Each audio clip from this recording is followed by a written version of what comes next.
Chris Clemens watched the world end on a 10-inch monitor screen from the second sub-basement floor of Kobach, Stewart, and Lane Securities. It wasn't hard to miss. He was watching for it.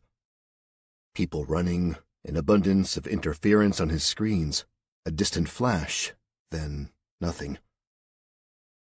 Now he sat in a room built for such an event. 24 hours had passed. Harris was alone. He didn't need to be. That was something he grappled with. He had worked security there and had done so for 6 years. He usually worked the second shift. He preferred it. Harris wasn't a morning person and liked to stay up late and binge-watch old television shows. The second shift worked perfectly for him. It was a pretty cool job. Easy, too. Most days were spent swiveling back and forth in his chair while watching the wall of monitors that spanned the office building and exterior doors. Camera A2 was a wide-angled street view. How many times did he have to pull footage for the police because of a theft or accident? That same camera was his window to the apocalypse. Or rather, he assumed it was the apocalypse. He didn't know, and he wasn't about to go outside and find out. Harris had heard the news about New York about 2 hours before he headed in for his shift. Figuring he could watch the news at work, he went in. He was certain, though, to bring what he called his shift survival supplies. Items such as snacks, beverages, a second lunch, and extra vape juice for his electronic cigarette, just in case things heated up and his shift relief didn't show. That had happened before. He wasn't going to take a chance of sitting there, starving, wanting badly to break into the silver supply cabinet. He made the mistake of touching that once and was written up. The one and only time he got in trouble in his 6 years working there. Mr. Kobach kept valuable items in that basement in a room off the security area. Mr. Kobach was also one of those big survivalists. He'd even purchased a $50,000 space in one of those luxury bunkers. He planned as well for his security people. In the silver cabinet were rations, water, and other supplies for 3 people for 10 days. Harris couldn't recall the last time there were 3 people on shift. There was also a binder with tips and guidelines for practical survival. During the days that would come, he would memorize that book, saving the other activities for later. It seemed more like a holiday than a workday. The office was empty. Harris received a phone call from Mr. Lane stating that he wouldn't blame him if he left. Left? Why? Why would he leave? Plus, his relief never showed up, and so Harris rolled into the graveyard shift, which was quite interesting on a Friday night. The security building was a block from the cultural district. An Irish tavern was across the street, and people often parked near his building to walk to the nightlife. That was his source of entertainment. Watching the people do the drunken strut. He was amazed at how much what was happening in New York didn't faze them. Those same Friday night dwellers were his best indication something was happening. In an instant, folks went from casually walking to running and panicked. Harris turned on the news, and they were naming cities. Cities that were hit or targeted by nuclear weapons. He didn't hear Cleveland, so he felt safe. The people outside weren't so confident. Cars crashed outside, and 10 minutes before everything powered down, somehow people were pounding on the door. How did they know about it? Were they workers in the building? Optimistic for the best, but preparing for the worst, Harris placed the locks on manual before he had no choice. There were 6 people in the hall, all of them shouting, pounding. "You're killing us! Let us in! Open the damn door!" Harris shook his head. He wasn't killing them. If the bombs came, they were the ones that were killing them. Even then, they were 3 stories below ground. Anything other than a direct hit, they were fine. Steel door keeping them in a room or not. Harris wasn't letting them in. He didn't know them, and he only had rations for 10 people for 3 days. Alone, he could make that last a long time. But alone, he'd go insane. Even though insanity wasn't very likely, Harris was consumed with guilt. He was a God-fearing Christian man, and it wasn't very Christian to let those people wait outside in a hall without any provisions. When he last checked, 4 of the 6 remained. He didn't know where they went or why they'd even leave to go topside to the mayhem and danger. When Harris opened the door, there were only 2 people left, a man and a woman. He didn't say anything to them, he just allowed them into the room, then closed and locked the door. White Sulphur Springs, West Virginia. When Madeline Tanner was a little girl, she had a vintage Barbie doll airplane.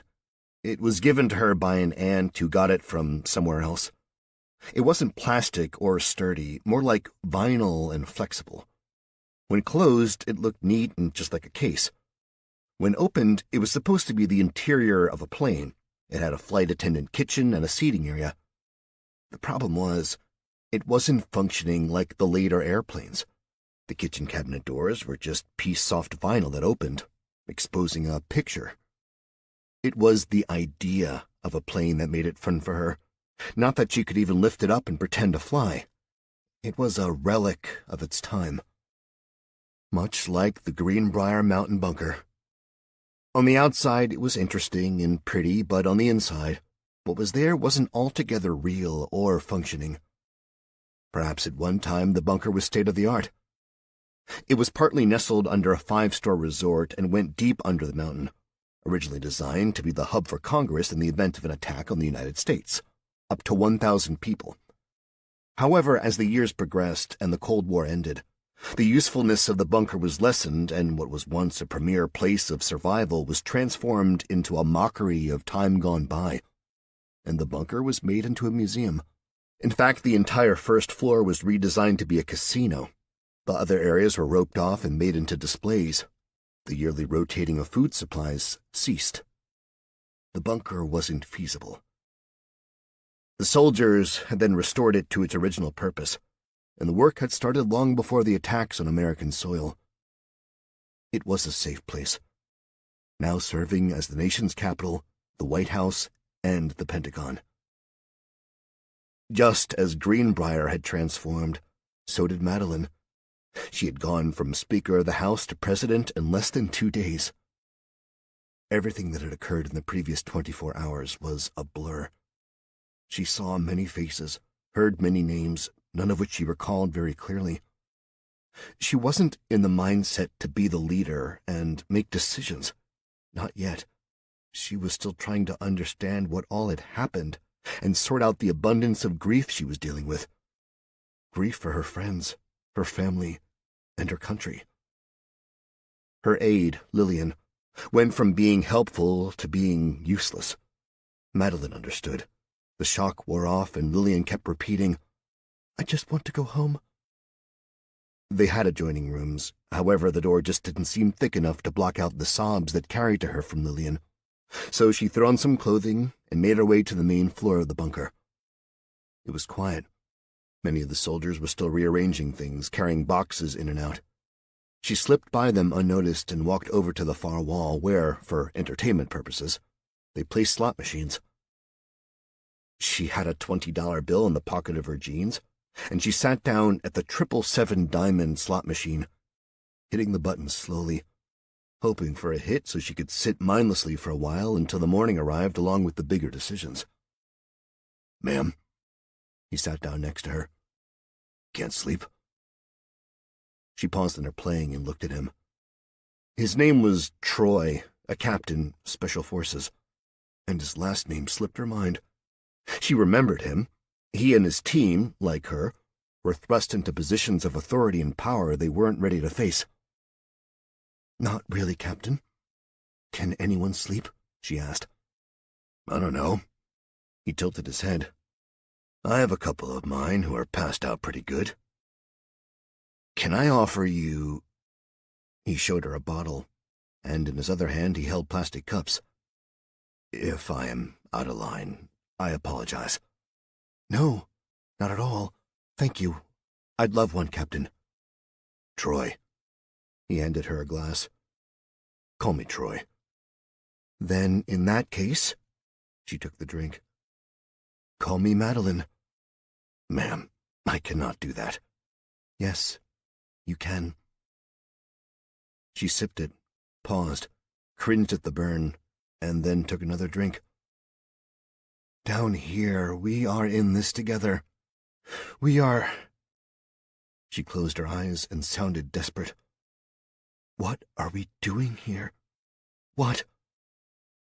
Aside from sitting in the corner of a bunker that was once a casino after it was a bunker, drinking really expensive bourbon and playing slots, he shrugged, trying like hell to think of a way to save the country. Yeah, that, she sniffed. All I keep thinking of is my husband. I'm sorry. Don't be. He's alive. I'm sure of it. Ironically, he was born in this state, West Virginia. He was born here, you know. No, I didn't. Born and bred. He likes to rent a cabin at a place called Holly River, she said. Pretty deep in the woods. No cell service, no internet, nothing. Oh, wait. She lifted her glass, then sipped. There's a payphone. He probably doesn't even know what happened. In fact, I am pretty sure he hasn't a clue things fell apart. He'll find you. No doubt. She held her empty glass to Troy for a refill. In the meantime, we are a country torn asunder. Every available soldier is scattered, not to mention how many are overseas. We have rumors of a ground invasion, one already here and the big one on the way, but we can't confirm where because communications aren't reliable. We have farmers with pitchforks, he said. She glanced curiously at him. Well, militia and citizens willing to take arms against the enemy. We're ready. How do we rally them? We will. Just give us a day or two. She nodded. Everything fell apart in 4 hours. Imagine what can happen in a day or two. Now, I'm not faulting anyone. I know everyone is trying. We are. I don't know how to try, she whispered. This is way out of my league. You'll get there. We'll get there. How? How did this happen? That's not important, is it? He asked. What's important is what we do now. And that is, take control. Take it back. This is our country, our home, and we are resilient. One way or another, and I promise you. He splashed some whiskey in her glass. We will take it back. Type 920 hospital ship, Pacific Ocean. She was actually Ministry of Security and not military, yet she was dressed like military. Blue, gray, and white camouflage pants, combat boots, and jacket. It was the combat uniform of the People's Republic of China's Navy. Fen Shu had to dress that way. Otherwise, there would be a lack of respect if she stood on the deck of the ship, projecting authority in a black skirt and heels. She was a genius, with an ability to make frighteningly correct predictions for events based on calculating facts of current situations. The youngest ever to achieve such a high position of authority and security, let alone being a woman. Fen was the heart behind the invasion of the United States, the entire takedown.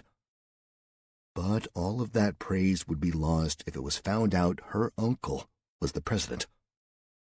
That was a little-known fact that she fought to keep secret. Although sometimes she wondered if any respect she was given was simply because of her title and job, rather than who she was. Now she left her homeland to oversee what was being called the Liberate America campaign. To some, it appeared drastic, but, in reality, Fen's reality. The measures were needed. Insurgent movements were removed. The nuclear weapons that were deployed were a measure used not only to cripple the insurgents and embedded terrorists, but to bring pause to the country. A pause needed so Liberate America could make landfall by air and sea. On the humanitarian front, it was a campaign that would restore law and order to the territories of the United States, as well as provide food, shelter, and health care for the citizens who had been mistreated by their government. On the political side of the fence, it was control of commodities. While China produced a large portion of the world's food, it produced enough to be self-sustaining. Most of its output was consumed locally, and no other country in the world relied on them to eat. However, the United States was a different story. It controlled 70% of the world's consumable exports, and control of that was invaluable. She wanted it all. Her aspirations would push her to do all that she could to be the person who was in charge. He or she that controlled the food controlled the world. Despite the global domination prospects for her country and herself, the plan wasn't embraced by all. Many viewed it as radical, unnecessary, callous, and sneaky. No one saw it coming, nor was there reason for it. Unprovoked. Words spoken by leaders such as General Jian Liu. But Liberate America went off without a hitch, and stayed under the radar before military leaders such as Liu could do anything to intervene. His strong objections would make for an uncomfortable journey across the Pacific. As she stood on the deck of the 920 just beyond the MedStaff Cafe, she felt that uncomfortableness before she looked over her shoulder. General Liu was an orphan who joined the army at the age of 16. Despite 30 years of dedicated service, he managed to have a family, a wife and 2 daughters. If it was even more possible, in recent years since his wife's untimely passing, Liu had thrown himself more into his work, especially with his daughters reaching adulthood. He had no political aspiration because, under his own admittance, he was too opinionated and outspoken. Fen, who rarely feared anything, had feared him a little, and she never understood why. Her job, her life was protected, in a sense, by the political power of her uncle. Still, he spoke to her as if he didn't know her uncle was president, or he didn't care. She peered over her shoulder as he walked her way, and took in a deep breath. She had successfully avoided him over the last few months, at least face to face, but now they were traveling together. Even a floating hospital the size of 2 football fields didn't seem quite big enough. He cleared his throat as he approached her at the railing, his way of announcing his presence. "General?" She bowed her head in a show of respect for her elder. He hummed, nodded in return, and faced the ocean. "While I appreciate your show of solidarity for our country and those who serve it, I believe wearing that uniform is a misrepresentation, and you should consider changing it. I do not want the men or women who serve to see me as any different. You give orders that must be followed, from a different position than I, so therefore you are different. They say if you want to be heard by the ducks, you must quack like a duck. I am not sure any uniform can make you." He glanced at her. "Reach the ducks." He returned his stare back to the ocean. "If it is a matter of comfort, I am sure suitable, comfortable clothing can be found." "You speak to me with such disrespect." "I speak to you with honesty and as an elder. As an elder, I request you not wear the uniform of the men and women who are now forced to leave their homes and families."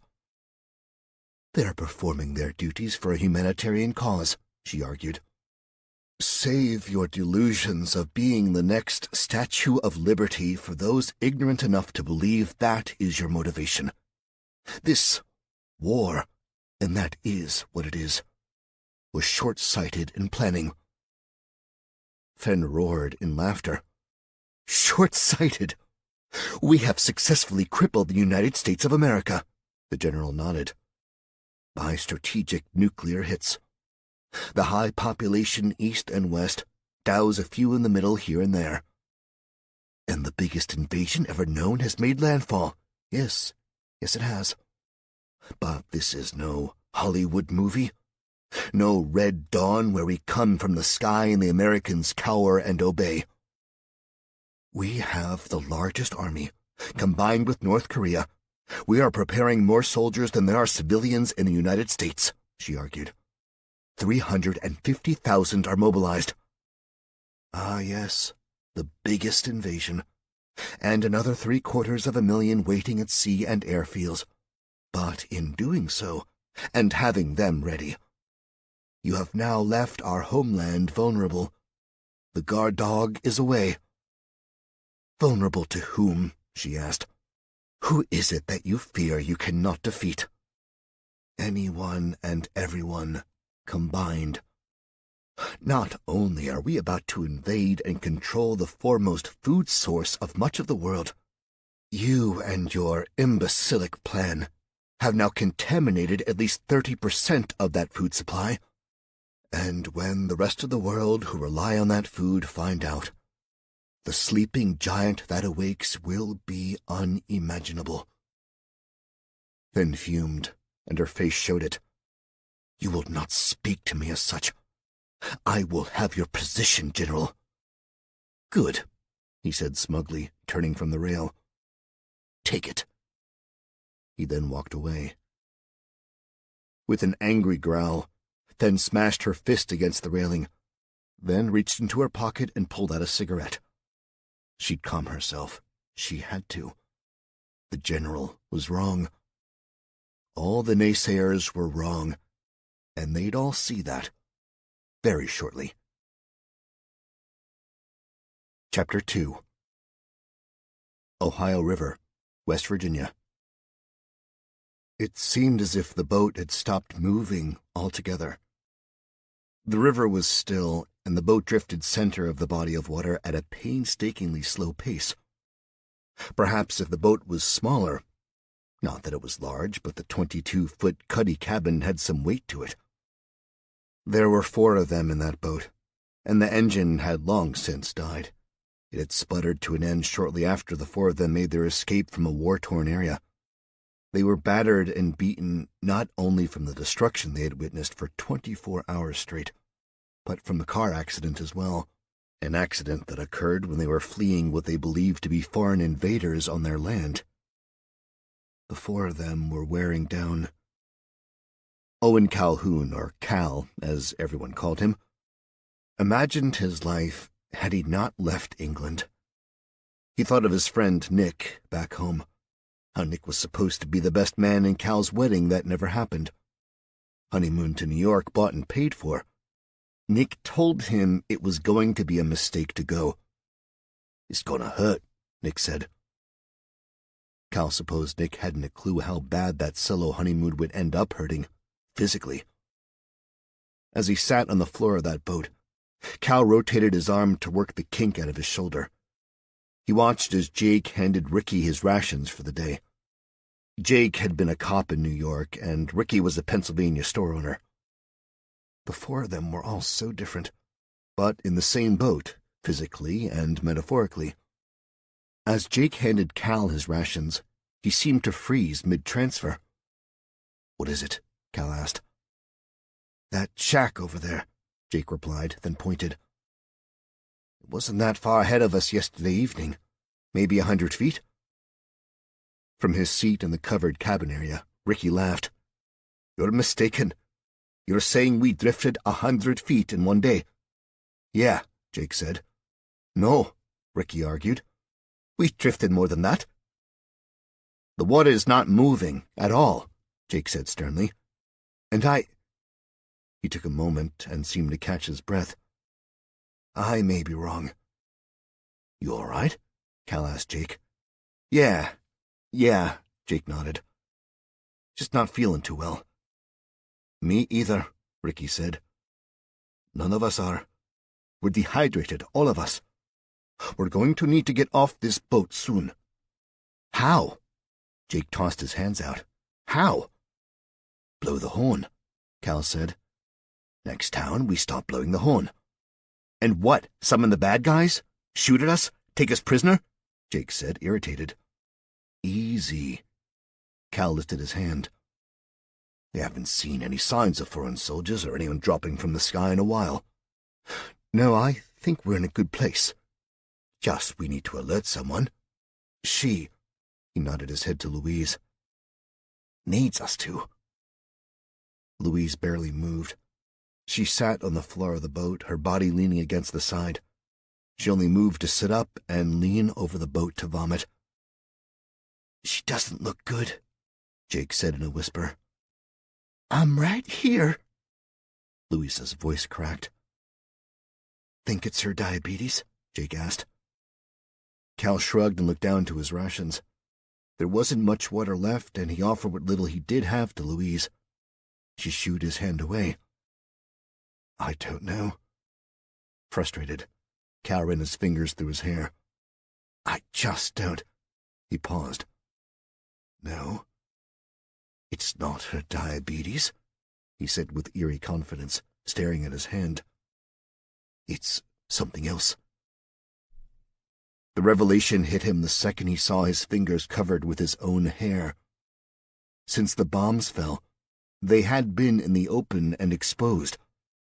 Cal didn't verbalize what it was, but he knew. The sickness, vomiting, headaches, it wasn't dehydration. It was radiation. Chapter 3. Cleveland, Ohio. The security room was their bunker, their haven. It had 2 rooms. One was the main security room, the other, slightly smaller, was the kitchenette. Even though it was 2 rooms, every hour that passed, each day, it seemed to Harris that it shrunk, and he started to second-guess letting one of the strangers into the shelter. Tobias, or Toby, or even Big T, as he referred to himself, was all about 5'6", and Harris would describe him as 100 pounds soaking wet. He was no older than 25, probably closer to legal drinking age, with long blonde hair that he pulled into a man bun. Toby wasn't a bad person, probably wouldn't hurt a soul. However, his ability to be unnerving was out of control. He only seemed to bother Harris. Marissa, the 30-something woman from accounts payable, chuckled at the young man. She even told Harris she found a distracting amusement in him. In fact, Harris had no viable reason to get angry and want to throw him out. Yet he felt that way quite a bit. He cherished the hours when Toby slept and dreaded when he woke up. It was almost that time. Harris tapped his fingers on the counter desk, fast and furiously, as Toby slept on a couch 5 feet away. Marissa placed her hand over his to stop him. "You need to approach this differently." "How?" asked Harris. "Tell me how." "You are looking at him from your position here at the firm. Security, tough guy. That's going to be fantastic when we leave here, but we're here and you aren't security. In fact, you don't project anything else." "What do you mean?" "You have to have a life outside this job." "No, not really. I go home, eat, sleep, play some video games." "You don't claim dependence, so I take it you don't have children or a spouse." Harris just stared at her. "Let's see. Where's this going?" he asked. "I am trying to get you out of the security guy mindset because I think that is the key to not getting annoyed with Toby." "I don't think that's possible." "You have to make it possible," Marissa told him. "We're in this together." "No." Harris shook his head. "We are not." "Harris, you open the door and let us in." "Yes, into this room." He stood and paced. "Not into my life. Not into my world. When I open this door and it's safe according to the survival manual, I'm out of here, and you can deal with him."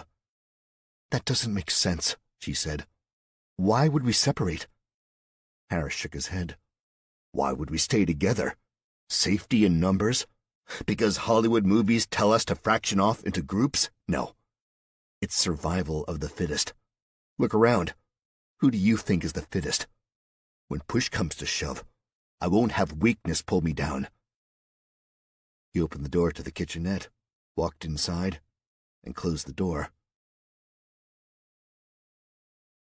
Swall, California, San Joaquin Valley. A name he once painfully associated with childhood bullies became a very profitable trademark. Most people in the area or who bought his product thought Fat Joe of Fat Joe's Tomatoes, Corn, and Other Vegetables was a fictitious name. It wasn't. Joseph Garbino had been Fat Joe for as long as he could remember. In fact, he was Fat Joe long after he stopped being husky. He wasn't thin by any means, but he was a far cry from being fat. His work was far too physical. He was a farmer, and that was the only way of life he ever knew. He grew vegetables. Although he had chickens, a few horses, and a pig, they weren't for business. They were more so for his own personal needs. He inherited the farm from his father when he was 28.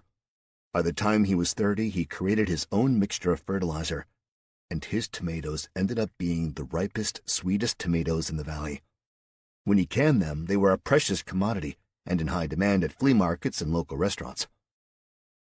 Before the Fat Joe vegetable business became really lucrative, a high school friend of his drove 100 miles to his farm one day just for his freshly canned tomatoes. "You want to take these tomatoes and go national," he said to Joe, "'cause these Fat Joe tomatoes are the best around." He'd never thought about going beyond local, so when he did, just on the off chance he was successful, he named them Fat Joes, so those who picked on him in school would get a whiff of his success. Within a few years, everyone knew him. Well, almost everyone. His distribution was still small, but mighty. He worked so much he didn't have time for a social life, let alone to get married. His fun was limited to cold beers on the porch with his friend and neighbor, Saul. He was also single, but due to divorce. And together they'd hit the once-a-month bingo at the volunteer fire department. He'd joke that he'd find that special one when he turned 30. That didn't happen, so he moved it to 40. Then, when he turned 50 and that special one never came, he said, "The hell with it." He had a nephew that he adored. He was a father figure to him when his brother, the boy's father, had died. For the most part, Fat Joe worked. From sunup to sundown, no exceptions, not even when the war broke out. He was motivated even more so because people were going to be needing food. There was no Fat Joe's factory. He had built a large barn on his property that served as a canning division. When the bombs fell, his 10 workers never showed up for work. Wouldn't make a difference. There was no power, no phones to call. Joe worried about radiation and fallout from the bombs, so he rode over on horseback to Saul's, who owned the farm next to him. When the Japanese Fukushima nuclear reactor melted, and the news came that radiation would arrive in California, Saul invested in the gadgets to test the air and ground. He learned them and educated himself on radiation. Saul was younger than Joe by 10 years. It wasn't that Joe was old. He wasn't, but he never bothered to learn technology the way Saul did. Following the Japanese incident, Saul checked Joe's land and gave it a clean bill. "If mine's fine, yours is fine," Saul had said. "Can you just check?" Joe asked. "We're talking 2 nukes," Saul said. "You have to look at the wind. We're smack in between and we aren't getting anything. Plus, we're protected by the mountains." "I don't know about that stuff," Joe said. "I have tomatoes I can pick early. I don't want them contaminated." "They won't be. If they were, they'd be no good, and you'd have to skim at least the top 10 inches of your soil to grow anything." "Can you check?" Fine, let me grab Spot and I'll be right over," Saul said, referencing his horse. Joe was grateful, and Saul did come over, run some tests, and everything was good. Still feeling uneasy, Joe worked to pull what he could, just in case. The bombs fell on a Friday night, California time, and Joe, along with everyone else, was plunged into darkness. On Sunday, he went to church, prayed for those poor souls in the affected area, then picked tomatoes and beans the rest of the day. By Tuesday, it was as if nothing ever happened. He was getting into his new routine. Wake up to the rooster, wash his face, light a sterno stove, and put on the percolator to make some coffee. While that brewed, he went out, checked the water and feed of the animals, came back in, poured a cup of coffee, then went to the coop to get some eggs. By the time he finished that, the lights were on, every light in his house. Joe rushed back in, and the television was on, complete with cable. The news was playing, and he was glad about that. He and many others had been in the dark about the happenings in the world. Mindful of questions and coffee in hand, he sat down to take in the news. However, nothing, absolutely nothing was mentioned on the news about the bombs or the war. He lifted the remote and changed the channel. There was some cartoon, another switch, a cooking show. Another click of the remote, and there was one of those morning shows. The cutesy hosts were laughing, sitting on a sofa while sipping from their coffee mugs.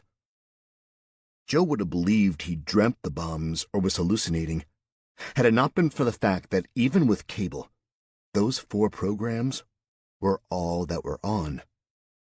What the hell? Joe kept pressing the up channel button on the remote. News, cartoon, cooking, talk show.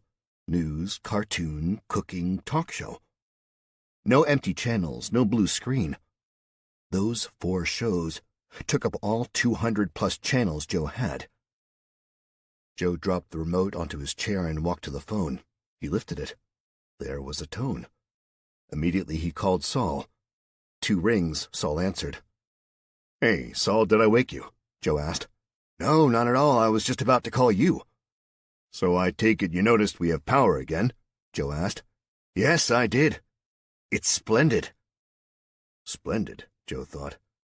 That was an odd word choice for Saul to use. "Listen, Saul, I put on the television when you should be putting on the eggs," said Saul. "Huh? I can really go for an egg. I know you have them." "I do, but I'll be there in a jiff. Thanks for the invite." Click.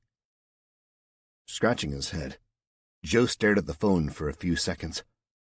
He really didn't understand anything that was going on. Everything seemed off. He did know one thing. For some strange reason, Saul was on his way over at the crack of dawn for some eggs, and Joe had better get cooking. Holly River, West Virginia.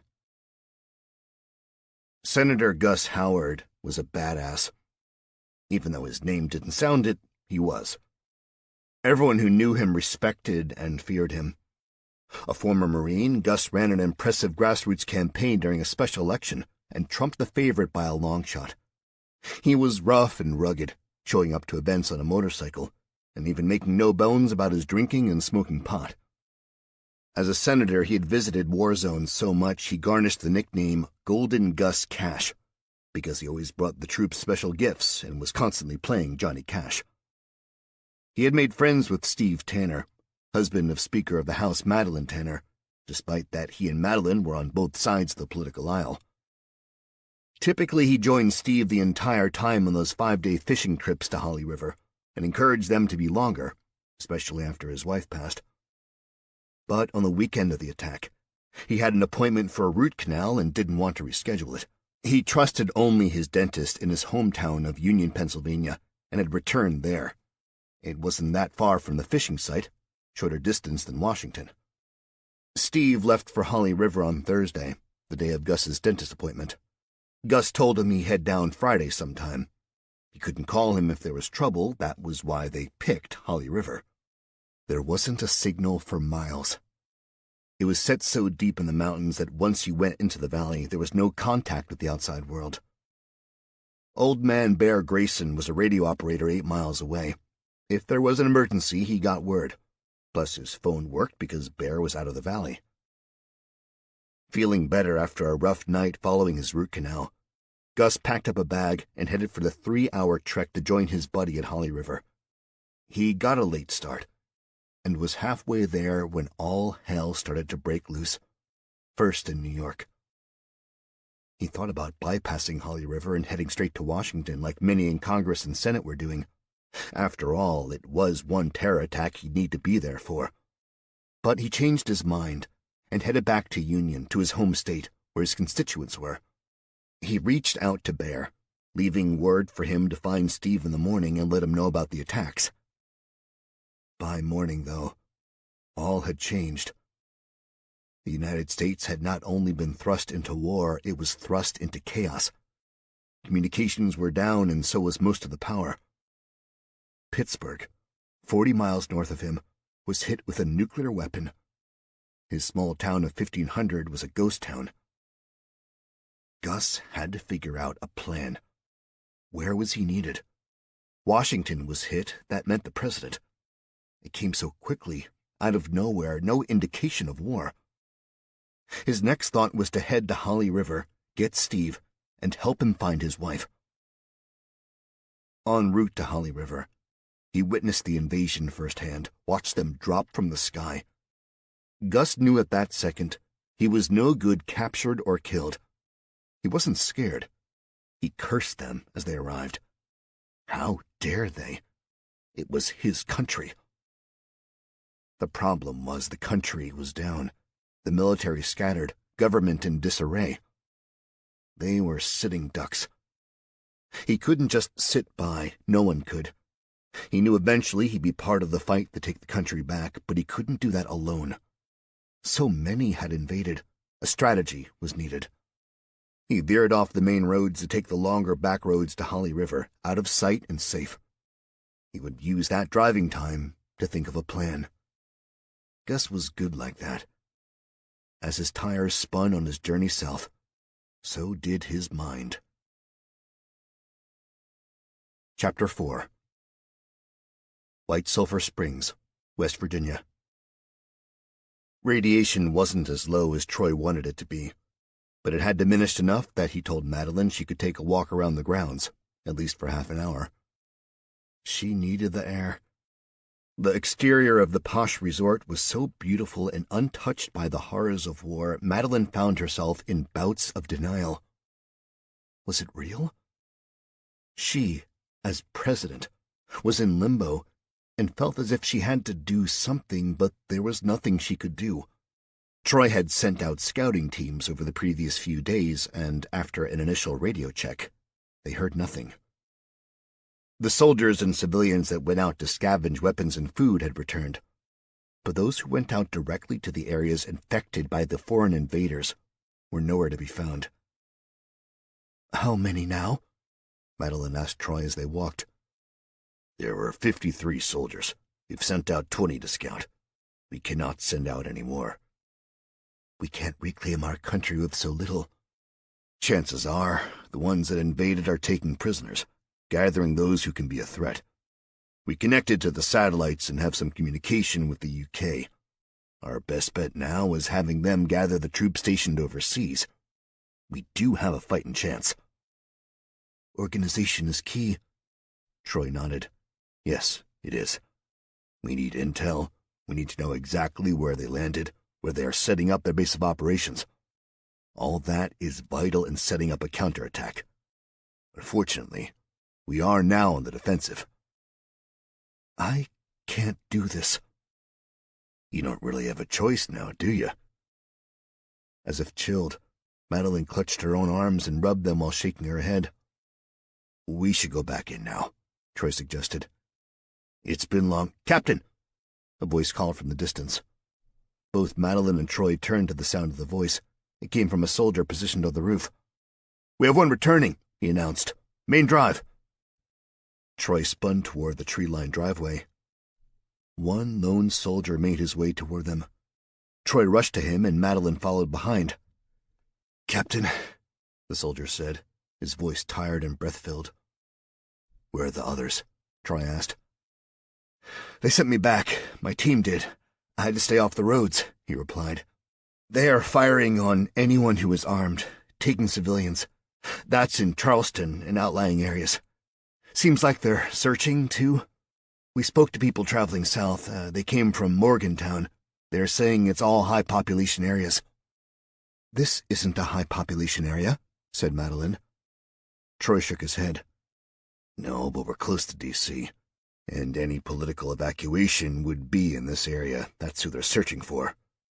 "Me," Madeline said. "Probably." Troy turned back to the soldier. "How many did you see? Has to be a lot." The soldier pursed his lips nervously before answering. "Like you said, Captain, this is a low-population area. I would estimate thousands. I can imagine what it is elsewhere." "Oh, dear God," Madeline gasped, her hand shooting to her mouth. Her fingers trailed down across her lips, and she glanced up to Troy.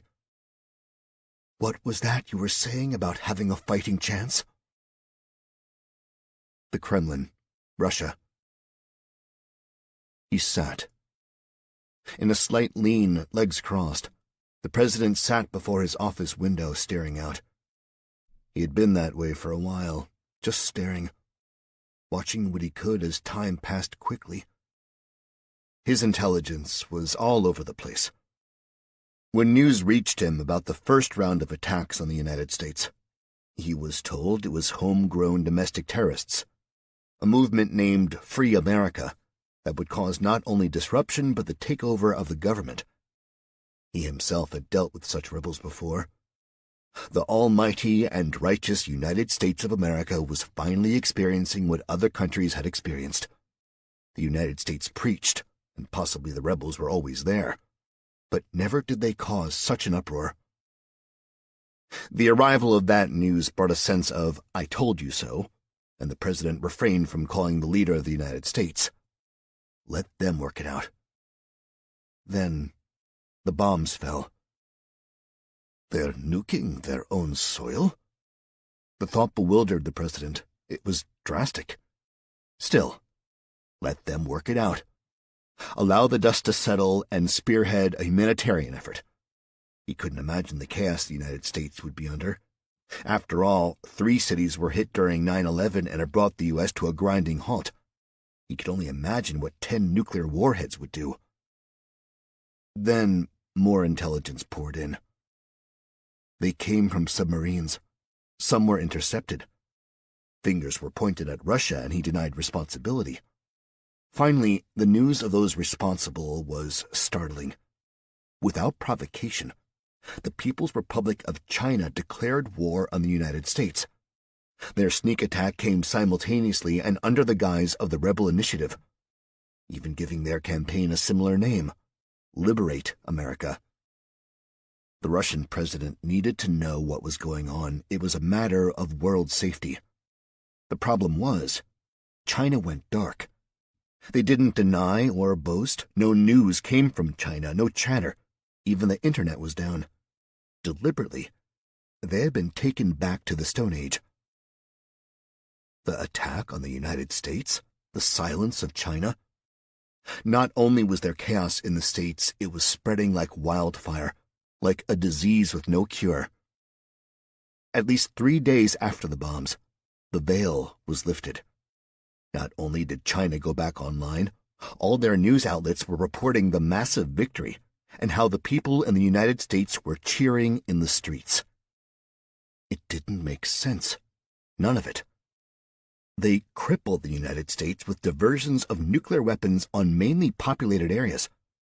Then during the radio blackout, they invaded.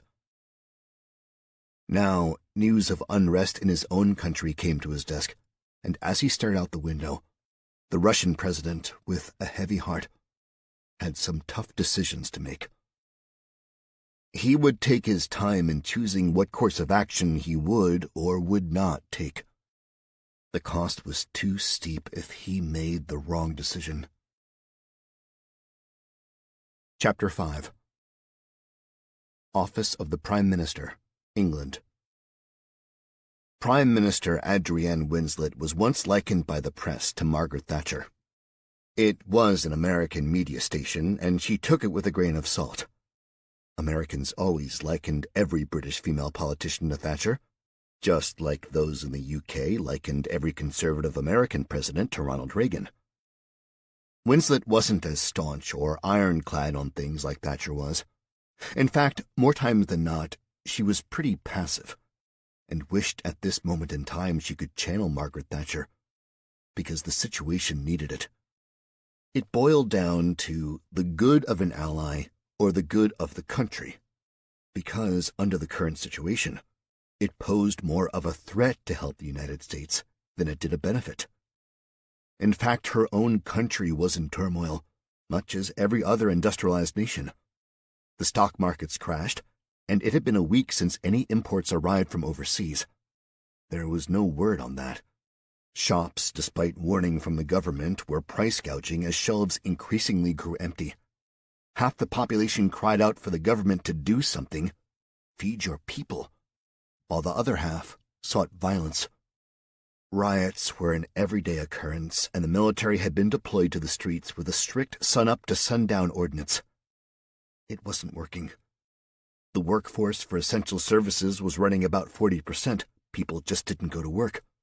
Mass transportation had come to a halt, and within a week of the American bombings, 9 terrorist attacks within London claimed 1,000 lives. Everything was falling apart. She had citizens in the United States and hadn't heard from any of them. Winslet was within her rights to go and retrieve her people, but she, like many other leaders, didn't have a clue what was happening there. The last the People's Republic of China said was to defend their presence as humanitarian. They declined any further comment and balked at the threats made to them by Russia. If indeed China had settled in America and claimed it, they controlled a good portion of the world's food supply. They'd have the upper hand. No amount of threats was going to make a dent, not when the world needed that food. The only positive to it all was there had not been word of a surrender, though that didn't mean much. Winslet hadn't heard from the president in days. That frightened her because the president wasn't elected as leader. She was in a sense drafted because of her position in Congress. Before it all, Winslet never liked her, thought she had a big mouth, was always in the news for spouting off. But when things went down, Winslet believed that the president's big mouth would be an asset. Suddenly, the mouthy woman grew quiet and timid. Who was Winslet kidding? Every leader in the world had. They just didn't know what to do. Perhaps collectively as leaders a solution could be devised. Winslet prepared for an emergency summit called by Russia. Hopefully, heads together, something would be done. Should they? Should anyone get involved? Any confrontation could, and more than likely would, cause global catastrophe. The bottom line was Winslet didn't have to get involved in order for her country to be destroyed. She watched it unfold out of her Downing Street window. It was going to happen either way. It was just a matter of picking the path of least destruction. Type 920 hospital ship, Pacific Ocean. There were 6 of them in that conference room, all sitting around the table, all military leaders, and General Liu was one of them. They sat in silence, none of them speaking. The general knew what that was. There was a level of trust that was missing, and no one wanted to say anything for fear of repercussion. Hours from making landfall, they were brought together for the same purpose, to be informed of the mission and what would happen next. General Liu knew what they were waiting for, or rather, who. On the table were 2 pitchers of water and glasses, and before each of them was a folder with a region number on it. The United States had been divided into 6 different regions, similar to the 9 that FEMA had. General Liu hadn't opened his folder yet to look at the map. Because of his negative interactions with Fenn, he was rather certain his region would be that of the Northeast, an area where cities like Boston, New York, Pittsburgh, Philadelphia, and Washington, D.C. were. He figured he would be given the virtual wasteland. The number 4 was large on the front of his folder, and he opened it to look. He was surprised to see that his area was in the state of Texas, and included portions of a few of the surrounding states. The one area of the United States where only a single nuclear weapon had fallen. The population in that area was dense. After thinking about it, it made sense. General Liu was more a man of the people, and related well to the population. The door opened, and all 6 men around the conference table stood when Fenn walked in the room. She wasn't alone like on the deck. She was accompanied by 2 armed guards dressed in suits. Probably an intimidation tactic. General Liu noticed that she'd taken his advice and dressed differently. She wore a fitted skirt and white blouse, with her hair pulled tightly back into a bun as she presented a stern expression. "Please be seated," she said. 10 nuclear weapons were successfully detonated over American soil. There were more, but they had been intercepted.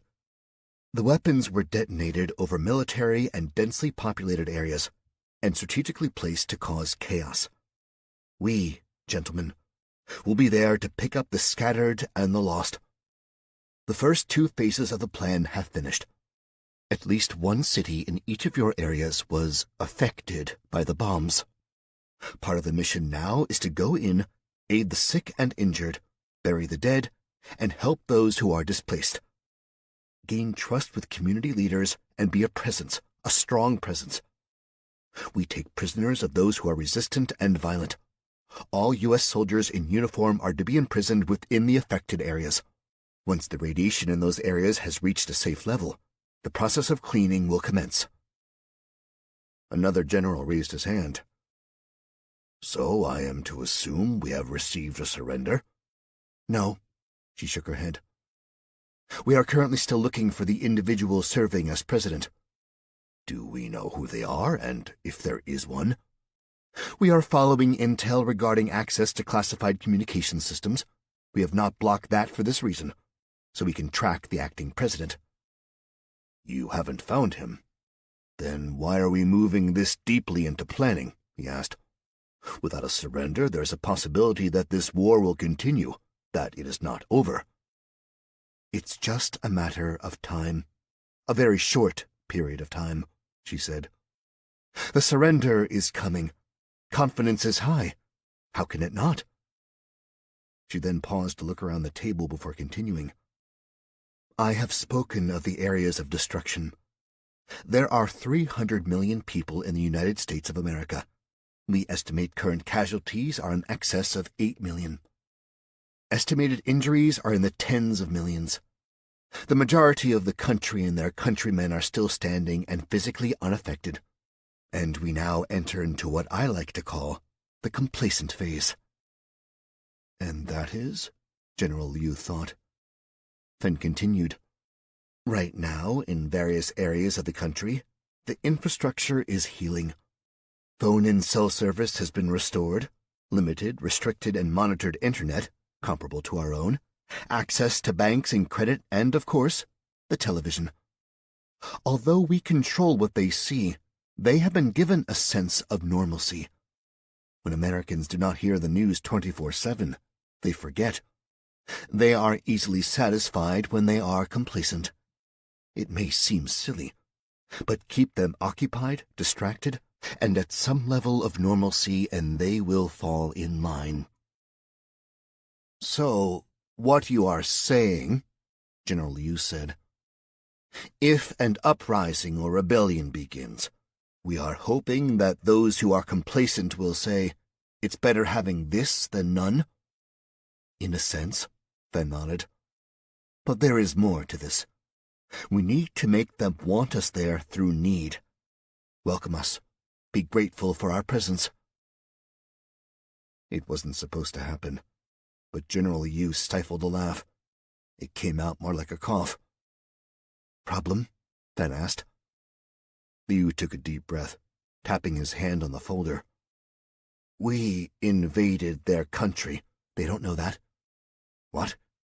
Not all? Most are under the impression that domestic terrorists did this. That was the last news most people heard.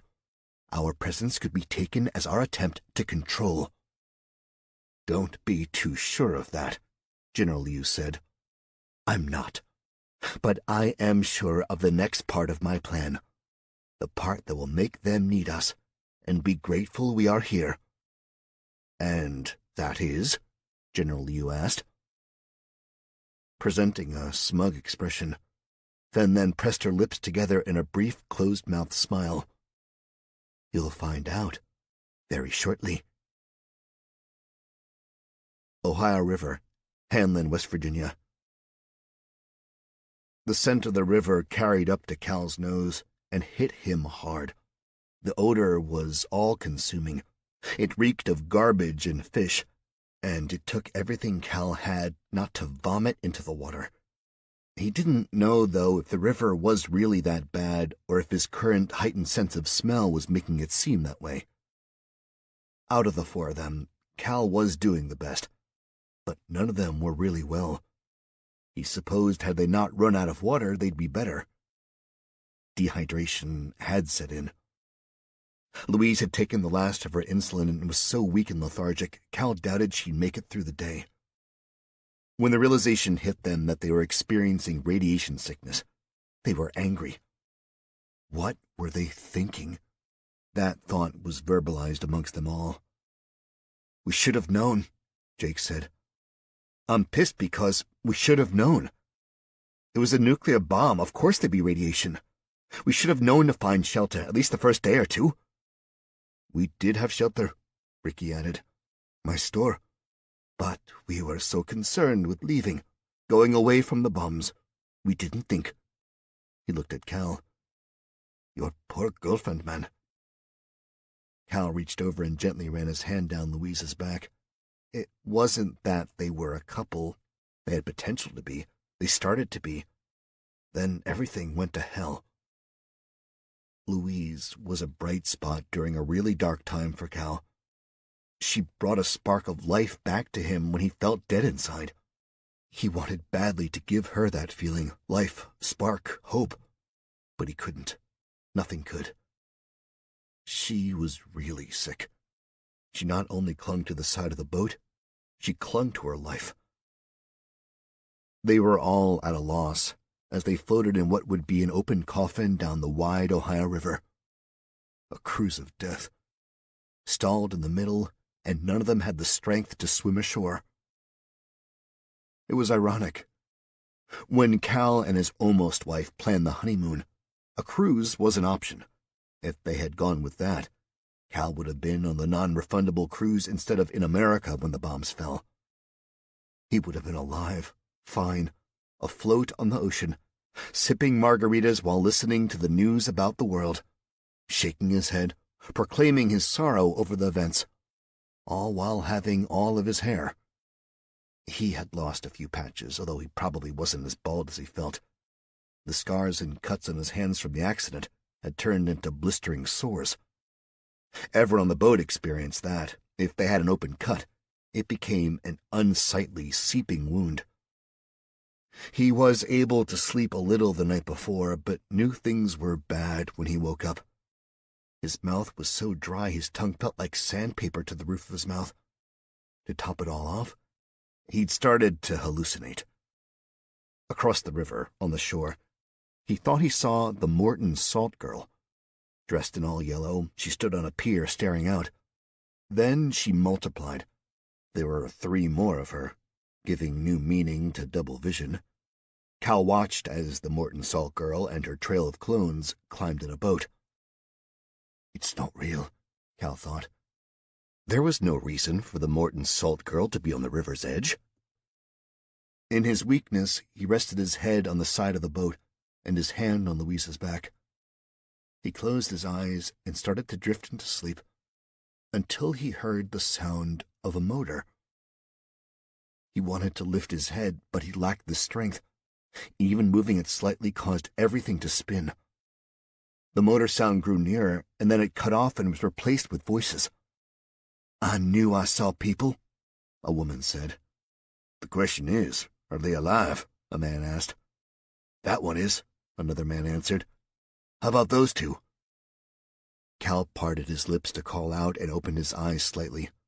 Immediately, a bright light nearly blinded him. "He is. They all are. Barely." They continued to talk, and the boat moved a little, rocking back and forth. Cal wasn't sure if it was real or if it was a sleep-deprived dehydration hallucination. If it was a hallucination, it was vivid. Cal's sense of smell kicked in again, and he could smell rubber and cigarettes. "Should we transfer?" a man asked. "No," the woman answered. "We'll tow 'em to shore. I'll ride with them while you hitch it. Radio Doc and tell 'em we have 4 Norscapes on the way in." "You really think they're Norscapers?" asked a man. "Yeah, I do," she replied. "They all got exposure sickness. The woman is bad. They are adrift in a stalled boat, so yeah, they ran from the north." "All hitched," someone announced. Then the boat jolted as the motor rumbling sounded again. The boat began to move slowly, and Cal lifted his head. No, she said to him. Rest. We'll be there shortly. We'll get you some help, no worries. No worries. Cal was nothing but worries. He did as suggested, and rested his head down again. He hoped the second boat, the 4 Morton Salt people, were real, and not some elaborate dream. Because being real meant rescue, hope, and a not-so-imminent death sentence. Cleveland, Ohio. Every single bit of their supplies was spread out on the countertop desk in the main security room of the basement bunker. Harris manned the supplies, separating them into piles where he nibbled on his afternoon ration for the day. He tried to stay focused on that task, even contemplating going to the other room to do it because Toby sat on the floor, doing his Toby thing, talking. Marissa didn't help matters much. When she wasn't smiling over things he said, she was asking him questions like a talk show host. "That's when I took the megabus," Toby said. "I could have flown, but everyone was talking about this megabus on the east, so I had to try it. I mean, after all, I was on the east, right? Was headed to Cleveland." "From Atlanta?" Marissa asked. Toby nodded. "One problem, though," Harris mumbled. "Megabus doesn't stop in Cleveland." "Dude!" Toby shouted with excitement. "Yes, you're right. No one told me. I ended up in Indianapolis. I thought something was up when we totally missed Ohio." "You think maybe you should have checked first?" Harris asked. "No, I wasn't in a hurry. I took another bus there. It wasn't as nice, though." "What brings you to Cleveland?" Marissa asked. "Rock and Roll Hall of Fame." Toby held a slender tan pouch, about 1 inch wide and 4 inches long. He squeezed the last remnants of its peanut butter contents in his mouth. "So good. You know why peanut butter is in survival stuff, right?" Marissa shook her head. "It's an appetite suppressant. Put a little peanut butter in you don't want to eat as much. That's how I lost 200 pounds. Harris immediately stopped what he was doing. "Wait, what? 200 pounds? No way. Dude, right hand to God." Toby raised his hand. "I was huge. Lost 182, and when they cut the extra skin off, I dropped another 20 or something like that." "From eating peanut butter?" Marissa asked. "Not just peanut butter. When my dad died, I got depressed, and my weight maxed out. My uncle took me in. You might know him. He's pretty B-level famous in the West. Fat Joe." "Of Fat Joe's Tomatoes?"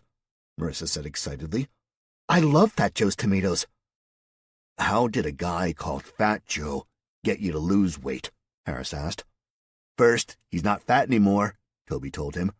"Second, he said to me, 'Tobias, you fat fuck.' Okay, maybe not those words, but he thought it. He told me, 'You'll work and eat right and limit the video games.' And bam, I lost the weight pretty much over a summer, maybe into fall." "Just by eating peanut butter?" Harris said in disbelief. "Dude, no, weren't you listening? Peanut butter was part of it. He used to make me eat a teaspoon before each meal. Then I had to eat 2 slices of tomatoes, any style, a glass of water, and then I could have whatever I wanted. But then I wasn't hungry. Plus, I was out of school and he worked my butt off. I'm like an ace farmer now, total asset in an apocalypse world. Dude, do you know how many calories you burn milking a cow?" "No." Harris shook his head. "How many?" Toby shrugged. "I don't know. I thought maybe you did." "Jesus," Harris said with irritation. "I have to get back to this, so we have all our stuff when we leave. Since you're being anti, you could put mine and M's stuff in one pile. We're traveling together." "And where are you two going?"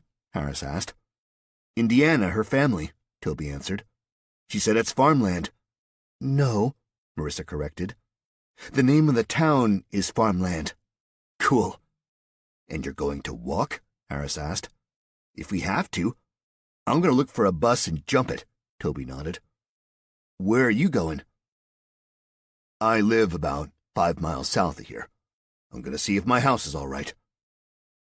"You're saying we're leaving in a couple days, right?" Marissa asked. "Are we sure?" I mean, I want to get out of here as much as you do, but are we sure? Yeah, Harris answered. The book says so. But in movies, radiation lasts for decades. Areas are deadly for centuries. Not so, Toby said. Radiation has a half-life. Gotta follow the 7-10 rule. The 7-10 rule? Marissa questioned. Yeah, it's how the radiation falls tenfold every 7 hours. Harris scoffed in a laugh. Please, how do you know this? Dude, just because I'm a pothead doesn't make me dumb. Speaking of which, man, I can't wait to get out of here and smoke. Smoke? Harris said sarcastically. I take it you mean the marijuana? How exactly do you plan on getting it? I'm pretty sure your dealer has other things to worry about. Dude, simply because you called it the marijuana tells me you don't know too many potheads. I have it in my backpack. I would have already fired up, but you two are so straight, I figure you'd get pissed if I did that in this closed-in space. You have marijuana in your backpack. How much? Enough? Toby shrugged. Harris held out his hand. Let me see. You aren't going to try to play security dude and confiscate my illegal stash, are you? No. I want you to get it, so we can all smoke a little and relax. Dude, sweet. Toby got up and went into the other room. You know, Marissa said, it makes you hungry and thirsty. We'll dip. I'm not worried about finding rations after we get out of the city. Really? Really? Yeah, some cities got hit by terrorists. We're a big country. Right now, everyone is rallying, looking for survivors. You don't think this is more than terrorists? Harris shook his head. I do not. I think once we make our way out, we're going to be surprised how fine everything really is, he said. I believe it. Swall, California, San Joaquin Valley. Well, when you said you wanted eggs, Joe said to Saul in the kitchen, I didn't think you wanted me to be your own personal Waffle House. You have the best eggs in the county. Yeah, well, you could have made them yourself. Joe set the plate of 2 fried eggs in front of Saul. Look at these. Perfect. Saul grabbed his fork. Say, have you heard from Toby? Gripping the back of a chair, Joe shook his head. No, but that kid is smart. I don't believe for 1 second he got caught up in trouble. He's safe, I feel it. That's good. Listen, you got me confused. I called you to talk about eggs. God damn it, Saul. Listen, let's go outside. Saul stood. What about your eggs? Saul grabbed the plate and walked out the kitchen door. It took a second delay, but Joe followed. By the time he made it outside, Saul was standing a good distance from the house, eating his eggs. Clearly, his friend had lost his mind. Joe took the gentle approach and cautiously walked to Saul. What's happening, my friend? I didn't want to be in the house in case it was bugged. What do you mean, bugs? Not bugs as in buzz insects. Bugs as in listening devices. Oh, now. Joe waved out his hand. Oh, now what? No. That's why I came over. I don't trust the phones. The television is awfully screwy. It's like the Twilight Zone. People are all happy and chipper, and not one word about the bombs. Exactly. It's like none of it happened. But it did. That's why I don't want to talk on the phone. Why would they listen? Joe asked. Because they need to hear what's going on, Saul said. They need to hear if people are planning a rebellion. Hold on. Joe lifted his hand. I watched the news when things started. This was all some terrorist group made up of Americans. Very un-American, but Americans nonetheless. I think it's more, Saul said. The un-Americans had help. They had to. There is no way they got the power up, the phones and the televisions. Not on this level. I heard there were soldiers from another country parachuting from the sky.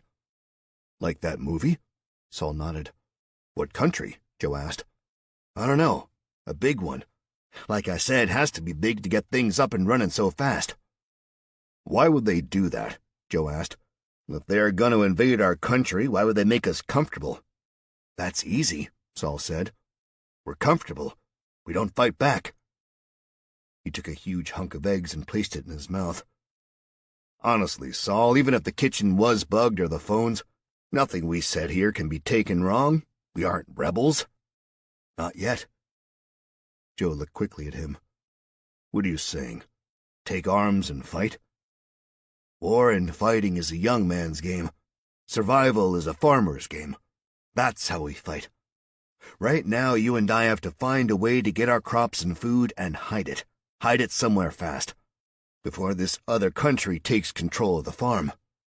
"Will they do that?" Joe asked. "I would.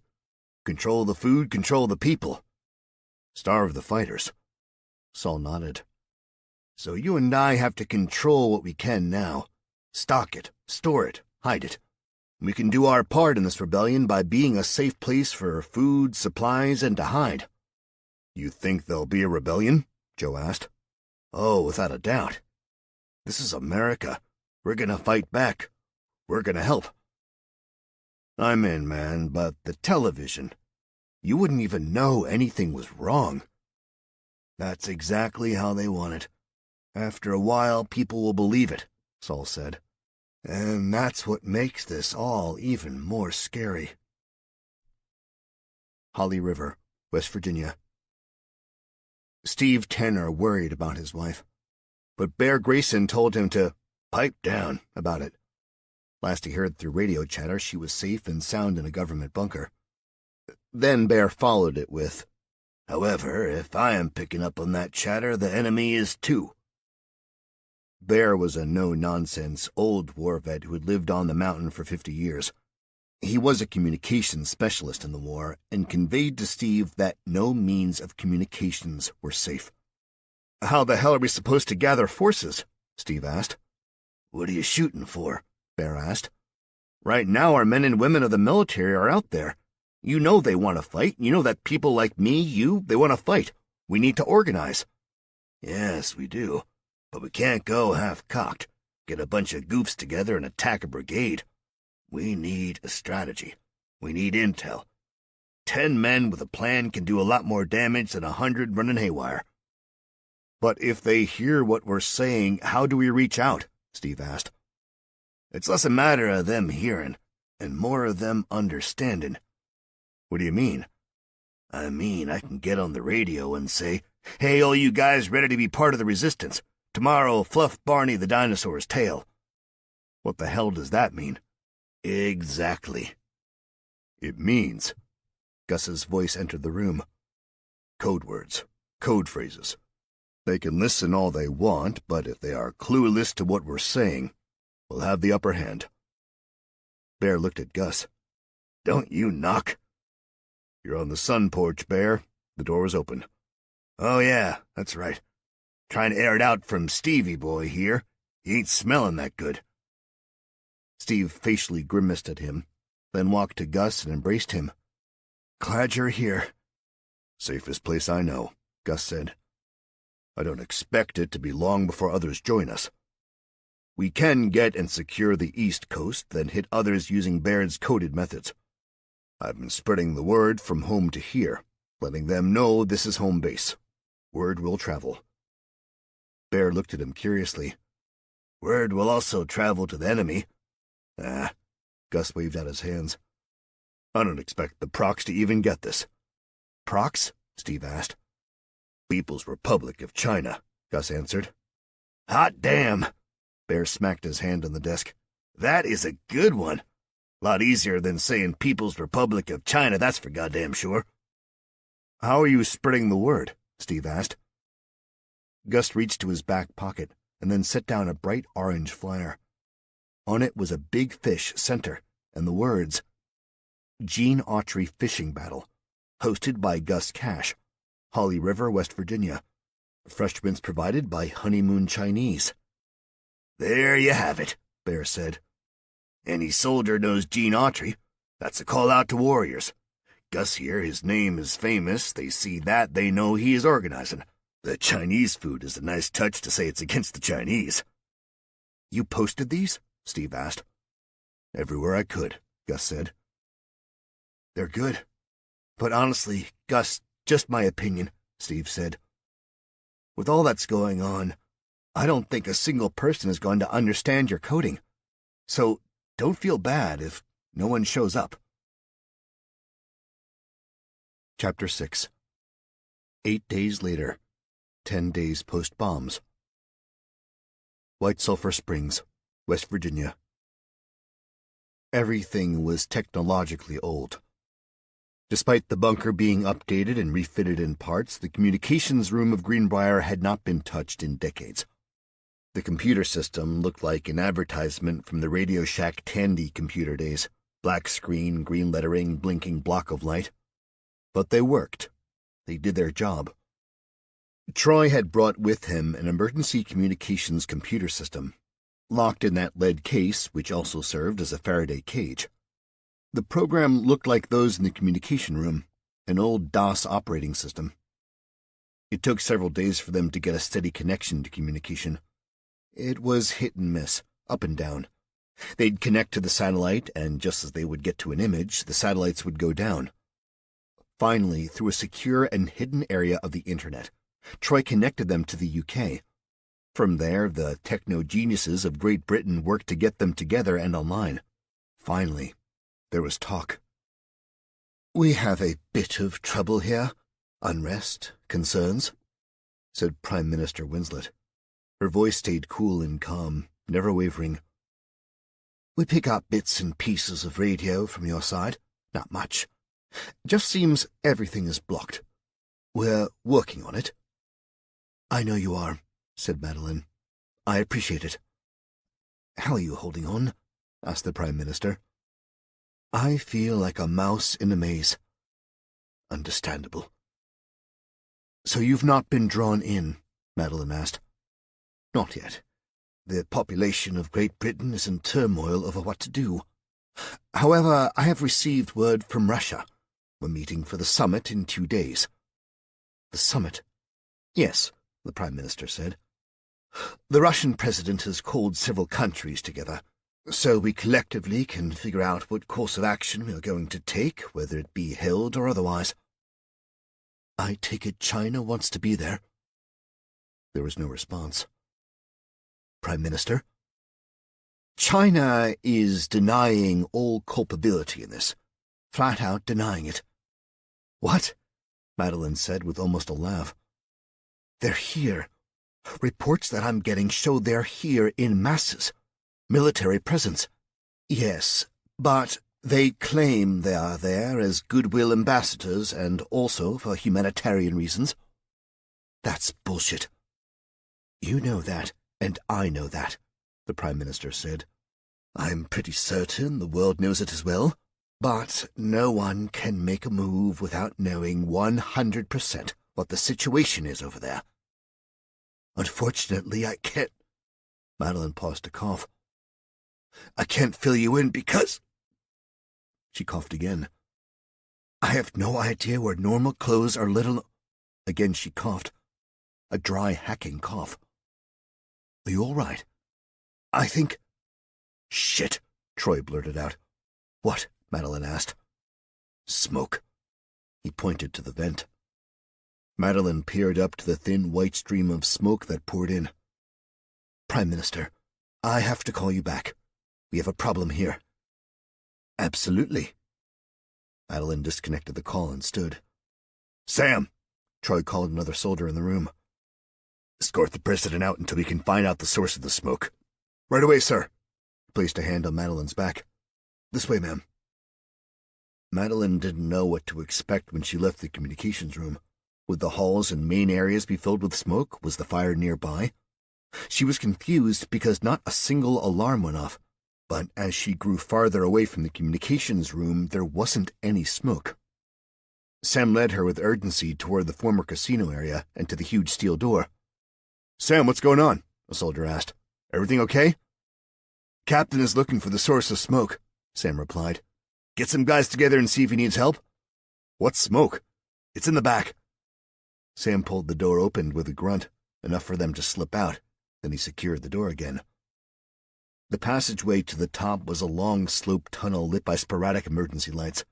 It was an exhausting ordeal to walk it, and Madeline's legs ached and she began to get winded from the pace.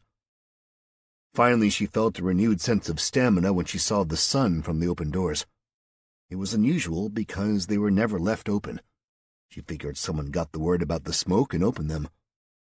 Even though it was overcast, it was still bright, and Madeline's eyes started to adjust before she stepped out.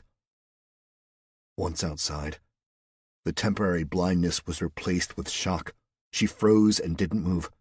In fact, she did the only thing she could think of, and that was to raise her hands. It was the only thing she could do. At the west entrance of the bunker, seemingly waiting for her, was a line of at least 40 foreign soldiers, all aiming their weapons at her. Air China, flight to San Antonio, Texas. Not including the 2 flight attendants and pilots. General Liu was one of only 2 people aboard the large aircraft. It had been restructured long before the invasion to include a flying meeting room, designed to accommodate an entire government team in the air, with its plush, wide chairs that were set up in rows of 4, face-to-face, like a train car. There was a conference table and a small bar. But the general sat alone. His finger ran over the rim of his glass that contained his slightly warmed baijiu. He sipped it occasionally while staring out of the window. His computer tablet was on the small table before him. He would get to that. He just needed to think. Across from him were 2 empty seats. In fact, all around were empty seats. It was a waste of fuel. He didn't need to ride in comfort. Plus, waiting for his day to board the plane put him days behind schedule. He could have been in Texas for days already. San Antonio was a large city with 1.4 million people. It was 200 miles west of Houston Ground Zero. The entire state was going to be a challenge to him. The more he looked at what he had to oversee, the more he realized he had the biggest problem area. The biggest headache was the fact that Fen would set up her headquarters there as well. The entire military campaign was absurd and obviously masterminded by someone without decades of experience. It wasn't thought through. While they would claim it was, Liu knew better. He likened it to the many times he chuckled when America's CIA initiated something under the guise of a military action. Always it failed. Ms. Xu and her team had been following the chatter about the domestic terrorist disruption and attempt to take and overthrow the U.S. government. They inserted themselves into it, having moles inside so they could swiftly take over, manipulate, and control it, claiming the largest land invasion in history. Soldiers of the People's Republic of China put their lives on the line. Monetarily, it was going to be a nightmare, moving ships, aircraft, and humanitarian aid. Sending food to a country in chaos, from a country that produced only enough to feed themselves. The only smart part of Xu's plan was to get the non-affected areas up and running as if nothing was wrong, put the country back to work. Even then, Liu wasn't sure that would work.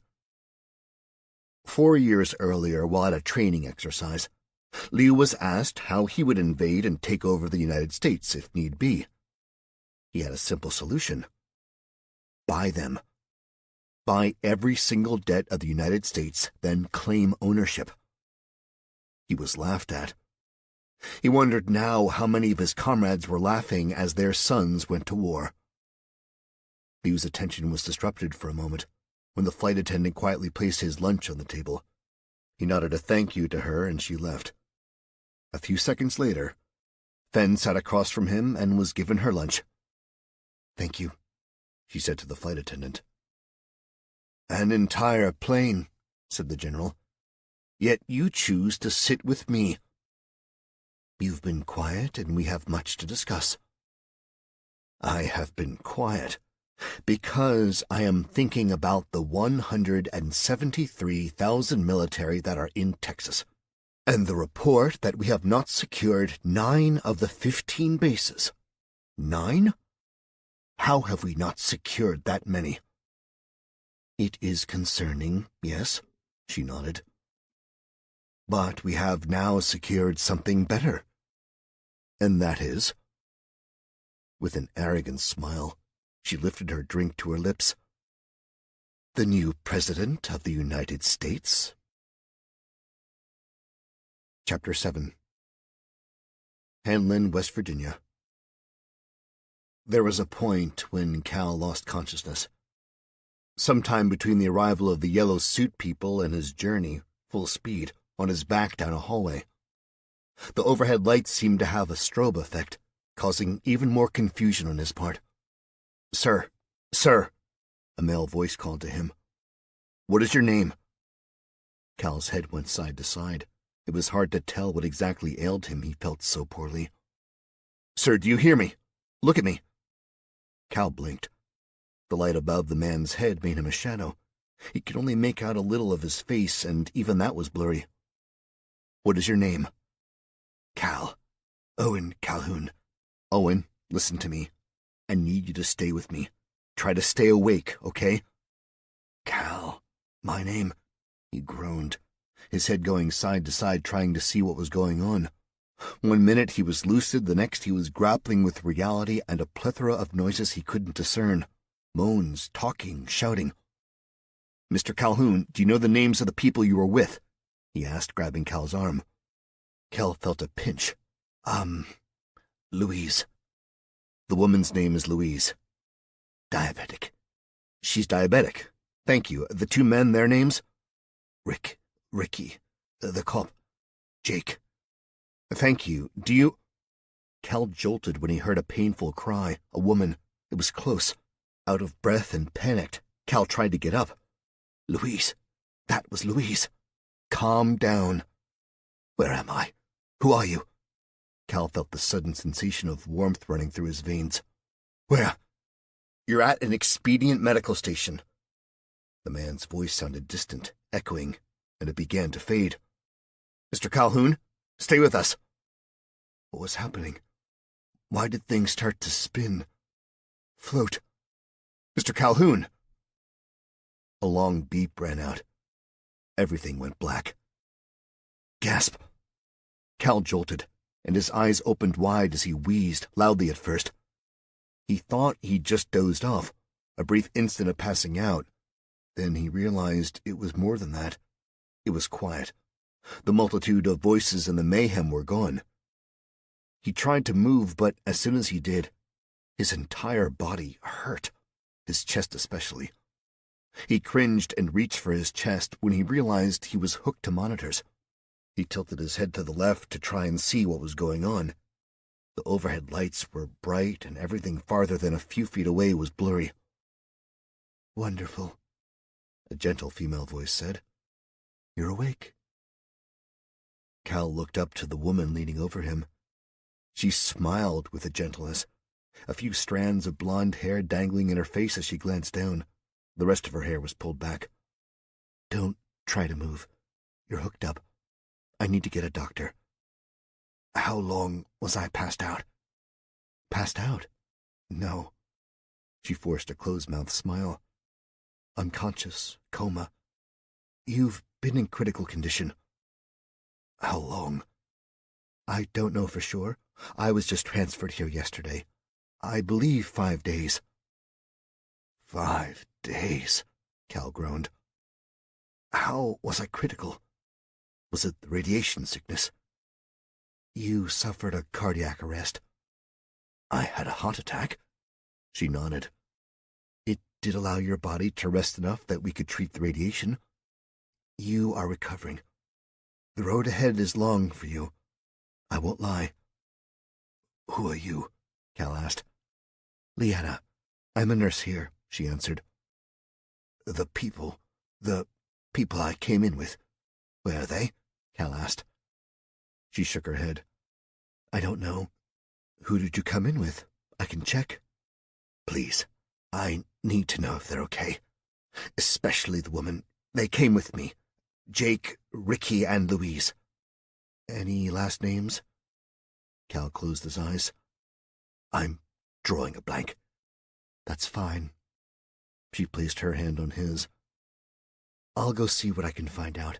I'll be back. In the meantime, please don't move." Cal nodded as his form of agreement. Leanna slipped her hand from his and walked away. Cal blinked several times, clearing the blurriness from his eyes. He was in some sort of large room, a gymnasium, perhaps. Even though things were still a bit visually foggy, Cal could still see he wasn't alone in that gym. Far from it. All around him were people, massive amounts of people, all laying on cots in a pseudo-hospital setting. Upon seeing that, he rested his eyes again. Clearly it was going to take Nurse Leanna a while. And what else did he have to do but lie there? Cleveland, Ohio. Toby's assessment about the building had been correct. He theorized that it was still standing, or at the very least it hadn't collapsed, blocking them in. He came to this conclusion because people left. When Harris didn't let them in, those who lacked patience abandoned the basement hallway. They took the stairs and never returned. Either they made it out or were somehow killed. Toby was banking on the former. They had no idea what was waiting for them when they left the bunker. They stayed on the assumption that the bombs were nuclear. They had been so cut off that anything was possible when they emerged. For all they knew, everything could be gone, or they'd step outside to rescue workers at a media circus. No matter how much he tried to mentally prepare for the worst, there wasn't enough mental preparation in the world for Toby. His heart shattered, and Cleveland wasn't even his hometown. They carried the remaining provisions with them and slowly ascended the steps, 3 flights up steps. That was all they had to endure. The second they hit the first set of stairs, the smell of old smoke permeated the air. The second staircase brought blackened walls and charred debris scattered about. Just as they hit street level, they had to climb over chunks of concrete and wood. The door was warped, but it opened enough for them to slip through. Before the attack, the stairwell opened into a wide, long hallway with swirling gray marble floors. The hallway wasn't far from the main foyer. It was hard to even discern a floor. There was so much rubble around them. Like walking a maze, they navigated around the fallen beams and mounds of destruction. While the building was technically still standing, it had become a mere skeleton of what it was. Their journey from the basement to the outside was a quiet one. It was daylight, but the sky was heavily overcast, and everything had a gray feel to it. The temperature outside had plummeted, and the streets were quiet. No one was around. Not a soul, not a sound. Whatever hit Cleveland left it virtually unrecognizable. There were no discerning landmarks, nor reference of direction. Harris stated, almost in shock, "Just go right. Make a right. I always turned right when I walked out of the building." "Then what?" Marissa asked. "Then we keep going in the hope we get a sense of direction." "So does this mean we're sticking together?" Marissa questioned. "Just until we get out of the city." Toby couldn't believe that was such a concern for Marissa. If Harris wanted to be on his own, then that was fine with Toby. It was his loss, not theirs. But how could either one of them even think about anything else but what had happened to Cleveland? The broken buildings were not the extent of it. Everything was black. Soot and grime covered everything. The amount of charred bodies matched the degree of rubble. They scattered about everywhere, under concrete, curled in balls, some tossed to the side and some in pieces. Frozen in time, instantly burnt to a crisp. They weren't the only human remains. There were the remains forever embedded on any wall left standing. Another horrific testament to the human loss. The force of the bombs was so strong they not only incinerated the people, they created a photograph of them, in the form of a shadow on the wall. Toby had seen pictures of such an event when it happened in Hiroshima. He always wondered what it was. A burn mark, ashes, remains. He had to know. Pausing, Toby reached out to a wall and trailed his fingers on the image of a head. After he rolled his fingers together, there was nothing on them, and the image hadn't smeared. It was all that remained of a person who, a little more than a week before, had a life, a family. Now they were a mere etched-in-stone image and a gruesome historical marking. The goal was to get out of the city, to the outskirts. where hopefully there would be people and help. Slowly and surely, with very few words between them, they did their best to get from the circumference of Ground Zero Cleveland. Swall, California, San Joaquin Valley. The pump was doing its job, but Joe only ran it in small amount of time per day. Despite the chic, discreet design boasted by Mike's well service, it still let out a racket when it was really rolling. It was one of 4 on his property and the best producing well he had. He kept the pump in a small well house that looked more like a taller doghouse. The other wells he didn't bother hiding their production, but this one he did. It was his supply well. Each day he'd run it during the late morning, load a bunch of gallon containers in his truck, and drive the quarter-mile across his property to the canning operations building. Outside it looked like a newer barn, and inside was where Joe's workers made his trademark Fat Joe's tomatoes. It was quiet in there. Not a single employee or piece of machinery was running. A few hours earlier it was noisy. Joe was producing a carton of canned goods. Cook the tomatoes, jar them, seal them, and stick them in a box. After he finished, he shut down, cleaned up, and aired the place out. It had become his new daily routine, canning and then water. He was just about finished with that before heading out to the fields. He'd returned from the water pump to the barn. Joe lifted a mat, lifted the floorboard under steamer number 3, and exposed a staircase. He carried the water down and placed it against the far wall. The downstairs storage area was filling up nicely. Soon he would be well stocked. He needed it to be that way. Word of the resistance had reached him, and he knew those foot soldiers fighting for freedom would need a safe place, one stocked with provisions so they could hide away, rest, and gain strength for the battles. That was Joe's plan, his contribution to the cause. He wasn't in shape enough to fight. He would if he had to, but his part would be to keep the soldiers strong. He was stockpiling, nicely and secretively. Enough, though the invaders had sent up a headquarters in San Joaquin Valley with the mayor perched on their lap. No one had even approached him or visited his farm. That was about to change. He pulled the string on the light, and as he started up the stairs, he heard the sound of motors, a truck motor. He hurried, shut the floor hatch, covered it with a mat, and peeked out the window. Sure enough, a jeep and a truck were parked outside. Figuring he might as well see what the visit was about, he left his canning building.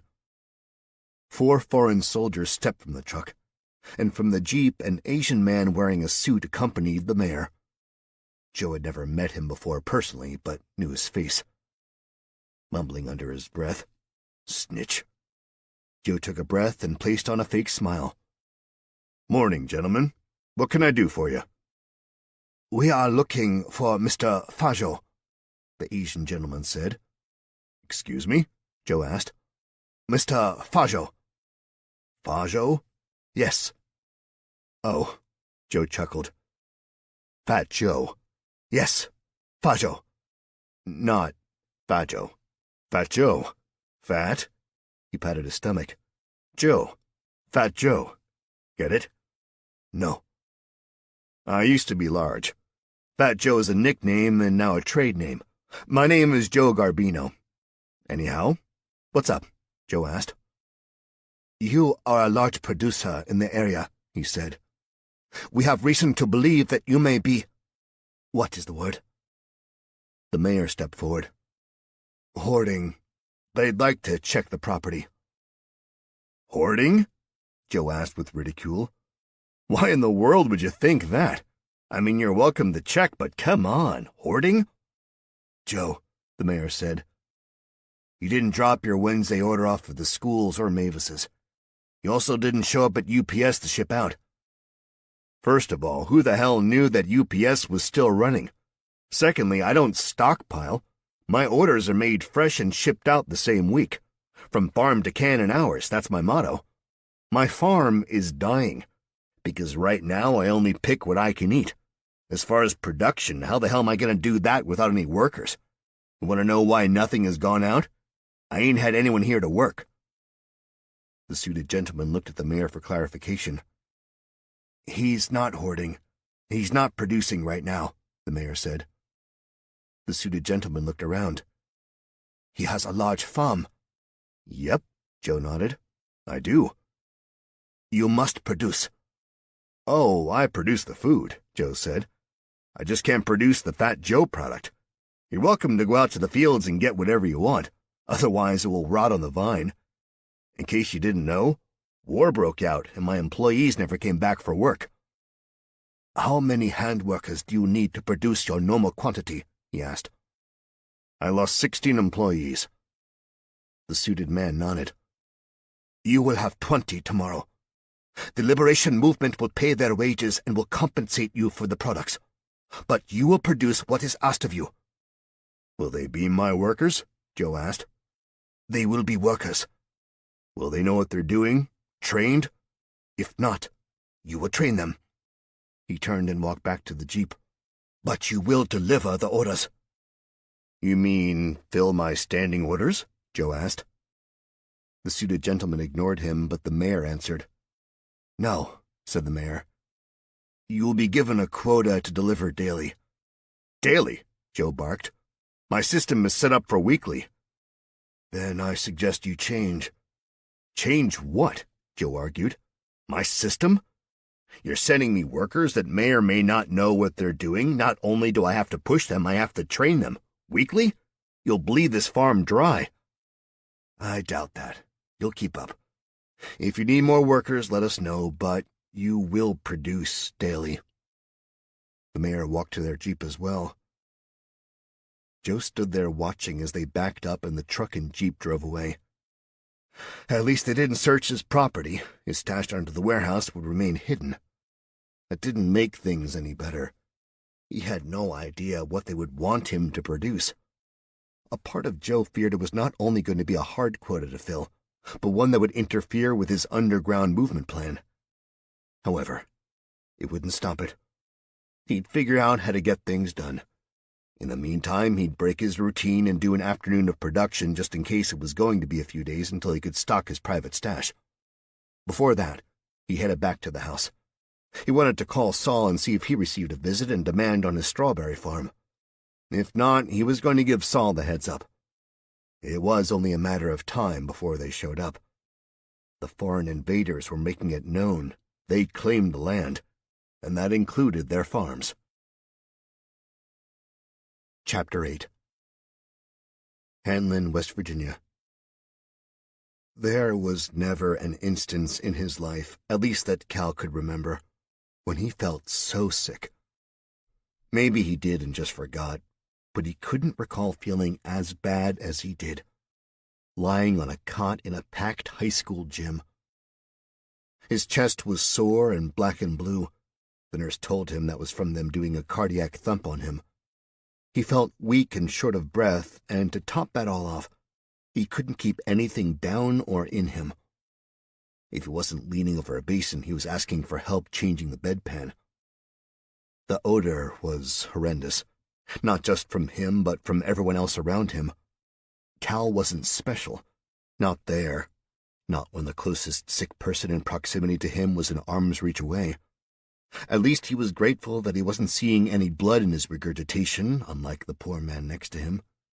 All that man brought up was blood, and it smelled putrid. The guy's face was spotted with a burn on his cheek. His arms were blackened with what looked like bruises, and his hair was thin and scarce. Cal wondered what he looked like, but dared not to ask for a mirror. He just wanted to get better, to stop floating in and out of consciousness and find his friends, find Louise. When Leanna searched for them, all she could report to Cal was that all of them were being treated for radiation sickness. "It's not a short game," she told him. "You're not going to feel better in a few days. It's not the flu. And you especially will take a while. You're recovering on many levels." It wasn't like Cal to just do nothing, sick or not. From his cot, he watched the number of workers dwindle. The healthcare worker-to-patient ratio used to be good, but over a period of a few days, he only saw one, and Leanna wasn't the worker. What had happened to her? Was she all right? When he tried to focus on the goings-on of the aid station, he drifted off again. The brief slumber bred a vivid dream. The wedding that never happened, all the guests, the purple and gold decorations, staring at his beautiful wife. When he woke, at first he believed the entire war, the bombs, the sickness, was all part of a dream. They weren't. Just as he started to close his eyes again, he saw the lone healthcare worker struggling with a patient, and Cal decided, sick or not, he wouldn't lie there and do nothing. With a grunt, he sat up slowly and swung his legs over the side of the cot. He stood a moment, let the dizziness subside before he stood. When his feet touched the ground, he swayed left to right, nearly losing his balance. Into the cot, he caught himself. He wasn't attached to an IV, and that was a good thing. He took a deep breath and, slowly, nursing the cots as a crutch, made his way to the healthcare worker. Cal couldn't tell if the patient was a man or a woman, only that the worker, who was male, was having a hard time. The patient thrust up and down, legs kicking. The worker was trying to secure the legs, give some sort of medication while pleading with the patient to be calm. The closer Cal drew, the clearer he saw that the bedding was a mess, and so was the floor. Smeared with blood and bodily fluids, Cal brought his hand to his mouth as he made it even closer. The stench of rotten bile burned his nostrils. "Calm, please, I just want to help you," the healthcare worker said. "Here," Cal said as he made his approach. "Let me. Hold them down. I'll inject. I don't have the strength." "Thank you, so—" The worker peered over his shoulder and saw Cal. "No, get back in bed. You shouldn't be up." I can't just lay there." "Yes, you can." "No, I can't. What can I do to help?" Exasperated, the worker exhaled in defeat. "Here." He handed Cal a syringe. "Just inject it in the thigh. Do it fast. I'll only be able to hold her down so long." Cal nodded and stepped forward. He could see the woman's legs were frail and thin, covered with sores that bled and looked bruised. When he made it directly to the cot, he saw her arms were the same, and she shook her head violently. Her head was void of hair and covered with brown, birth-like burn marks. "Get ready," the worker said. Cal prepared to deliver the medication. He watched as the worker secured her legs. When that happened, Cal froze. "Now! Right now!" the worker ordered. It took a second for Cal to snap out of it, and he plunged the contents of the syringe into the thigh, then stepped back and froze again.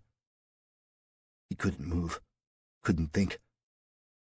His heart dropped to the pit of his stomach when he saw the poor woman wasn't a stranger. It was Louise. Charleston, West Virginia. It was something Madeline didn't expect to feel. Guilt.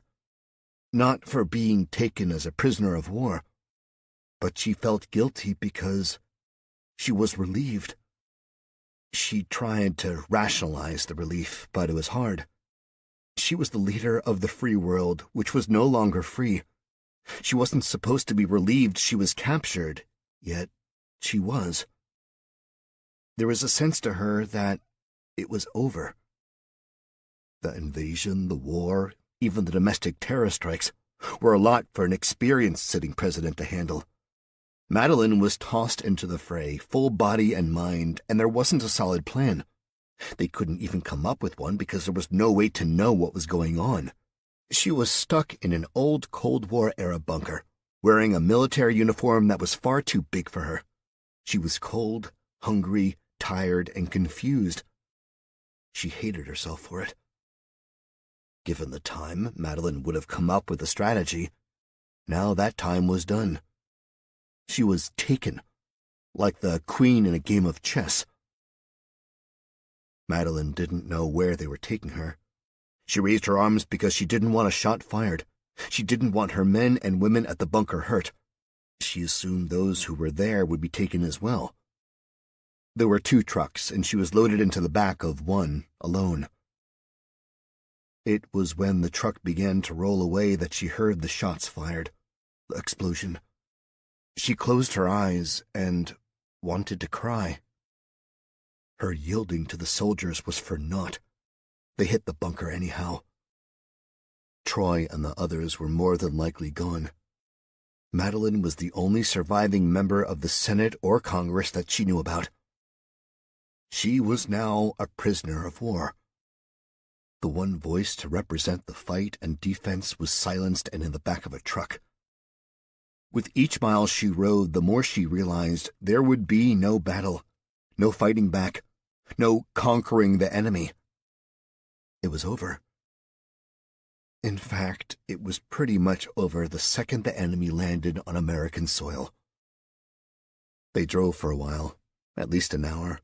She couldn't see where they were. Madeline wasn't shackled or handcuffed, nor was she treated roughly. She was escorted by 2 armed guards who didn't speak to her at all. When the truck stopped, the curtain in the back opened and her armed guards stood there. They offered her assistance in getting down, and that was when she saw she was at an airport. It was a short walk from the truck to the aircraft, a private jet with no name on it. "Where am I going?" she asked. "Where are you taking me?" She wasn't sure what she expected. Maybe it was shock that had kept her from speaking up earlier. Instantly, she panicked. Her pace slowed and her footing became more resistant. They led her more than before and inched her up the outer staircase through the open door of the plane. The engines were already running and warming up. The interior of the plane was beautiful, clean and comfortable. 8 rows of wide white leather seats lined one side of the plane, and on the other was a sofa and table. Her escorts left as soon as they got her inside. Madeline's heart raced. A few moments later, a female flight attendant came out, dressed in a crisp uniform, and pointed to a seat. "Where are we going?" Madeline asked. "Where are you taking me?" The flight attendant smiled and pointed to the seats. After a brief pause, Madeline took a seat and the attendant handed her a soft blanket. As soon as she sat, she closed her eyes. The seat was comfortable and warm. The blanket felt wonderful. The flight attendant left and returned with a cup of coffee and a warm wet towel that smelled of lemon. She placed them both on the small table area next to Madeline's seat. Madeline grabbed the towel and placed it on her face. Then, after it cooled, she set it down and lifted the coffee. The guilt returned when she took a sip. It felt like ages since she'd had a cup of coffee. She had to remember what was happening. She was taken during a siege, yet Madeline didn't contest. It wasn't that she was weak, she was just at a loss. There was no point in arguing or putting up a fight because she didn't know anything. She was in the dark. She had no clue who had taken her and where they were headed. It had to be all part of the process. A foreign country had invaded. She was the leader. In fact, there was nothing she could do except drink her coffee and wait and see where they landed. Hopefully, then, someone would talk to her and tell her what was going on. Cleveland, Ohio. It was a great place to stop for the night. In fact, Toby found it and called it irony. It was one of the few remaining intact buildings on the outskirts of Cleveland. A holistic healer of Western medicine. The windows weren't busted, and just inside the small building was the reception area. It was a cross between a store and waiting room. The back had examining tables, which made a great place to sleep. Toby walked a good 20 feet ahead of Marissa and Harris. He was the scout, keeping an eye out. They wanted to find a car, but any that were viable didn't have keys or gas, and none of them were savvy enough to get one working. When Toby realized the day was winding down, he started looking for a stopping place. They had made it out of the city on a southbound path. Harris would stay with them until they reached his home. Then he was stopping while Toby and Marissa went west. Harris was convinced that everything was fine once they cleared the perimeter of Cleveland and the destruction. That somehow there were rescue crews abound, walking and searching. Toby knew that wasn't the case, or at least they weren't nearby. He didn't hear any dogs, and that was the telltale sign to Toby no one was out there. Rescue workers, that was. They did see a few people who, like themselves, were walking south. They met a woman and her 2 young boys. They looked dirty and tired. The youngest boy looked ill. Convinced help was not far away, Harris gave them water and food from his ration. He claimed that he didn't need them. Rations were probably plenty outside of Cleveland. They had, however, cleared the worst part of destruction, and the farther they walked, the more buildings they saw. Even he knew it was a limited strike and wasn't like the entire country had been blasted away. They just needed to get out of the area and see what was happening with the world. For that night, they were staying put. Toby closed the window blinds, had some of his food, rummaged through what the store had that was useful, then went to the back to turn in for the night. None of them said much at all that night. He was the first to wake up. The health store had protein bars, and he had one of those. It was when he was gathering his stuff that he heard the sound of a truck. It sounded like a big one, too. When he heard it, his immediate thought was that maybe Harris was right. "Dudes, get up," he told them. "I am hearing trucks outside. I'm going to go check it out." Harris immediately jumped up, and Toby raced out before he saw if Marissa woke.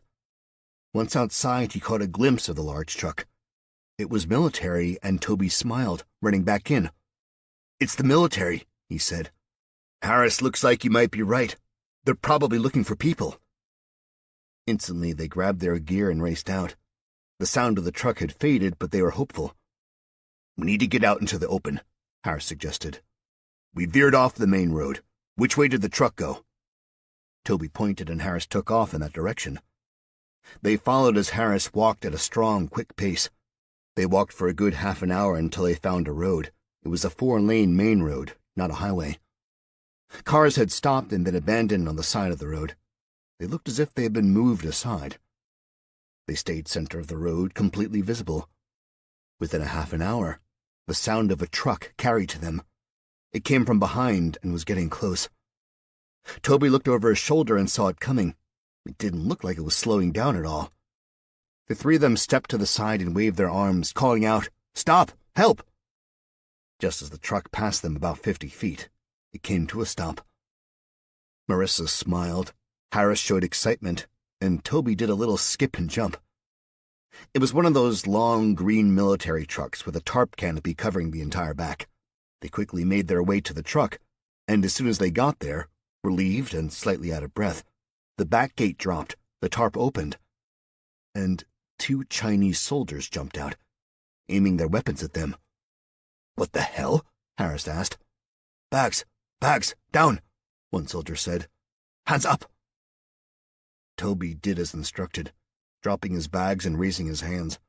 Once Harris and Marissa did the same, the soldier swung his weapon and pointed to the truck.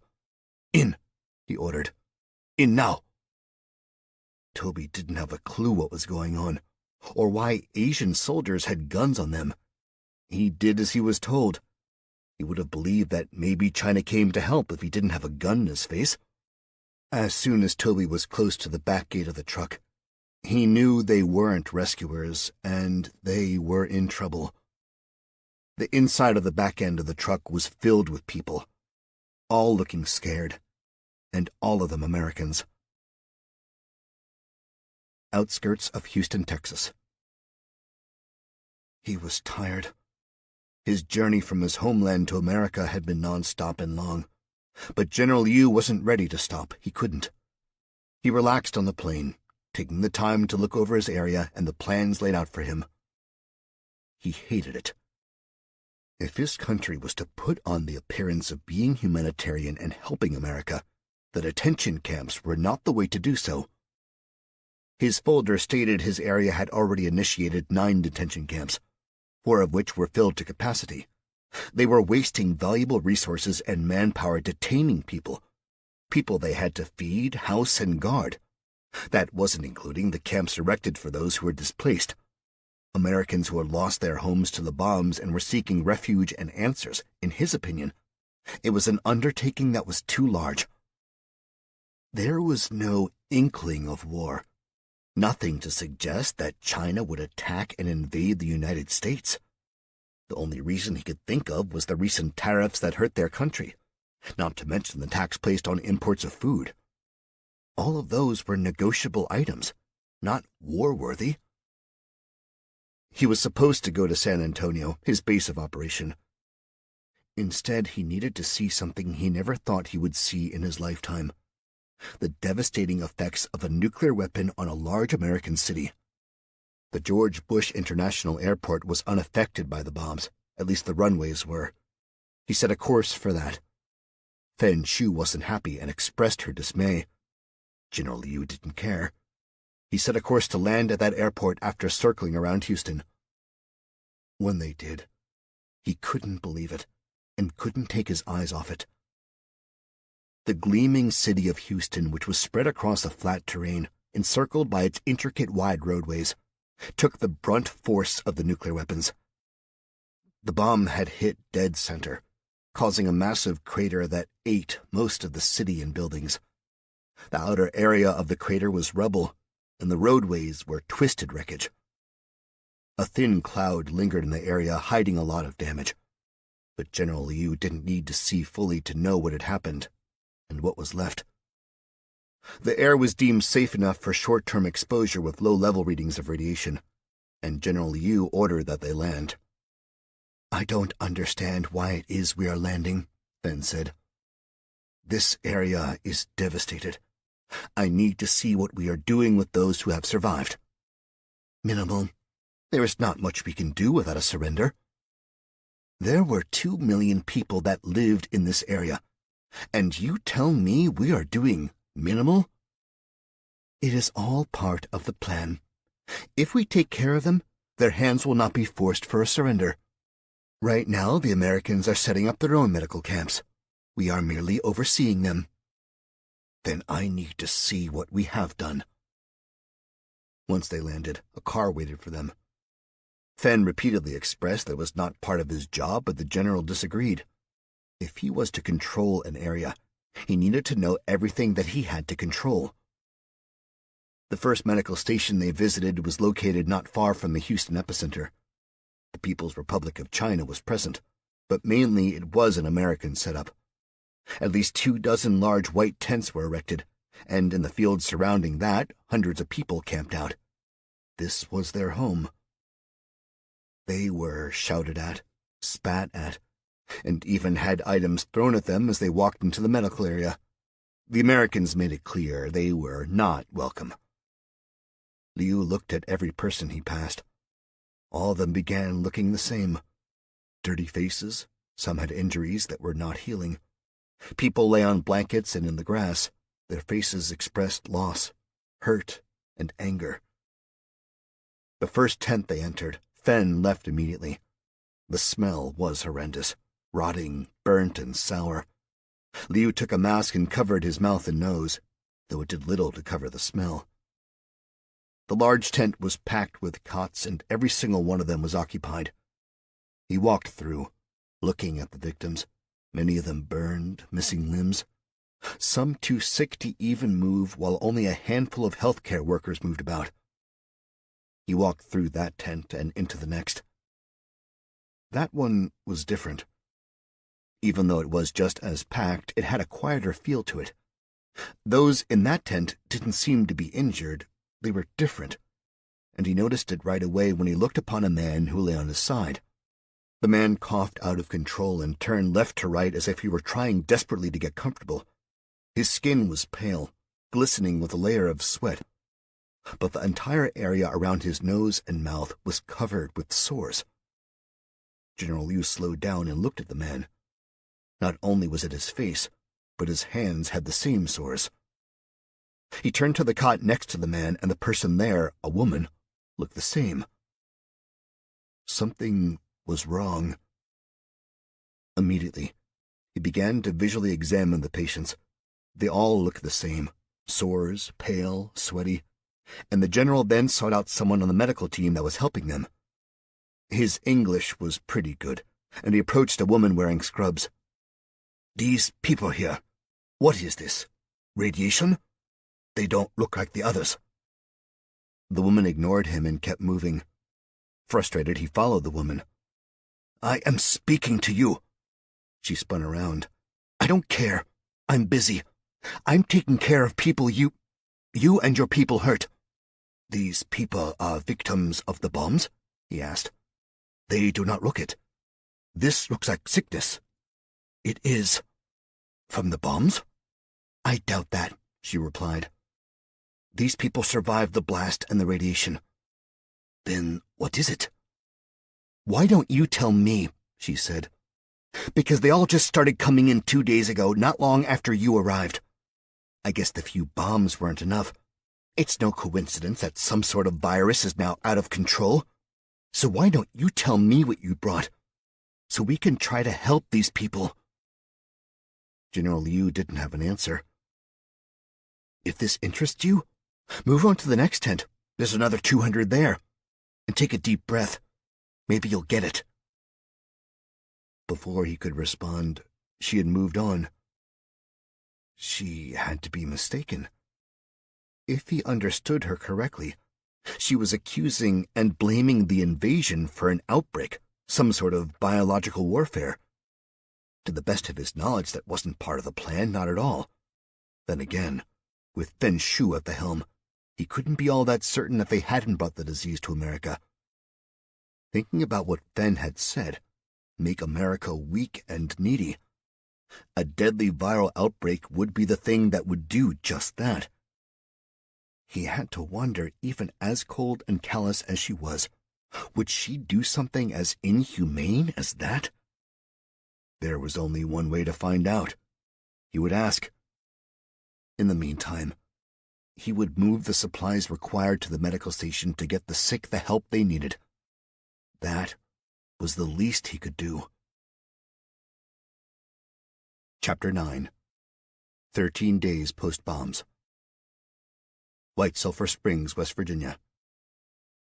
The smoke that trickled into the communications room wasn't as alarming as much as it was irritating. Troy wasn't thinking at first. He believed that it was perhaps some wire burning, something simple. He told Madeline to leave, but he didn't expect her to leave the shelter. She was escorted out, and Troy figured it was to the other level. After all, the bunker was a contained environment. After radioing and tracing the source of the smoke, Troy had a bad feeling. What if the enemy tapped into their location and was using the outside ventilation to smoke them out? Immediately he went into lockdown, closing and securing all bunker doors, both interior and tunnel entrances. No one was getting in. Every entrance was closed. The lockdown was protected by a 2-person number system. It was when he returned to get the president that he realized she was outside. By the time he had Major Reyes put in his code, the ground shook with explosions. Troy's heart raced out of control. What had he done? He sent the president out into the madness. 6 minutes. It was a lifetime. 6 minutes it took to open the doors, arm up, and charge out. He led the troops. Racing up the tunnel entrance, he could hear the gunfire. It was steady in the distance, and then, just as he reached topside, it slowed down like popping corn. He emerged to fire. The beautiful grounds had been set aflame. The once grand, white Greenbrier resort burned. The entire left wing was engulfed in flames, and thick black smoke billowed up into the air. He had over 20 men on the perimeter, and body parts scattered about. Every vehicle they had outside was destroyed. He could hear screaming, and Troy charged toward them. One of his soldiers was trapped in a burning truck. His hands pounded against the smoky glass. The door had been jammed, and Troy jumped on the hood of the burning vehicle, smashed the windshield, and pulled out the driver. He died within seconds. "No, no, no!" Troy cried out.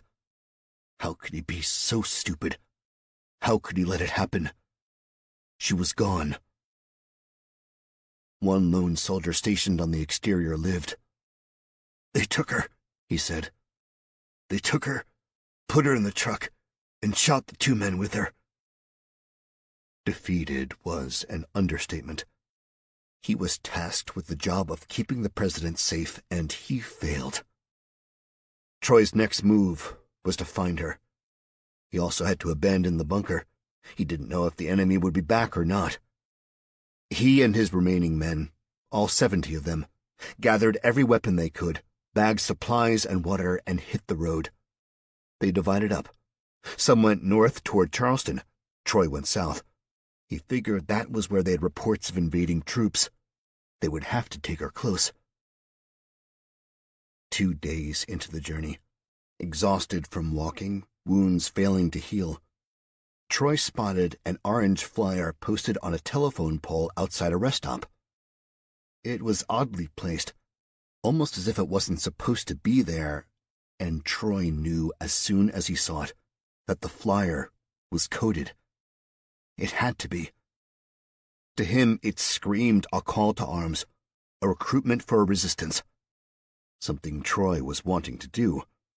With that flyer in hand, he radioed his men that had headed south and then, with his group, headed to the location on that flyer. Hanlin, West Virginia. When Cal was in secondary school, he had a class called Personal and Social Education. They were doing a study on war and effects on society, and as preparation for the class discussion, Cal watched 2 movies. Both were on nuclear war, and both of them made during the height of the Cold War era. They weren't propaganda. They were a hard look at what could happen.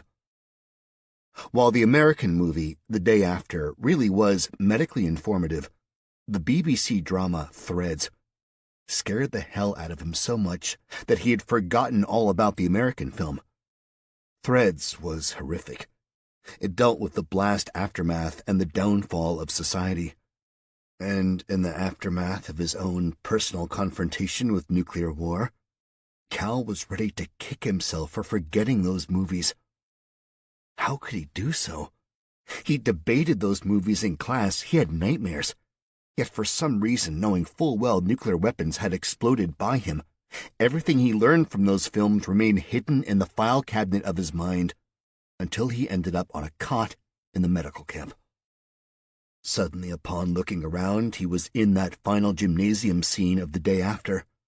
Scores of people lying on cots and whatever they could find. The hero of the movie, limping his way to his love interest ravaged by radiation. All of it could have been avoided had he remembered an inkling of what he saw in those movies. Had he done so, he would have insisted on finding shelter, at least for a week. None of them would be ill. The effects on his body should not have come as a shock to him. He knew better. There was no one to blame for his ignorance. Back then, when he watched them, nuclear war was a thing of the past, a relic of an age gone by, pretty much a fable that would never happen. However, there he was, making his way to Louise. He hobbled across the gym floor, stepping over sick people, victims of war, fleeing from their home cities that were hit. Refugees hoping to find a safe haven became incapacitated, radiated statistics stuck in a high school gym. Just like Louise. Cal made it his personal job to care for her. Several times a day he tended to her, fed her, washed her, changed her, and at the end of the day, he sat with her. More than anything, he wanted to move her somewhere private, but there was nowhere to move her. Not yet. Once she was better and didn't need constant attention and IV treatment, Cal could move her to a classroom. Then again, there was little medical help available. 1 doctor, 2 nurses, and a few volunteers. That was it. There was news and chatter on the radio that help was coming. However, that seemed like a fairy tale as supplies diminished. There were positives. Cal didn't look nearly as bad as he felt. He successfully avoided his reflection, fearing he'd look like one of those stricken in The Day After, or from the multitude of images he had seen from Hiroshima. Surprisingly, he wasn't as bad as his mind imagined. He wore a baseball cap to cover his balding head. His weight loss wasn't as drastic as many, and he didn't have the radiation birthmark-like discoloration that many had. His radiated wounds were healing, and he hadn't lost his teeth, something many of those in the gym had experienced. Their teeth just fell out. Shortly after Cal gathered the strength to stand and help, He discovered Jake and Ricky. Since both of them weren't nearly as bad as Cal, he encouraged them to get up and get moving. They did. Cal was convinced that staying busy was what made him feel better. The three of them were quickly educated on what to do. Cal learned a lot. How to do an IV, change a bandage. However, the tooth loss was one of the last things he learned. He was sitting at a table with Jake and Ricky, sipping on broth, when he noticed Jake fiddling with a tooth. "What are you doing?" Cal asked. "It's loose, man," Jake replied. "Did you hit it in the accident?" "I don't think so. It's just loose." Ricky looked up from his meal. "It's the radiation. It causes your gums to recede and your teeth to fall out." "No way," Cal said. "Yep." Jake removed his fingers from his mouth, and between them was his front tooth. "Just came right out." Cal cringed. Jake dropped the tooth, and it clinked against the plate. "Don't," Cal winced. "Pick that up." "I lost 3 yesterday," Ricky said. "See?" He flashed a smile to show the spaces. Immediately, Cal checked his teeth. They felt strong, but he prepared for the worst. He only hoped he could handle it as nonchalant as Jake and Ricky.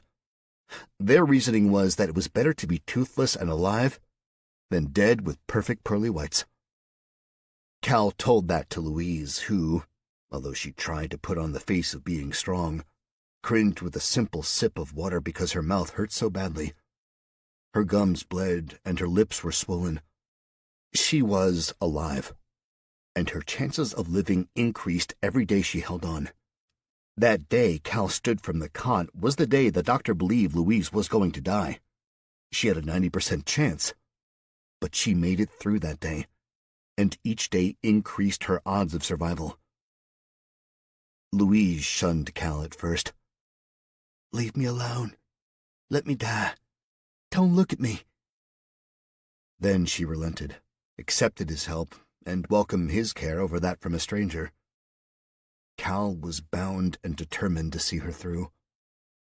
Before it all, Louise was a strong woman, outspoken and full of life.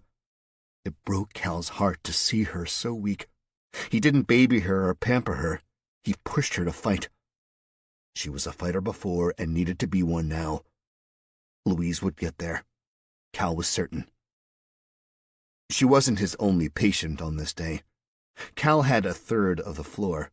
Nearly 20 of his patients had to be aided in eating. Louise was always first and foremost. He fed her even when she fought him on it. He made sure she ate and had water. If he couldn't be by her side, he had Ricky or Jake be there. When, of course, they weren't out making runs looking for supplies. As soon as they could, they went out. Cal was envious. Even though he was getting better, he still lacked a lot of strength. On this day, he washed and smelled fresh. He sported the cap that Jake had found for him and wore a clean shirt. Louise noticed and said that he smelled good, but wasn't feeling much for food. A few sips of water, and she forced a smile of gratitude as Cal moistened her lips. She wanted to try and sit up, but Cal asked her to wait one more day. "Will I make it one more day?" she asked. "Of course," Cal replied. "You made it this far, right? You're strong. You'll beat this thing." "What's going on out there, Cal?" she asked. "What do you mean?" "With the attacks. What's going on? Who did this?" Cal opened his mouth to reply, but stopped. He didn't know. He honestly didn't know. In fact, he hadn't thought of the logistics of what had occurred and who did what. His knowledge of what occurred was limited to what was happening in that gym. He was certain he didn't want to know and didn't want to face that reality yet.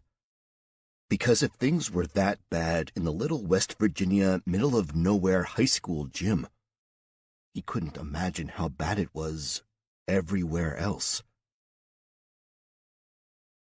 Chapter 10. San Antonio, Texas. A wonderful warm meal was served on the plane, and Madeline sipped on an alcoholic beverage which calmed her nerves. She had no idea where she was even after they landed. She had sat on the plane hours after they landed until it was night, and then had been escorted out and placed in a windowless room off a large hangar. There inside was a cot, fresh towels, a change of clothes that consisted of tan drawstring pants and a long-sleeve t-shirt. In the room was a small powder room with running water. A notebook and pen sat on the folding TV tray table next to a lamp. It was simple, plain, and she was in that room for days. The only human contact she had was twice a day when they brought her a meal. Then, finally, they came for her. It was the first time she had seen daylight in a while, and her eyes hurt and had to adjust. They placed her in a car with heavily tinted windows, and when she arrived at her destination, she learned the location. Had it been a mistake? She wasn't expecting her final stop. Madeline knew it to be one of the finest, if not the finest, hotel in San Antonio. They rushed her from the door into the hotel. The lobby had extremely high ceilings, tall windows, and white square pillars.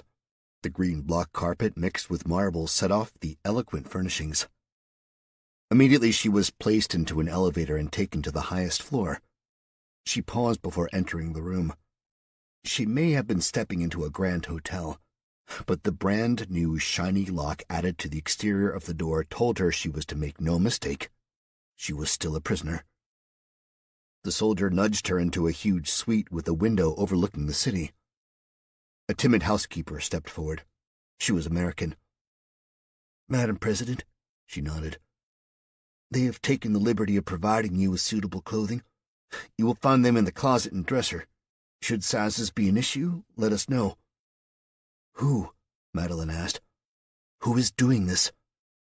"Enjoy your stay. I will check back tomorrow.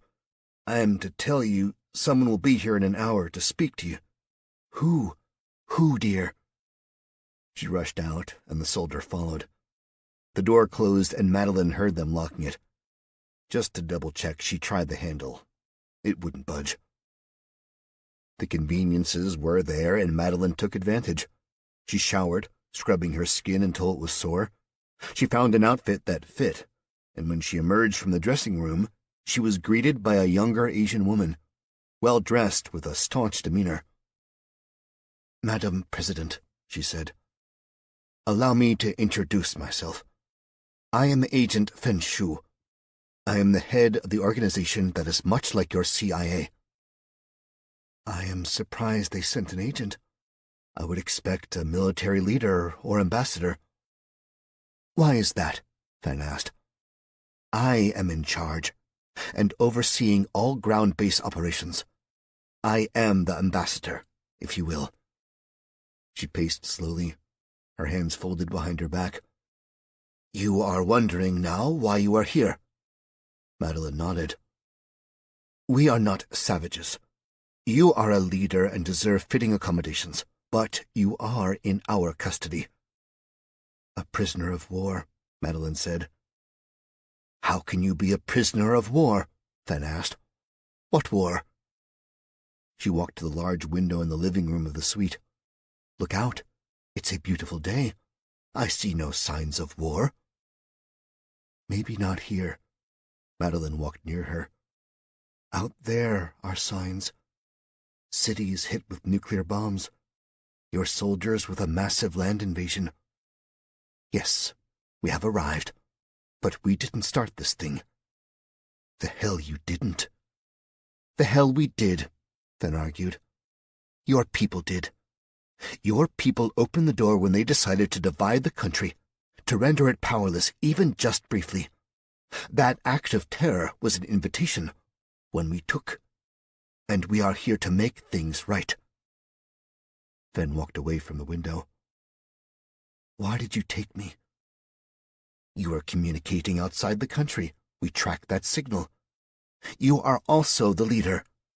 How can you lead 200 feet underground? To me and many others, it was as if you were hiding. What leader hides?" "I had no choice."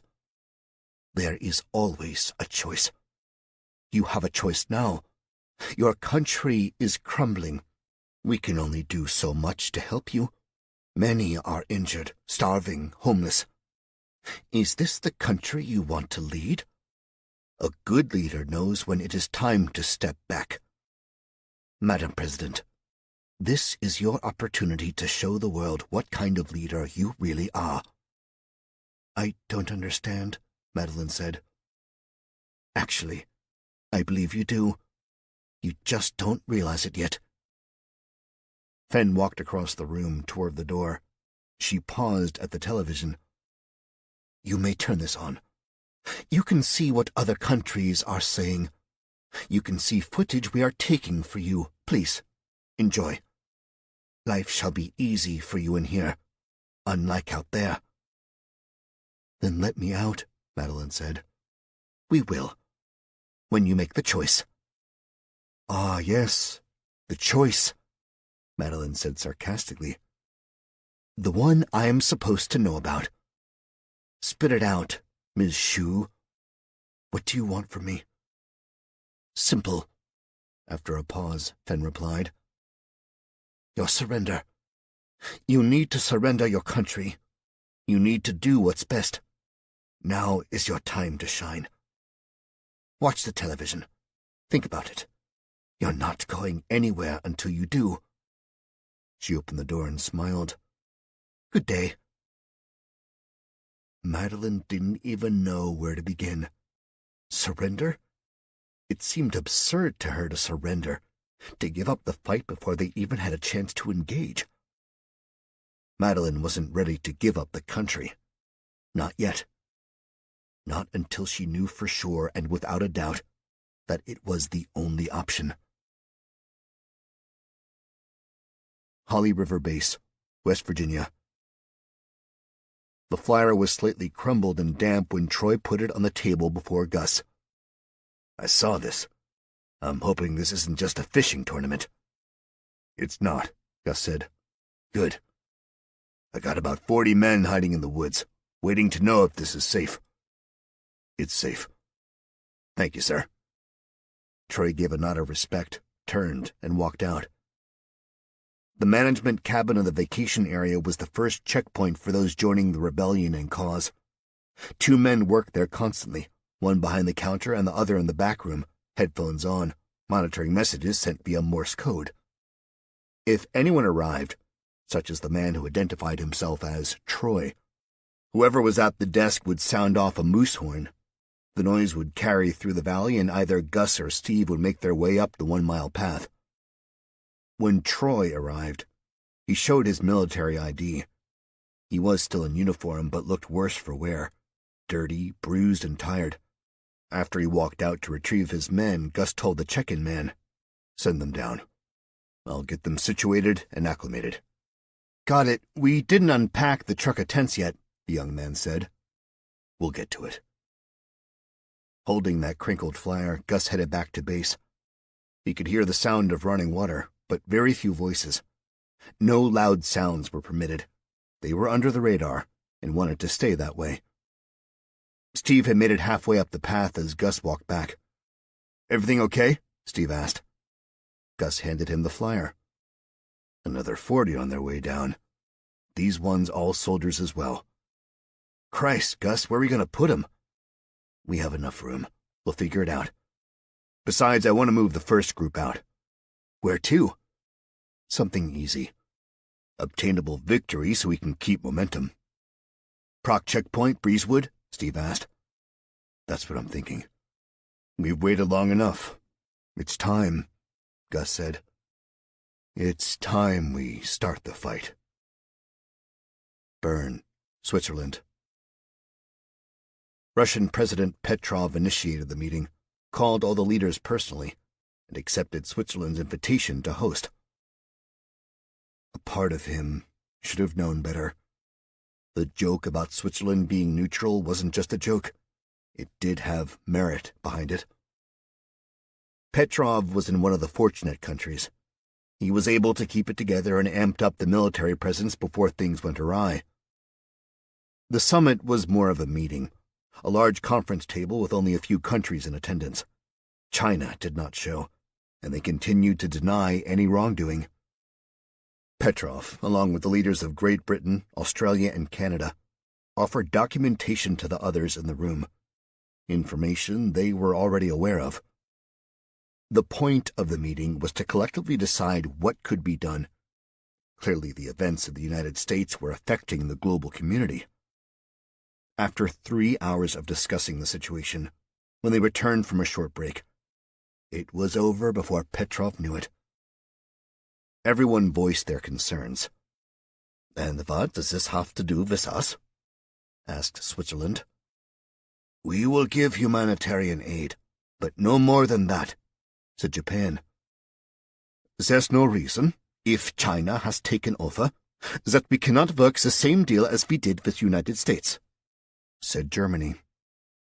The general consensus was, it was a new order, and let it go.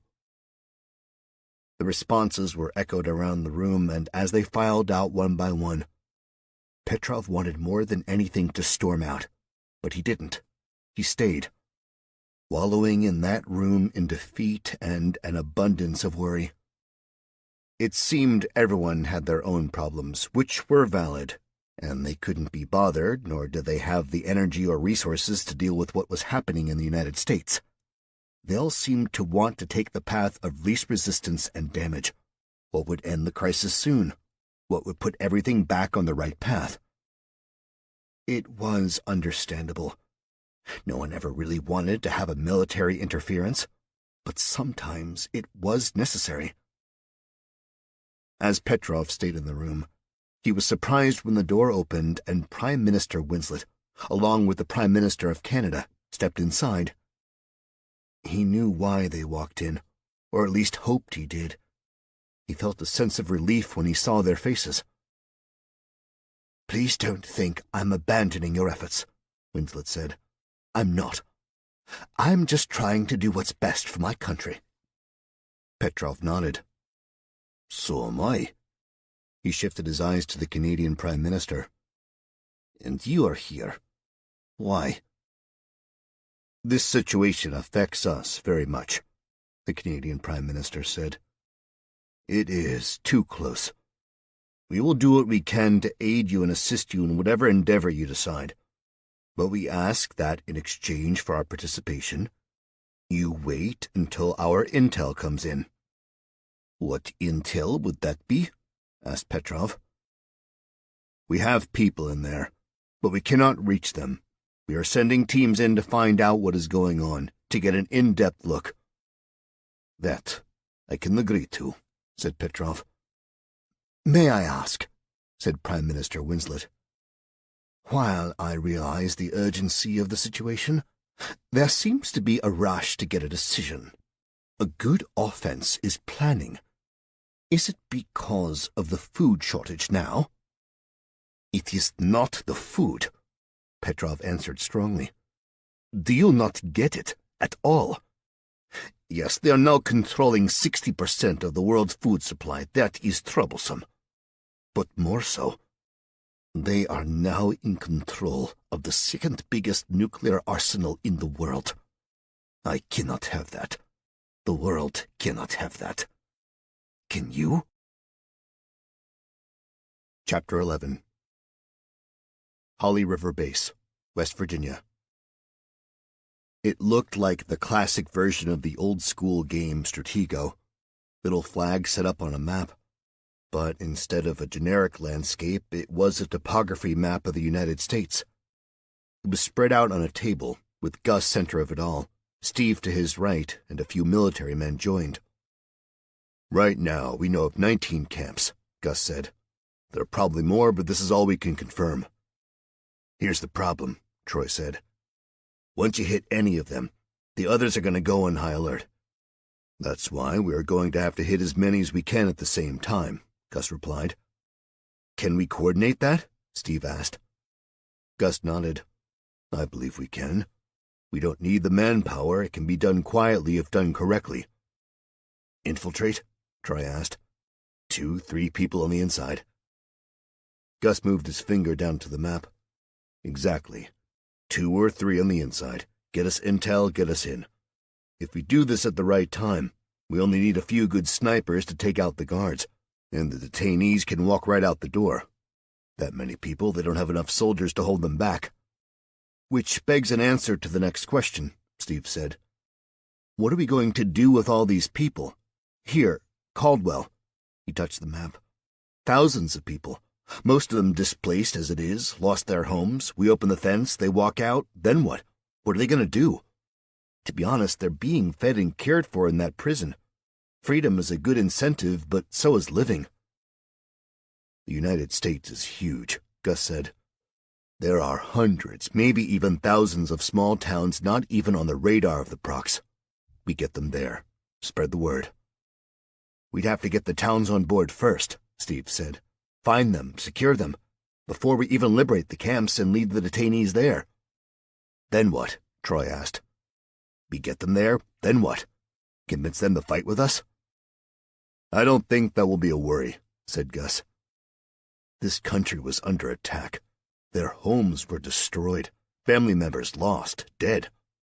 After all that and then being taken prisoner, I don't think they'll say, thank you and walk away. I think they're going to say to us, what do you need us to do? They'll fight, Gus stated assuredly. Once we get enough people that are over the shell shock and standing up for themselves, we're going to see a whole different war unfold. Dallas, Texas.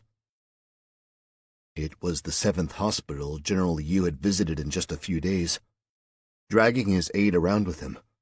He was grateful for the aide, Sergeant Huang. While Liu was quiet around him at first, Huang had not betrayed Liu or turned him in for veering from mission. His mission went from a restructuring effort on paper to a humanitarian one that wasn't acknowledged or allowed. He, in a sense, had become a rebel. It wasn't that he didn't love his country or didn't want it to be victorious. He just wanted to play fair. Granted, war wasn't fair, but part of the thrill of victory was like in the game of chess, to champion your opponent through skill and strategy. If the current war was truly likened to the game of chess, then the United States entered the game missing several pieces, including their queen. They were at a severe disadvantage, one China basked in. It wasn't as if the general never thought of war with the United States. He had. In his ideal scenario, China had won the war over fear of might and disaster through financial ruin, not fear of disease and disaster through stolen opportunities brought on by cowards who wished to overthrow their own government. When he thought back to that, to those men and women who planned to do their own liberation of their country, he wondered if they thought it through. Sure, it was easy to bring a big man to his knees, but what if he did not stay down? Liu believed the United States would not stay down until he saw the sickness. It had spread faster than he imagined, and it wasn't only Americans affected. He had received reports that Chinese soldiers and healthcare workers were lying in cots next to Americans. And Fen Shu, she had avoided him. She had not taken his calls, nor was she ever at the meeting place. But he lucked out. While visiting Dallas, he had heard she was at a detention camp, and without announcing his arrival, General Liu sought out Fen. "We are sure she is here?" Liu asked Huang. "Yes, sir. My contact with her camp has said as much," Huang replied. "You're a good man." Liu meant those words. It was obvious to him that Huang was a seasoned veteran who had as much love for China as Liu did. Huang refrained from saying anything that could be considered treason, such as negative statements about the war. But Liu gauged how he felt. Huang was an ally, and fast becoming the only friend he had in the foreign land. "There," Huang said with a point. Liu rode first-seat passenger in the jeep, and Huang pointed to Fen just outside the fenced area speaking to soldiers. She wore a uniform and a gas mask over her face. He could still see her eyes, and when he pulled up, they widened. "Stay here. I wish you not to be part of this confrontation, for your own good." Once the jeep had stopped, Liu stepped out and walked straight to Fen. There was no avoiding him. "Agent Shu, may I have a word?" She nodded and followed him away from the earshot of others. "I would request you remove that mask," he said. "I prefer for my safety that I leave it on." Then you know about the illness. I do? Remove the mask. You are at a detainment camp. There is illness here. Our experts say it is airborne, highly contagious, remains alive for 36 hours in the air and on surfaces, and its current fatality rate without treatment is 90%. What experts give you this information? He asked.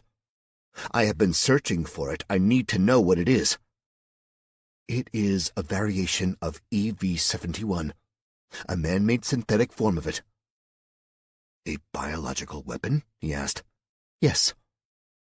Would this be the same one tested in 1994 that killed over 300 children in less than 10 days?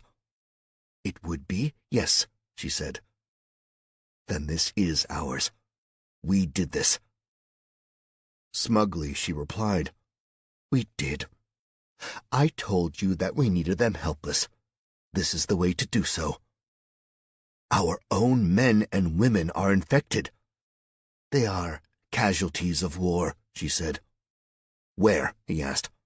Where was it released? We took a page from American history and tainted blankets. Those blankets were passed out at relief stations and camps close to every area hit by the bombs. General Liu closed his eyes and lowered his head. It was not needed. More than you realize it was. Then, for my sake and information, I want everything you have on it. It is now an enemy, and one cannot defeat an enemy without knowing it. He turned to walk away. It is not an enemy that needs defeated. We can defeat it. General Liu stopped walking and turned back to face her. There is a cure, a treatment, but it must be given within a few days. Why have we not given it out? In time. It's our price. They want to save lives, they must pay the price. That price tag is surrender. He felt as if he wanted to scold her like a child. It took everything he had to hold back his hand from waving a finger at her. You say the treatment needs to be given in a few days. What happens if the surrender doesn't come for a while? The virus will spread, and it will keep on spreading. You'll help that along.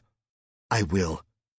General, she huffed out, my job was to devise a plan to get, maintain, and keep the United States of America and make it the unified territory of China. I am doing so.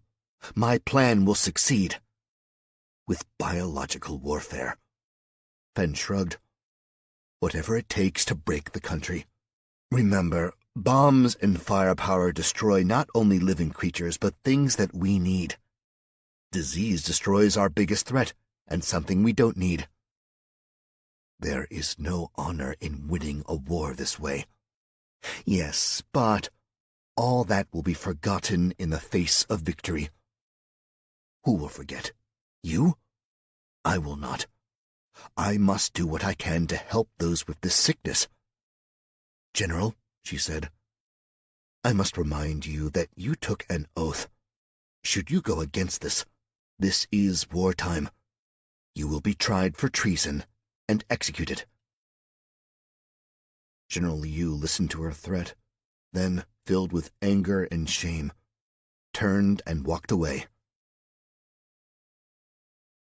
Hanlin, West Virginia. Cal. Louise said his name so softly, almost a whisper, her eyes still closed. Cal, she called for him, swatting away the cloth as he wiped down her head. What?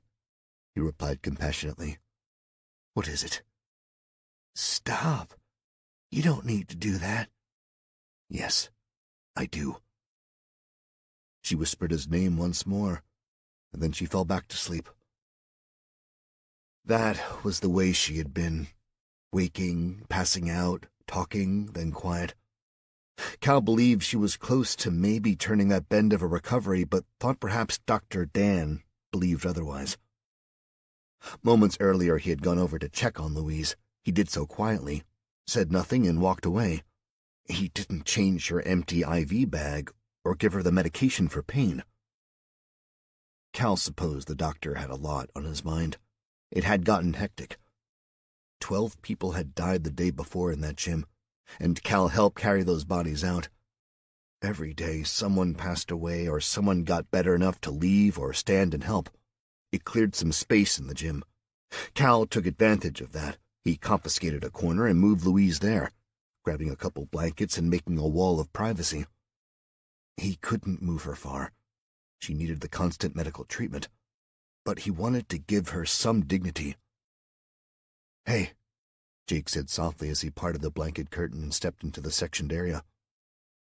"I'm back if you want to take a break." "Yeah, thanks." Cal stood with a stretch of his arms. "I want to do my rounds." Jake nodded and claimed the chair next to Louise. "She wake up at all?" Jake asked. "A little, here and there. She bitched at me. That's a good sign." "It is." "How is it out there?" Cal asked. "We went south and east, of course. Got some supplies. Didn't go too far." "Did you see any more of them?" "The enemy soldiers?" Jake shook his head. "No. Still can't figure out why they were in that pissant town. Parkersburg is not a big metropolis." "On their way to Washington, maybe?" Cal guessed. "Washington's gone. So I can't figure out why they were there. But I haven't seen any more, and this was the 3rd time I went out in 2 days."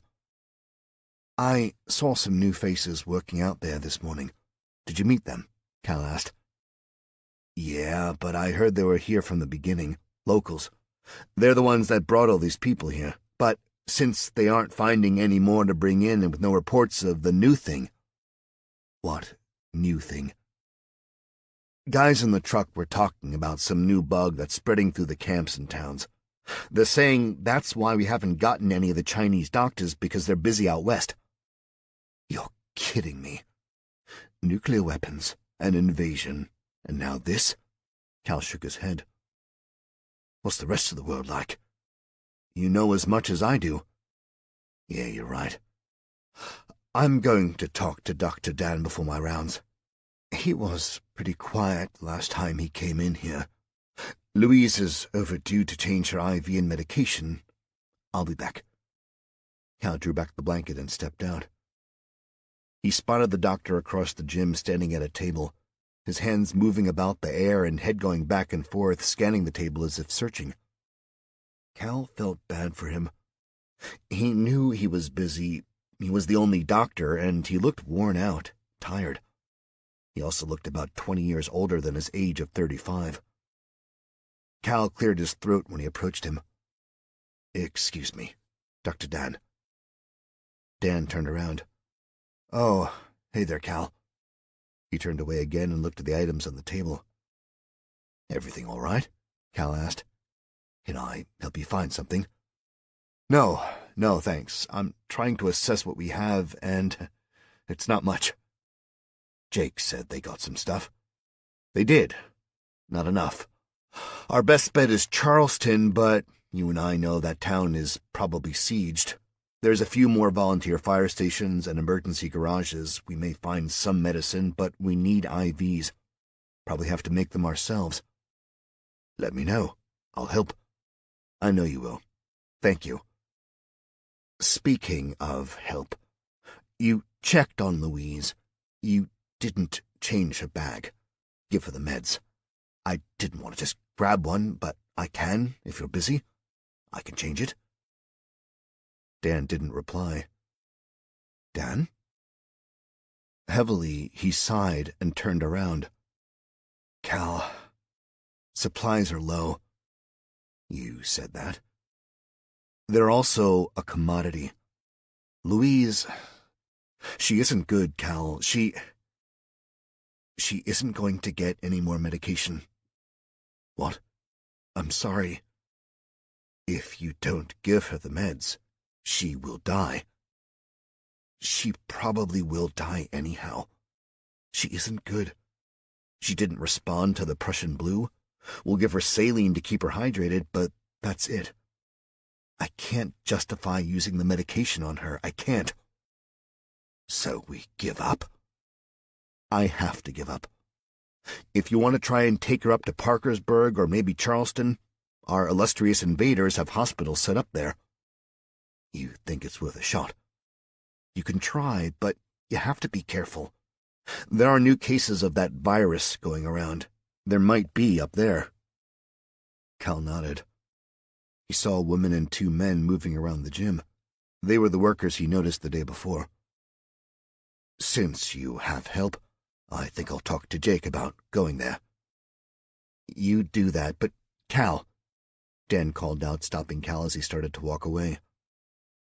I know this is painful and hard, but if she survives, it will be a long recovery, and even then, she faces long-term debilitating effects. Allowing her to pass peacefully may be the humane thing to do. Cal didn't reply. He only made eye contact with Dan and then walked back to the section where Louise rested. What's going on? Jake asked. Cal whispered. He isn't giving her any more meds. He says he can't justify it. Jake nodded. There are several others they stopped giving meds to as well. It's not fair, Cal said.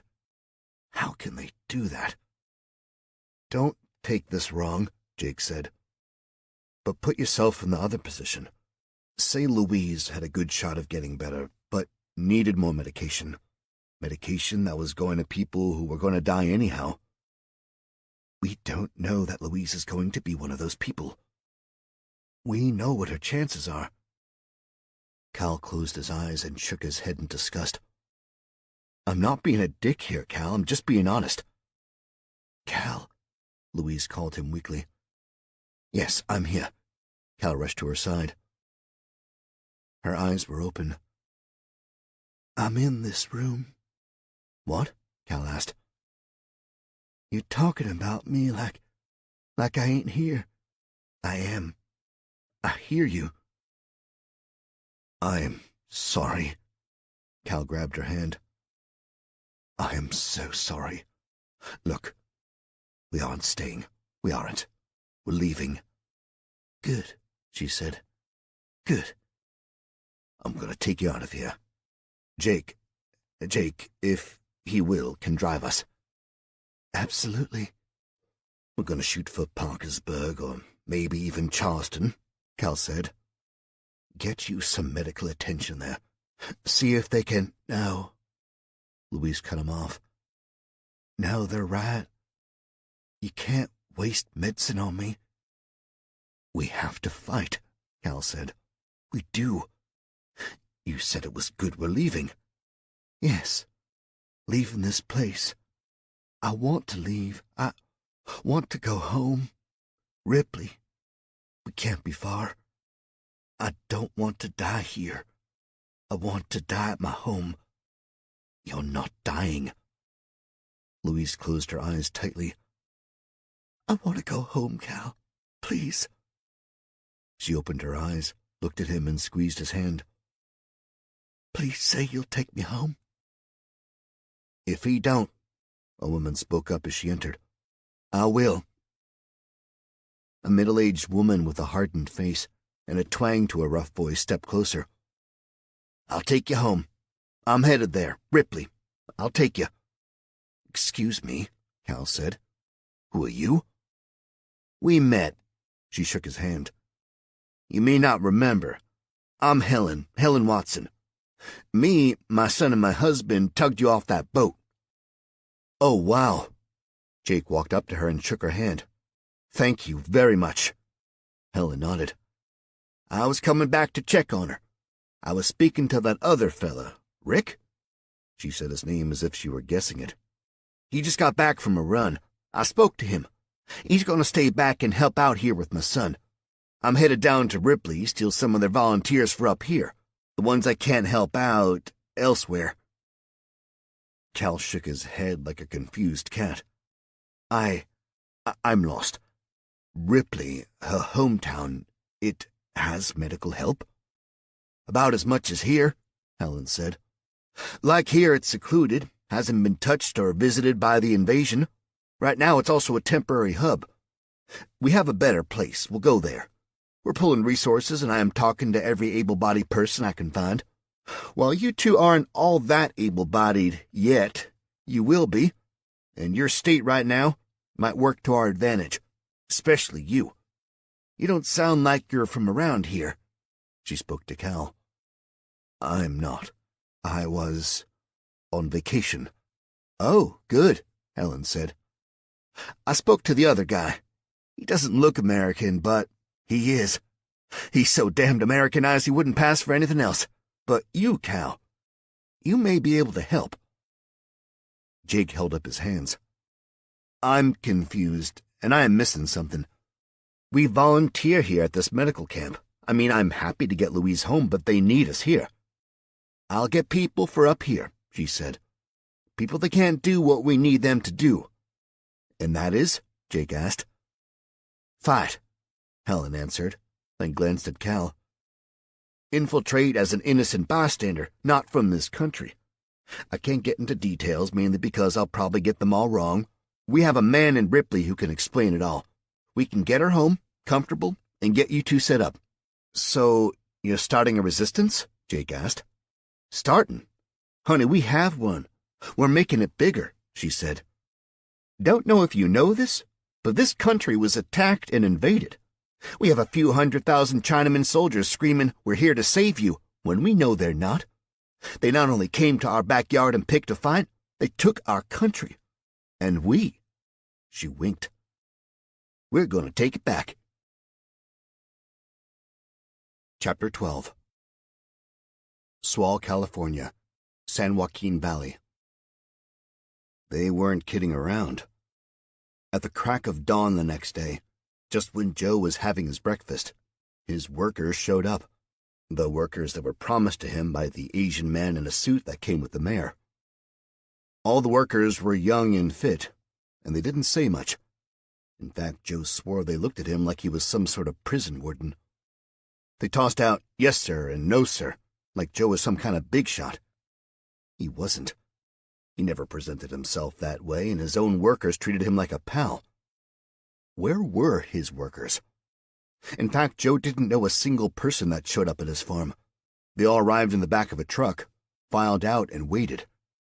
Saul said he had the same experience, only he called his workers grown-up children of the corn people. Joe explained what they had to do, and only a few times did he have to stop and show them again. They were spot on, worked fast, and moved towards the quota. A quota Joe thought was ridiculous. He had to deliver 6 cartons of product a day, 6 days a week. That gave him 3 days to get his first delivery in. The workers produced well that first day, 2 cartons, and Joe was impressed with that because they had not done so before. When they were done for the day, they stood quietly, waiting on for the truck, which arrived promptly at 6 o'clock. Joe had a plan, and he'd share it with the workers after they trusted him. He'd have them produce 7 cartons a day, reaching their quota on Friday, and when they came to work on Saturday, they could just relax. But like they didn't trust him, Joe was uncertain about them. When the day arrived to deliver that first quota, they had already produced enough for the next day, but Joe didn't bring it. He figured if he showed up with more, they'd raise the quota. He wasn't even sure how he was supposed to turn it over. All he was told was take the daily quota to the distribution center. Where the heck is the distribution center? Joe wondered. He figured worst came to worst, he could head to the mayor's office. Joe didn't like him. The mayor was on his short list of people he was going to have a word with after the war was over and done. On the morning the quota was due, Joe left the workers, loaded his truck, and headed into town. The second he pulled into town, he felt as if it were surreal, and his mind immediately went to the actor William H. Macy. There was something about Macy that Joe just loved. He always judged celebrities on who he'd sit down with and have a beer with, and Macy was one of them. The type of guy who would hang back on the porch, sipping a cold one, and enjoying Fat Joe's tomato salad. He hadn't thought about Macy until he arrived into town. Swall was a pretty little town, one of those places that could be on a postcard and a tourist attraction, had it not been so deep in the state of California. It was a town of farmers, and Joe was one of them. They knew him at the post office when he dropped off his crates and at the print and go where there was a UPS counter. But it wasn't freaky. Until that day. And Joe thought he stepped out of his truck into the movie Pleasantville. That's what made him think of Macy. He half expected everything to turn black and white. Had it been that town in that movie, it would have made sense. The streets were busier than he'd ever seen them.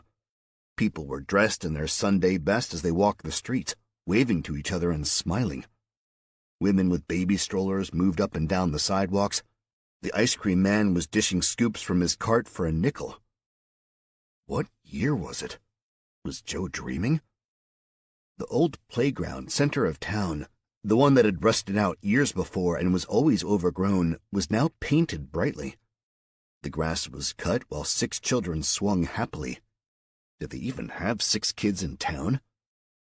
He pulled up to the post office, figuring they'd know where the distribution center was, but they were closed. A Chinese soldier was posted out front. "Hey, Joe!" Someone called out to him. Joe turned around. It was Sam. He worked at the post office. "We're closed." "I see that. We'll be open soon. Don't you worry," Sam winked. "I'm not. Right now I need to know where the distribution center is." "Oh, do you have to get your rations?"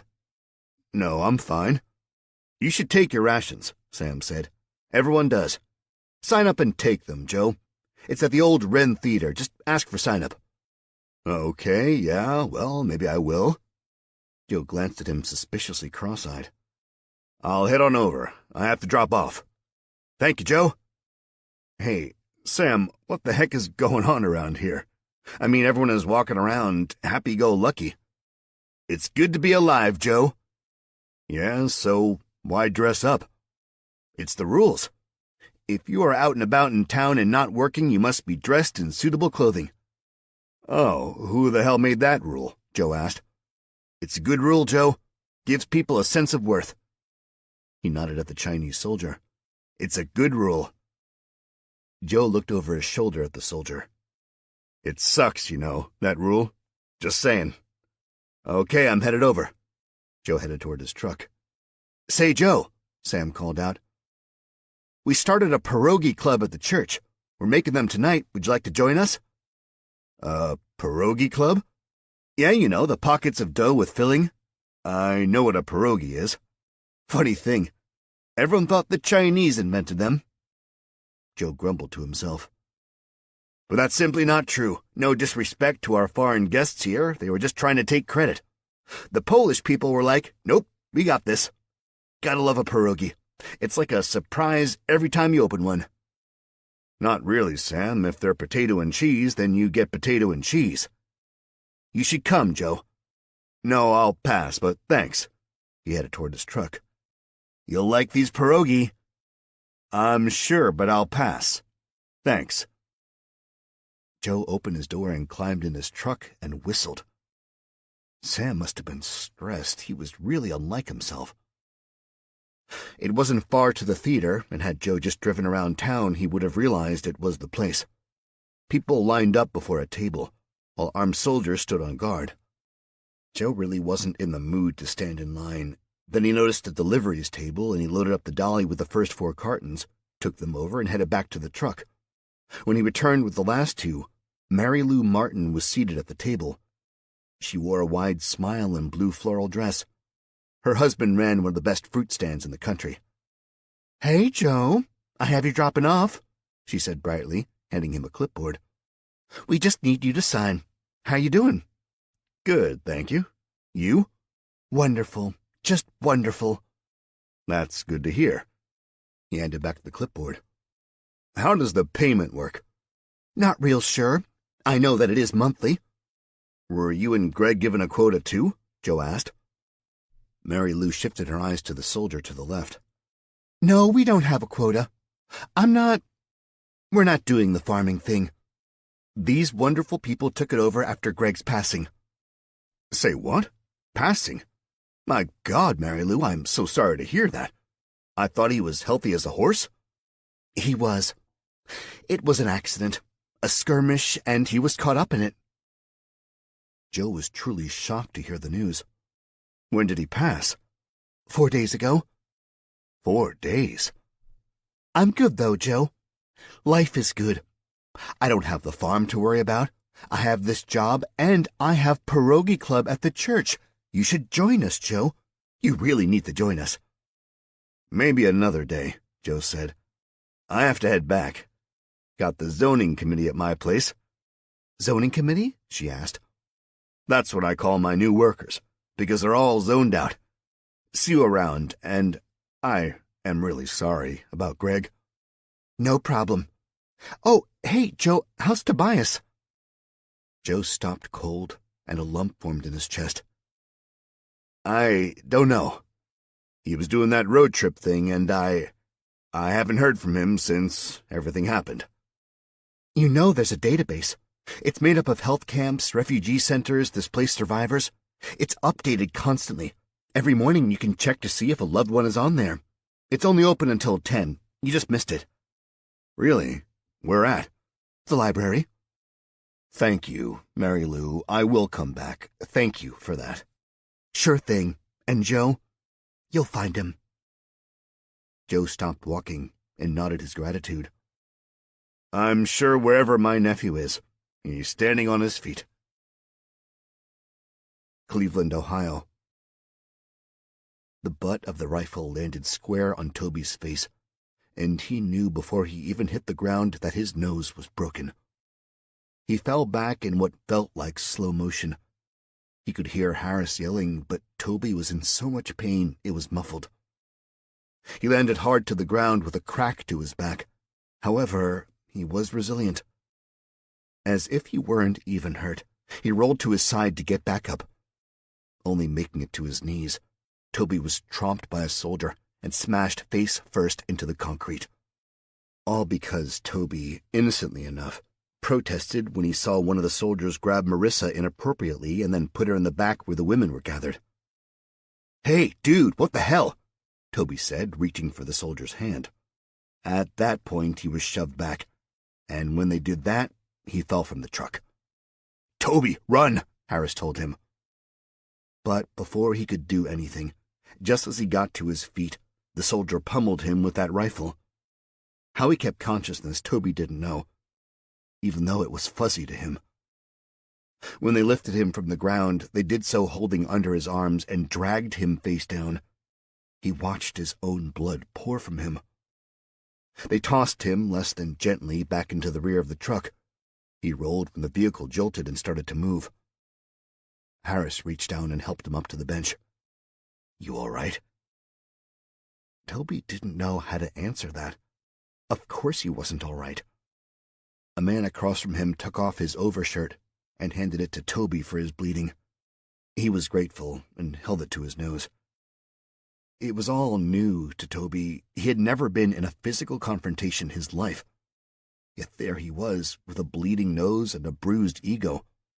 Worse than that, he was confused. He just didn't understand what was going on. He didn't know where they were taking them or why. But he didn't need to have the answers to those questions to know that wherever he was heading, it wasn't good. Ripley, West Virginia. There were many hand paintings ranging from abstract to realism. So many, in fact, they filled the entire front sunroom of the single-story frame house. Louise's house. She'd put out that she handled the trip just fine, but Cal knew better. Each bump, each stop, she bit her bottom lip, closing her eyes as if trying to hide the pain. She was in pain and had no medication to help it. Helen went to get something while Cal settled her into the house. Where will you feel most comfortable? Cal asked. Can I help you to bed? No. Louise smiled with a gentleness. Help me into the easy chair by the window. Always was my favorite place to sit. It was a small front room or living room with a couch, television, and a beat-up tan reclining chair. He walked her to it, swiveled the chair to face the window, and Louise plopped into it. She reached for the handle but struggled to even move it. Relax, Cal told her, then gently reclined the chair. There's a blue Afghan on the sofa. Can you get that for me? Sure. Cal took a few steps back and grabbed the folded blanket that was over the back of the couch. He brought it to Louise, flapped it out, and covered her. Ah. She pressed her lips together and forced a smile. That is nice. Can I get you anything? Cal asked. No, I'm good. This is nice. This is so much better. Her head turned to the knock at the door. Cal peeked out the window and saw it was Helen. He hollered out a, "Come in." A few seconds later, Helen entered the living room. I got you a lollipop, she said, holding up a tiny, narrow packet. A what? Cal asked. They call them lollipops. She opened the package, pulling out a cotton swab-looking item with a tiny vial attached to the end. It's fentanyl. Put this in your mouth like a lollipop. She gave it to Louise. It will take away the pain. Where did you get that? Cal asked. I went to the clinic. Those are used in the field for injured soldiers. That should help her rest while we go to our meeting. Cal nodded and looked at Louise. He placed his hand over hers. Hey, I'll be right back, okay? You do what you need to do, Louise told him. Take your time. I'm not going anywhere. Cal smiled at her, leaned down and placed his lips to her forehead. I'll be right back. Enjoy your lollipop. He stepped away, taking another look before leaving the living room. A part of him felt guilty for leaving her, but she seemed fine and at peace at being in her own home. Cal's meeting wouldn't take long. At least that was what Helen said. Louise's medication would kick in soon. Cal was certain she'd pass out, and he would return before she even woke enough to realize what had happened. He wasn't what Cal expected to see. On the way to meet him, Helen said he was a military man who was protecting the president at the onset of the war. Cal expected someone staunch and fully decorated. Instead, he saw a man in blue jeans and a t-shirt who balked when Cal called him captain. Troy, he corrected. Please. Not that I don't serve my country, it's just not safe to be in uniform right now. Please, have a seat. Cal pulled out a chair at the two-seater table in the empty cafe closed to the public. No sooner did he sit down, Troy tossed a passport on the table. It had seen better days, and Cal looked curiously at it. Open it, Troy said. Cal flipped it open. It was his. How? It was in a bag on the boat. Helen brought that to Steve. We've been waiting for you to get well. See, we can get an American to act as if they are from another country. But this proves you are. What do you need from me? I'm not a soldier. What did you do for a living back home? Basically, projects, buildings, concrete, construction. I was a project manager. Troy nodded. Can you pull up saying you're an architect? Cal laughed. Why would I say that? Because we need someone they are going to trust, and right now, our other person inside says they are looking for someone to design and change a small town in Ohio into pretty much a fortified internment camp. Cal lifted his hand and let it drop to the table. I don't understand what you need. There's a small town south of Cleveland. Right now, they have about 8,000 detainees there. We want to liberate that camp. In order to do so, we need someone on the inside who can help us do that. You already have someone on the inside, Cal said. Not trusted. He's American. You are not. They're having job recruitments just outside of there. You go under the guise you want to go back home and that you'll help out where needed. You have the passport to prove you aren't from here. You have no obligations to this country. Cal sat back with an exhale. How am I supposed to communicate with you? Our person on the inside will be in touch. There are more details. He has a military direct phone. He sends us messages. I'm not going to say more until you give your agreement. Why, Captain? would I want to help? Troy hesitated before answering. Everything that happens here affects your country. It already has. The UK is in chaos. It's only a matter of time before World War III breaks out, and we don't want that. We get this country back, we take it back. We may avoid global catastrophe. How do you know my country is in chaos? We were in communication before our outpost was hit. Will you do it? Will you help us? Cal looked down to his folded hands and raised his eyes. Can I have tonight to think about it? I need to check with a friend who is ill. Troy nodded. Yes, I'll be here until tomorrow. Helen can take you back now. Cal stood and extended his hand to Troy. I'll let you know my decision shortly, I promise. Thank you. Cal stepped back, paused, reached down, and grabbed his passport. He placed it in his pocket and turned to leave. What was being asked of him wasn't some minor thing. It was a big undertaking. Serious spy stuff, and wasn't a one-shot, one-day deal. It was dangerous. He had Louise to think about, and that was priority. Not that Cal didn't want to help, but if he was going to be honest, he wasn't sure he wanted to put his life on a line for a country he wasn't that vested in. Helen drove Cal back to Louise's little house. Turning the bend, he caught a glimpse of her in the window. They really need you, Helen said as she stopped the truck. We need you. I understand that, Cal replied. Is it going to make a difference? You said there are hundreds of thousands of Chinese soldiers. Can we defeat them? There are still 200 million Americans? Yes, we can. I will think about it. Cal opened the door and stepped out. He walked to the house imagining what Louise would say. She'd be for it. If she were well enough, she would take up arms and fight. That was who she was. Fiery and full of life. He knocked once on the main door to announce his arrival and stepped in. Louise, he called out, walking in. After closing the door, he took in the silence. Hey, he said, walking into the living room. I met with them. They want me to go in there and try to get information. I know what you'll say, but I hate to leave you. He stepped to the chair.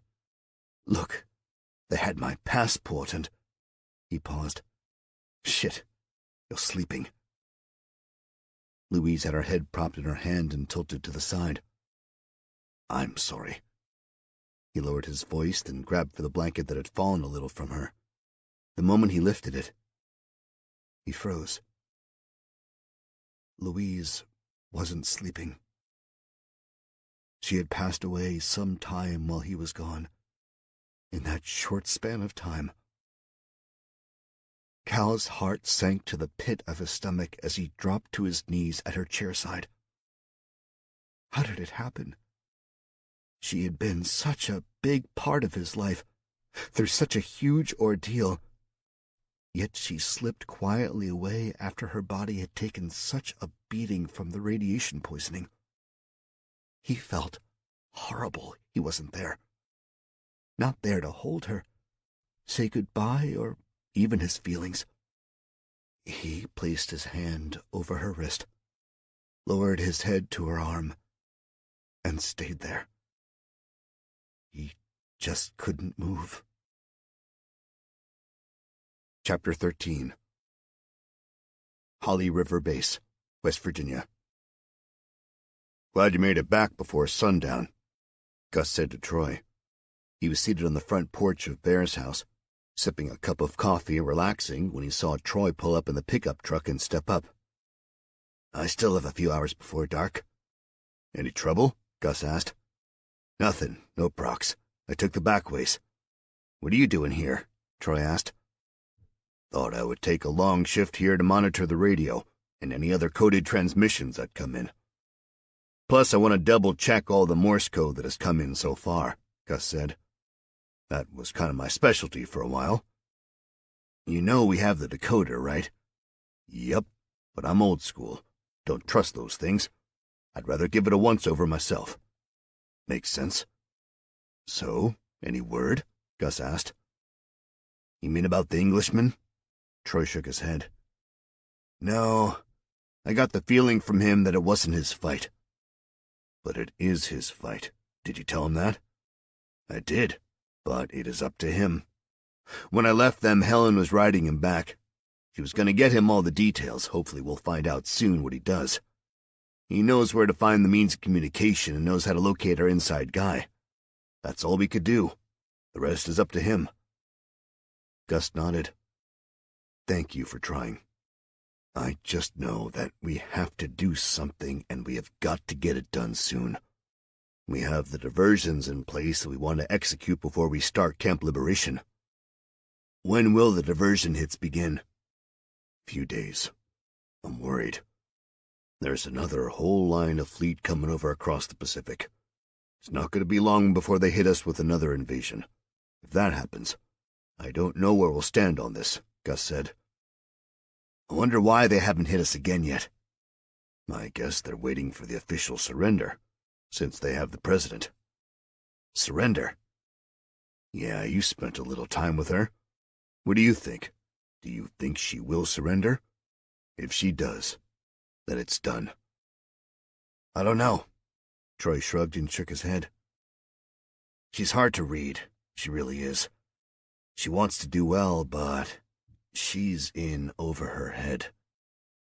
Hopefully she'll hold off enough for us to get this rolling.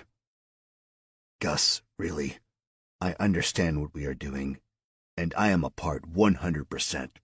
But, Troy said, how are we going to do this? There's not that many of us. How are we going to pull this off when we're on our own? My friend, Gus said, how do you think I got the information? We are far from being on our own. U.S. Northcom, Colorado Springs, Colorado. General Welch was in the right place at the right time. He wasn't supposed to be in Colorado, but when another member of the Joint Chiefs of Staff took ill, he filled in for the War Games exercise at the Cheyenne Mountain Military Base. He was there when everything went down. When word arrived that there was a domestic terror attack taking place, the first thing he did was seal the base. It was NORAD and the U.S. Northcom, the end-all be-all top-dog military installation. Then, as he dismissed it as something they could handle, things turned, and he received intel that perhaps a foreign entity was also involved. When that occurred, whether it was true or not, the first order of business after the base was to move ships and subs.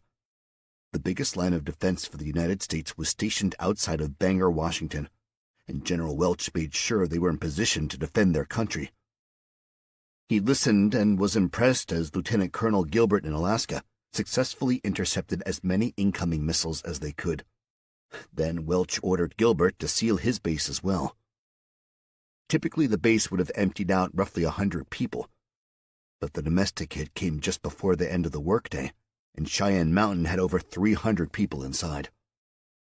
It was command central for missile control, with blast doors that were made to withstand a nuclear explosion. That never came, but the invasion did. Outside of Cheyenne was a war zone. Soldiers took up arms, and the battle was continuous. The Chinese invaders wanted in. There was a report that as many as 7,000 Chinese soldiers were trying to break the doors. They blasted them constantly. The mountain was the flag, and Welch's job was to protect that flag at all cost. Ammunition was running low, and while confidence was high they couldn't get in, Welch still worried. However, from inside he did what any good military leader would do. He prepared for the war and charted a plan. He was in constant contact with many resistance outlets. Eventually he believed they would flip the switch, and that wasn't far off. A long-time soldier, Welch knew there were mistakes made by the Chinese in their quest to take over America. mistakes he would use to his advantage.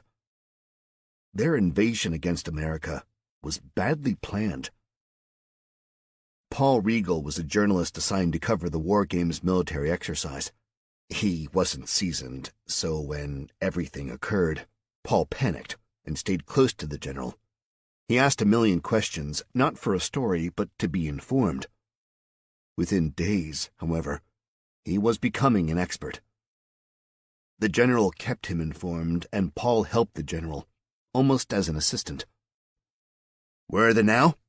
the general asked a specialist who manned the control panel. "In position, sir." "Tell them to keep moving. We don't need them picked up. We want them ready, though." Welch turned and faced Paul. "I got them where I want them. I can't do anything yet. Diversion, liberation has to occur first." "What about what's happening with the enemy outside?" Paul asked. "That's annoying. We need them out of the way to get our men and planes out there." The general huffed. "Almost like a standstill. Wish to God I could just utilize the 9, but all in due time." "The 9? Paul asked. "My steam fleet. Do you know what the great thing about Ohio-class subs is?" Instead of Paul, the specialist answered. "Anyone that read a Tom Clancy novel knows what is special about them." "True," the general chuckled. "I don't," Paul said. "What's so special?" "They are the most destructive force created by humankind. Each of those subs carries 24 Trident II submarine-launched ballistic missiles that can be fired underwater and reach a target 7,000 miles away. When a missile enters the atmosphere, it's firing in at Mach 24 and splits into 8 different missiles. Son, we're talking 190 missiles per sub. Can wipe out a couple dozen Chinese cities in an instant. We got 9 of them subs out there, waiting and ready to go." "Jesus," Paul said. "What happens when you fire them? What will the Chinese do?" "Nothing." Welch nodded. "They have most of their forces out at sea and here. Who's watching the farm, right? They don't have the firepower to intercept or retaliate, nor will they send anything over here with their payload digging in. It's all about the grain. We got the grain here, they won't destroy what's left. However, they may not have the payload, but we do. That's why they need to take this base so badly." "So you're going to hit them here hard, then hit them hard there?" Paul asked. "That's the plan. But our hands are tied. We need to get out there and off this base. I'm just waiting right now for word that we're all going to clear the field." "Sir," the specialist called out, holding a phone. "I got him. It's a secure line." Hurriedly, Welch snatched the phone. "Mr. President," he said. "This is General Welch, Com Headquarters." "Yes, sir." "Tell me you're going to bring a little vodka to the party." Welch clenched his fist and smiled. "Yes, sir, thank you. We will be in touch." He handed the phone to the specialist. "Tell our men outside to pull in.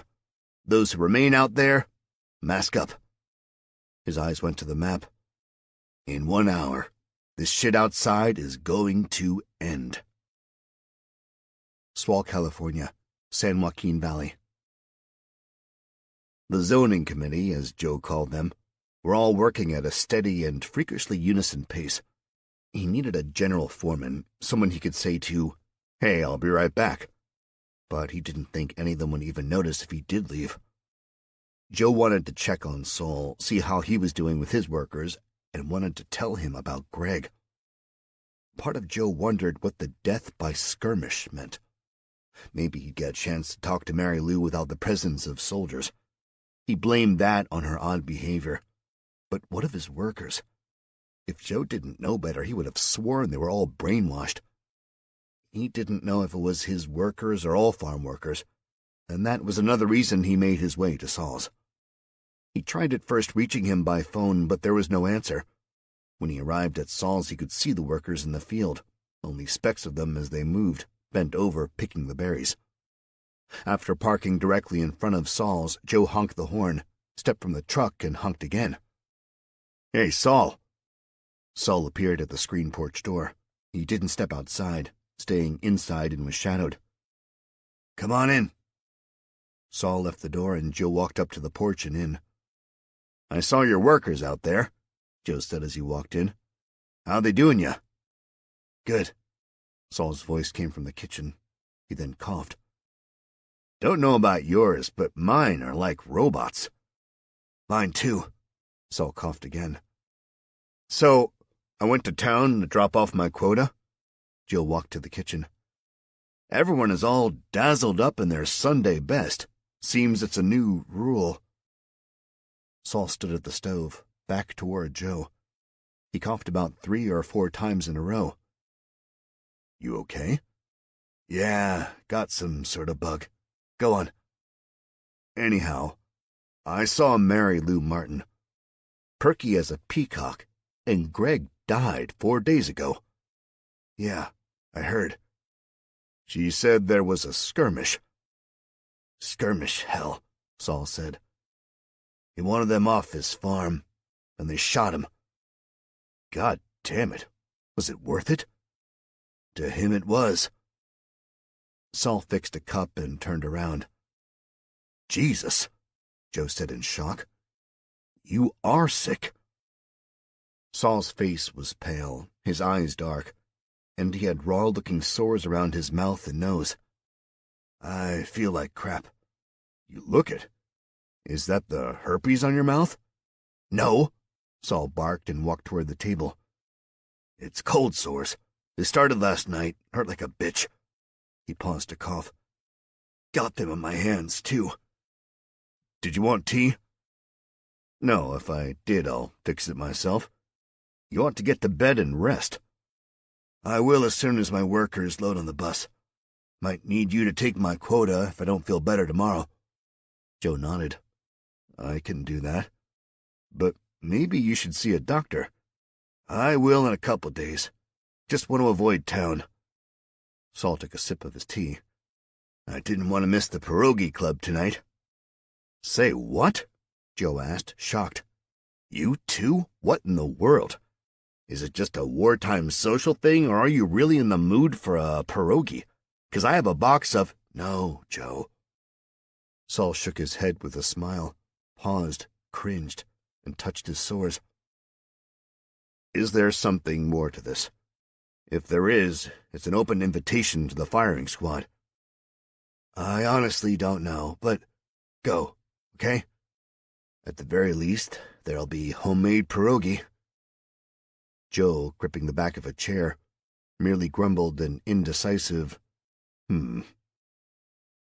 Against his better judgment, Joe put on a nice button-down shirt, following the dress code in town since he was giving in and hitting the pierogi club. For Saul's sake. Saul said he had to contribute an ingredient, and Joe didn't know what he would contribute. He figured shortening was a sure bet. Figuring what the heck, he brought an apron, too, just in case there was a cooking dress code as well. It was in the basement of St. Matthew's Church, the same place they held the monthly bazaar and bake sale, the place of the fish fries and occasional spaghetti dinner. There were at least a dozen cars in the church lot. Joe parked his truck and walked around to the side of the building to use the exterior stairwell to get below. He had some ideas, or possibly fantasies, about what the pierogi club was all about, until he saw the Chinese soldier posted outside the door. Evening, Joe said with a nod. The soldier didn't reply. He just checked the items in Joe's hand and lifted his eyes judgmentally over the apron. Don't judge, Joe said. The color works for me. He pushed the door open and walked inside. The basement was a decent size and set up with a small entranceway and coat check-in just before the hall. The kitchen was in the back. He pushed through the entry swinging doors and stepped into the hall. There was a hum of soft voices, and then he saw the group of people, about 20, standing around 2 tables joined widthwise, and they were making dough. By them, standing close, was another armed Chinese soldier. Joe, Mary Lou called out. You made it. I did. Joe walked over to the table. I'm filling in for Saul. He's in the mood for pierogi. Joe placed the can of shortening on the table. I brought my contribution. Mary Lou smiled and lifted the lid. Her eyes reflected disappointment as she lifted the lid. It's shortening. Yep, that's what it says on the can. Oh. She placed it down. Wash your hands, grab some gloves. We'll make dough. You know, I have to tell you, Joe said. I was wondering how you guys were able to have a pierogi club. I mean, I was worried they'd see this as an unlawful gathering, especially with the, he looked at the soldier, takeover and all. The soldier lifted his hand and waved it a little as he smirked. Oh, no, dude, I'm good. You're cool. When he spoke with no dialect, sounding like a pure Southern California surfer guy, Joe nearly lost his balance. Mary Lou whispered, It's Staff Sergeant Eddie Edmonds. Isn't it brilliant? Bruce here recognized him right away. She nodded to another man. Was his gym teacher all through elementary school, Bruce said. How the heck do they not know? Joe asked. I speak the language fluently, Edmonds replied. My dialect is sometimes off, so I keep what I say short and sweet. They don't know. Everyone thinks I came from another unit. There are so many of these guys, it was easy to do. Are there any more United States soldiers doing double agent duty? Joe asked. Several, yes, Edmonds said. Joe looked down to the table. This isn't a pierogi club. Oh, we make pierogi, Mary Lou said. It's our fate. Edmonds covers. We find out everything from him. We produce pierogi, but we're something more. This is a pocket of resistance. Each pocket in each town that has a takeover is meeting like this, Bruce said softly. It will be a coordinated plan, each town doing their part. Right now, Swalla and this valley have about 3,000 soldiers, each set up in groups, battalions. So when you look at it, it's not many, making it easy to do. Not many making what easy to do? Joe asked. Bruce hesitated before answering.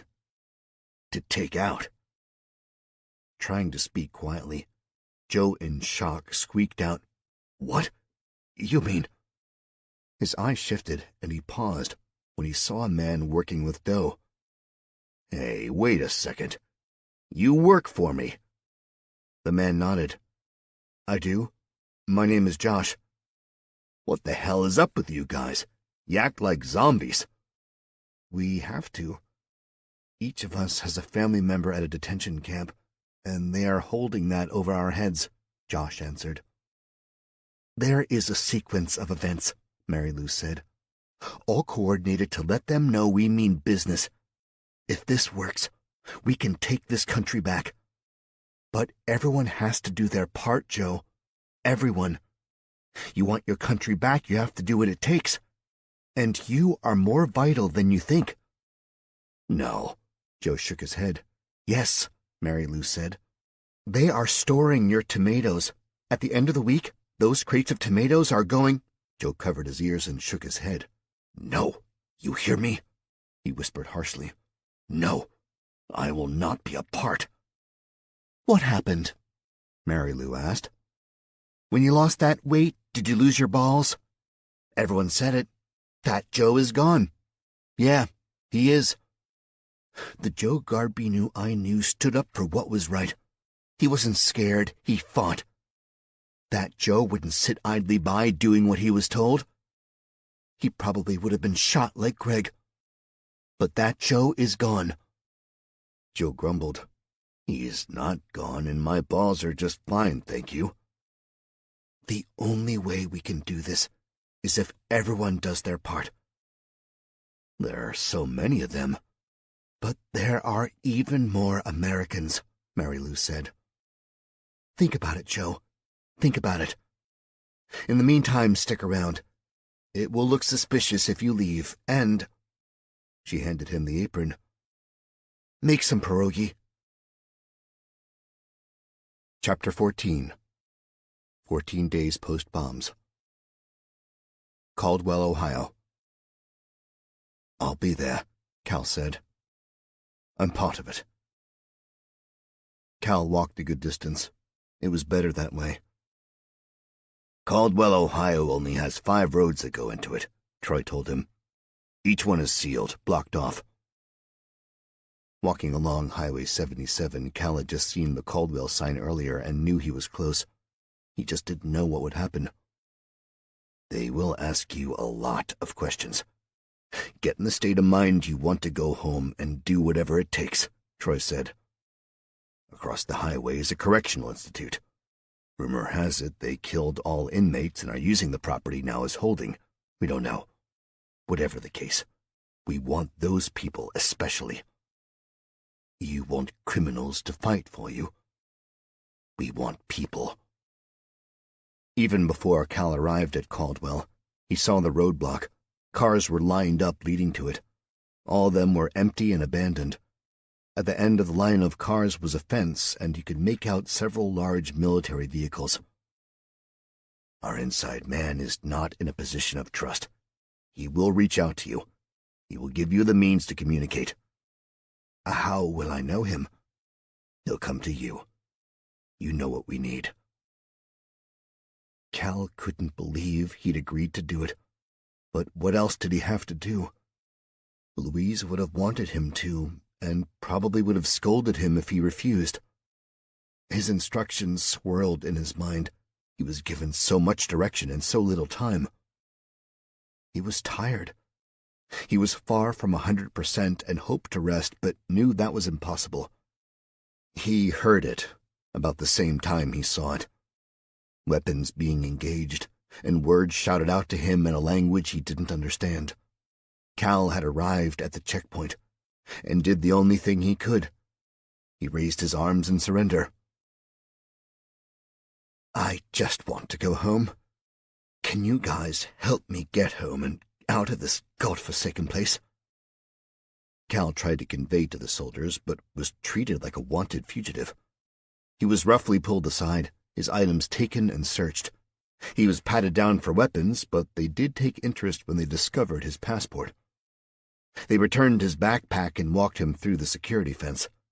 A block into the walk on the right was a gas station, one of those convenience-type stores. There was a gas tanker there, and it looked as if they were taking the gas. Cal took in everything, just as asked.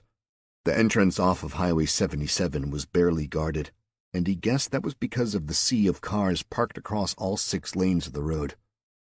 Soldiers mulled around, and there didn't appear to be any civilians. Clearly that area was for military only. After passing the gas station, Cal was brought into a large box-style tent. Inside, decorated military personnel spoke to each other and gathered around a large table. They paid no mind to his presence. The soldier that escorted Cal inside put up his hand to Cal, signaling for him to stay put. Cal stopped walking and watched the soldier walk over to one of the leaders. He presented the leader with Cal's passport. Then the gentleman nodded and walked toward Cal. He held out his hand to a table and chairs, and Cal sat. Cal wasn't familiar with Chinese army rank, but could guess by the stack of upside-down V's on the patch on his arm the man was a sergeant. The sergeant spoke slowly and with pronounced and slightly broken English. You are in America. Why? Vacation, Cal replied. I want to go home. I see. Home. London? He asked. Yes. Is that possible? Is there a way for you to help me get home? I'll do what I need to do until then.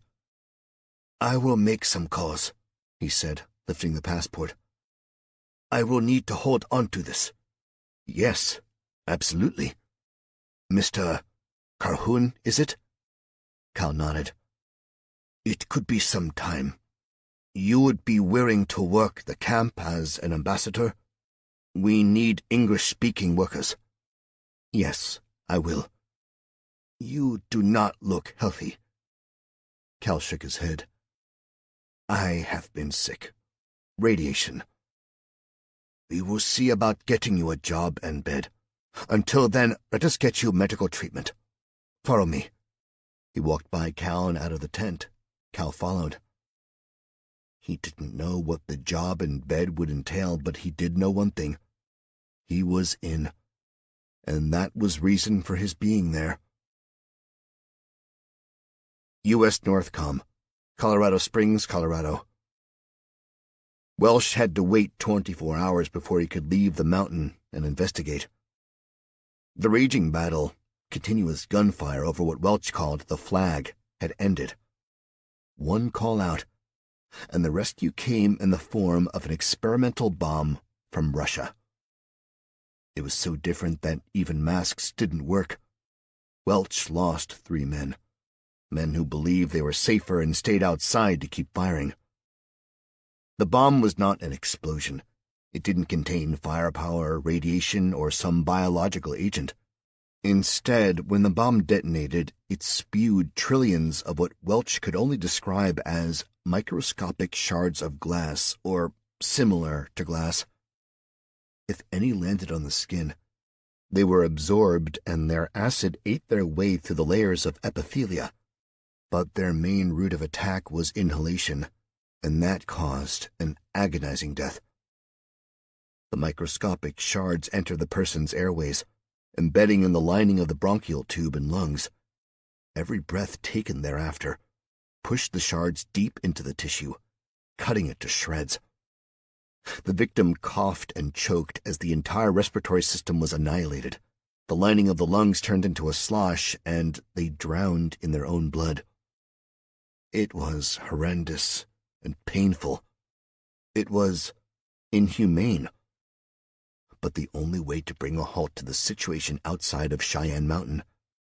He supposed another wave would come, and he was confident that they wouldn't detonate a nuclear weapon, at least not yet. Not when they needed access to the United States arsenal. It was the only control hub left. Welch made sure of it. Until that time came when they retreat inside after another attack. Welch made his way outside to assess. 24 hours after they had wiped out the thousands of Chinese soldiers, no retaliation had occurred. No one from the proc showed up. That told Welch they weren't in constant contact. The invasion was too big. There weren't enough hands on the battles to manage it properly. Things, soldiers, battalions, slipped through the cracks, as did those who lost their lives at the massacre at Cheyenne. Outside, General Welch wore covering over his entire body as a safeguard. The fence outside the compound was down, not that it did much anyway. The main tunnel entrance had been battered, and starting from the second he walked outside, Welch saw bodies. They didn't just drop where they were. They died in various positions, holding onto their throats, bent over with piles of dried blood by them. Some were curled up, and others even appeared as if they were crawling. Fingers scraping the ground, mouths wide open, probably screaming in agony. Thousands of bodies scattered about. It was quiet, and the battle had been won. Welch wanted to feel bad, but he couldn't. Those thousands of lives lost paled in comparison to the millions of Americans who were now dead because of them. The massacre at Cheyenne was not only the end of one page, but it was something else, something bigger. It was the opening of the starting gate. General Welch put out word that it was time. A call to arms to those ready to fight. The rise of the resistance and the beginning of what would be the biggest war America would ever face. Operation Recover Home. Chapter 15. 16 days post-bombs. Mitten, Texas. Perfect. Fenn couldn't ask for more perfection. It was exactly what they needed. The small town of Mitten was clear and picturesque. The townspeople moved about happily as instructed, and there wasn't a single case of sickness. Fenn directed everything like a movie producer, knew what went where and how it should look. 4 photographers and videographers were present, and she pointed to where and what they would photograph. An Asian news correspondent stood by, preparing for a broadcast. "Play with the children," Fenn instructed a group of soldiers. "Smile, laugh." She pointed to the camera people to capture the group of people having coffee at an outdoor cafe, and those who laughed while in line to get provisions. It was a beautiful sunny day, the best kind for a broadcast. Fenn grabbed another photographer and took him toward the distribution center set up as a market. She then instructed the newswoman that the market would be a great backdrop, especially with the coffee shop right next door to it. A little boy, no older than 8, darted by, bumping into Fenn. She stopped him. He wore the brightest blue and green striped shirt. His brown hair was messy, and his dimpled smile was adorable as he peered up to her. "I brought the soldiers cakes," he said. "Our thank you for saving us." Fenn smiled at him. "Go on," she said. "They will like it." She wanted to get the boy on video, but he was too dirty. Perhaps she would find him, clean him, and then get him on camera. She reflected as she watched him carry the basket to the soldiers. He reminded her of her brother, her biological brother, always moving fast. Fenn wasn't born into a privileged life. In fact, she was very poor. They lived in a farming village outside of Hong Kong. Her parents violated the one-child law, and the woman who lived next to them said Fenn was hers. She was unable to have a child. She was 5 years younger than her brother. They lived in a small house, with flimsy walls and only one big room. She was about 4 years old when an earthquake struck her village, and the mudslide that followed wiped everything out. Fenn and her brother survived only because they were out playing. Immediately, she was an orphan. But instead of going to an orphanage, she and her brother lived on the streets. They slept in an old train car, ate by stealing food from the market, and made money by running errands and shining shoes. They were so young, but she could have lived that way forever.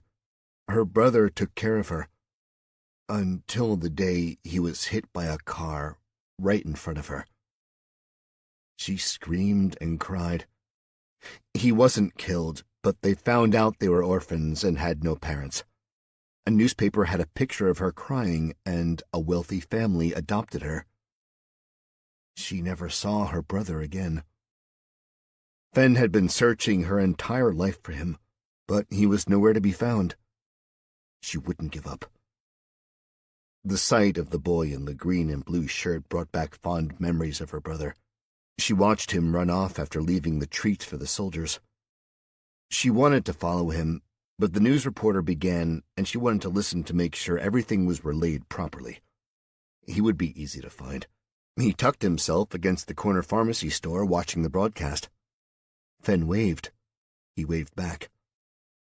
"The people here welcome the humanitarian efforts," the reporter said. "As you can see," he pointed behind her, "there is not the brutality that is being reported. There is happiness, gratefulness. The people of Mitten cheer the soldiers and the children play with them. They finally are receiving proper Boom!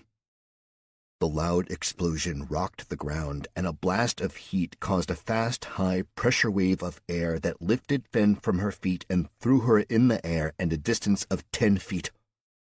She landed hard on the concrete, face down, knees first, and catching herself with her hands, breaking the fall enough that she didn't smack her head off the ground.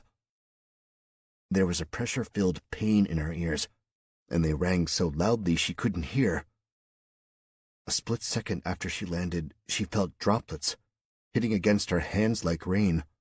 Only it wasn't rain. It was blood and debris. She sat up and everything spun. Her eyes rolled back, causing vertigo to strike temporarily. Was she hurt? She didn't know. It was hard to assess. She tried to focus, but things shifted out of control, rolling from her vision as if she were drunk. Her hands moved on the ground, feeling her way around, and her fingers hit something. Looking down, she saw it was an arm with a hand attached, a hand still holding a microphone. All around her were body parts, arms, legs, heads. It was a bloodbath. Parts of the store were strewn across the street, mixed with food items. People screamed, but they were drowned out by the constant ringing in her ears. It gave it a very surreal, dreamlike feel. Fen tried to get her bearings, get it together. Giving it one more attempt to stand, she peered up, and when she did, she saw the little boy still across the road. Again, he smiled at her, and then he ran off. Fen wanted to scream out in frustration. How could she be that stupid? How could she not see the explosion coming? She bent her legs, got her footing, attempted to stand, but a pain shot through her hip and she buckled back down. "You're weak. You're weak," she told herself. "Get up. Be strong." After one more attempt, she succeeded. More than anything, she wanted to chase down the boy, but she couldn't. She'd have to order someone else to do it. Fen had to get it together, get her balance, and take care of the situation at hand. A deadly situation she didn't see coming because she never expected it to happen. An error she wouldn't make again. Caldwell, Ohio. The military phone was placed right where Troy had said it would be, in the feminine protection disposal box in the third stall of the old McDonald's. Cal wondered how in the world he would explain not only what he was doing in an old McDonald's, let alone the women's room. Sure enough, like everyone else, Cal was given light janitorial duty in the mess hall, which was McDonald's. He was to do that, stay busy until they found him more of a permanent job. Because he wasn't American, he had a different status there. They didn't search him like they did others. He was able to conceal that phone in the waist of his pants. He rested after he had arrived at Caldwell, and they gave him some sort of medication that actually made him feel much more energized. Almost everyone had a job. A lot of the detainees were working at the Walmart, cleaning shelves, packing items, and accounting for them. Cal had a bunk in a tent set up in the Walmart parking lot, but only those who fully trusted or who weren't American were under lock and key after work hours. There were 2 living areas.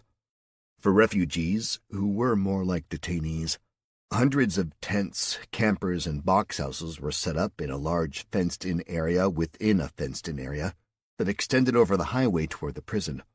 Once the detainees were allotted evening exercise in the free area yard, they were placed in lockdown in their tents. The Nobel Correction Facility was the other living area, for those who were labeled prisoners of war. Those people didn't have jobs, nor were they inside the actual prison. They slept like animals outside on blankets. The night before, there was rain, and so the 100 or so of them huddled against the building to stay dry. He hadn't had the chance to speak to anyone yet, but Cal observed the routines as best as he could. Refugees were treated more humane. As they filed out of their tents in the morning, they were given a protein bar, water, and released to work. During the guard change in the afternoon, they were lined up, given a meager meal, and placed in the free area to eat and walk around. After an hour, they returned to work until sundown. Same routine, a meager meal, and yard time. Only they were allowed to use the portable showers set up against the fence. The lines were so long, many didn't get the chance to wash. For the prisoners, it was different. They were fed once a day and done trough style. The water in one, a slop in another. It was degrading. Cal was fortunate. He and 8 others ate in the mess hall after the soldiers were finished with their meals. He had fresh coffee as well. He did wonder what the reasoning was that he had to put down he was an architect, considering his first 2 days he was scrubbing toilets. A twinge of guilt struck him when he sat down with his lunch. His food was fitting and smelled good. It was some sort of beef with lots of vegetables and rice. He was eating well, while others were not. When he was just about finished, a small laptop computer was placed in front of him. Then a man in a button-down shirt sat across. He was one of the Chinese project supervisors, those not military but had come over to aid in running things. "Mr. Calhoun," he said in English, but with an accent. "Yes?" "I have received word that news of your exchange to your homeland will arrive sooner than we believed." That's great news. Thank you, Cal said. In the meantime, this job of cleaning is temporary, but we have heard you are very brave. Me? Brave? I don't think so. You wandered the roads, faced radiation and scavengers, all to try to make it to us and make it home. One of my soldiers has told me. Cal wondered what soldier it was. One of the official soldiers, or the Chinese-American posing as one? Thank you, Cal said. We have a job, that we need a man of your intellect and bravery. It sounded big and important, something that Troy would probably have screamed at him to accept. We have been lax and are far behind. He pushed the laptop to Cal. We need to register every single refugee and prisoner in this camp. He flipped open the laptop. The program is already available. You need to merely start logging them in. Can we ask that of you? Cal eyed the software. It looked easy enough. Can I ask why you won't send one of your men to do this? Because they need to go into the secure perimeter of the prison and refugee camp. Ah, they would have to be locked in, Cal said. It is safer for you than them. What choice did Cal have? He agreed, and after he was done with his lunch, he was taken by jeep the 1 mile to the Nobel Correction Facility, where he was escorted into the fenced-in yard. The guards carried a table and chair, set it up by the gate, then left. Cal had previously been given instructions to interview as many as he could until the bell rung. Once his table was set, no one bothered to look his way. Cal stood and, using a loud voice, announced, I am here like you are, detained. I am taking names and information and putting it in a database so your families can find you. I know you don't want to, but I ask that you do this, or how else will anyone know what has become of you? Are they really going to let our families know? Someone shouted. Cal shrugged. No, your families would have to seek you out. They have set up refugee search centers 2 hours every day in certain towns. They can check the database, but if you aren't in it, they won't know. He waited for another question, but one never came, and Cal took a seat at the folding table and propped open the laptop. It didn't take long for the line to form. Cal glanced up to the first person in line. A young man, thin and frail, who looked as if he was in need of medical attention. Name? Cal asked. Tobias, or rather, he said. Toby Garbino. San Antonio, Texas. Where was she? We will find her, Wang said. She is in the area. General Liu was fuming. He had just received disturbing numbers from his region on those infected with the virus. What he wanted to do was tell on her, call her superior, and inform him that she was out of control, and her master plan was weak and placing China in danger. She had no superior.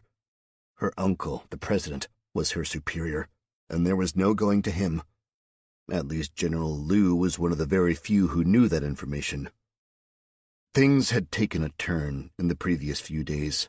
Albeit small on scale, Liu could see them building towards something else. They had failed to secure the military leaders. They were out there somewhere. If the situation was reversed and the U.S. invaded China, General Liu would be plotting his defense and resistance, and would do so with an upper hand because he knew his own country. He began his search for Agent Shu as soon as his reports were in. There had to be a mistake. He called the head of the Biodefense Division of the Army, a man Liu had known and served with for years. His information about the weapon used didn't match up with the numbers he was seeing. It depends what the distribution method was and how many places they left it, his friend said. This weapon is a souped-up version of hand, foot, and mouth. It is only deadly if the fever peaks or the sores get infected. It is, however, debilitating for the patient. We outlawed that weapon. Liu knew it was illegal, against rules of engagement which any good soldier followed. Shu was not a soldier. She was a weak-minded, power-hungry woman who wasn't going to secure victory. In Liu's mind, she was securing death for millions of people and not just Americans.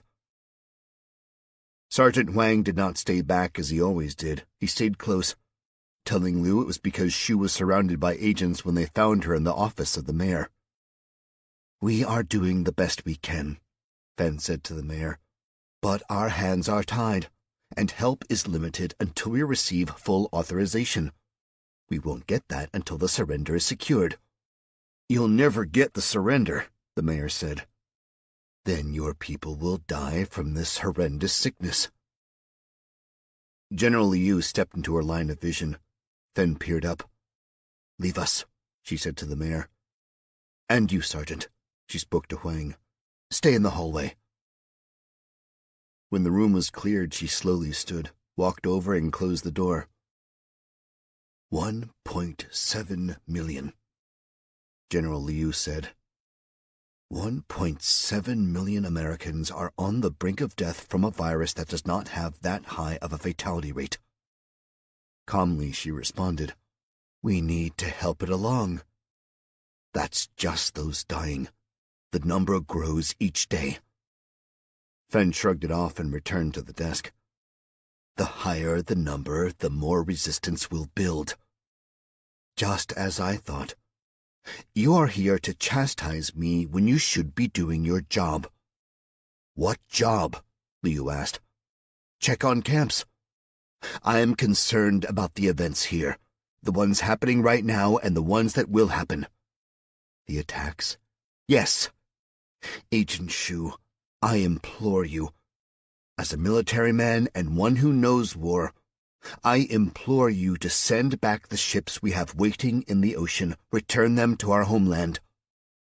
Not with a second-wave invasion imminent. We lost 7,000 men at the battle for the nuclear weapons center. 7,000 with a new weapon we do not know of. In the mountain are military strategists who have access to everything. That mountain will fall. No, it will not.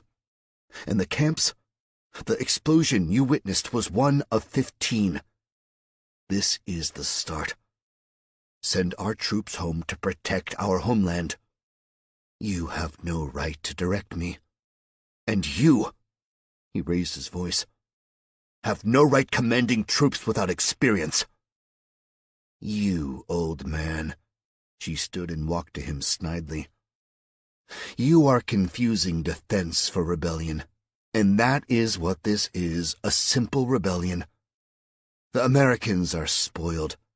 They are throwing a tantrum. We treat them well. What do they want from us?" "Their freedom," General Liu said. "The loss of 7,000 men is not rebellion. It is a sign of war, one you are not expecting. You do not know what you're doing and what is coming." Slowly she walked to him, almost tauntingly, and she stood toe-to-toe. "You present a facade of knowledge when you only fear the Americans. You are nothing but a sympathizer. We are here. We have them. And soon other countries will be on our side. You fail to see beyond your cowardice. And you have spoken your final insult. You, General, have been warned."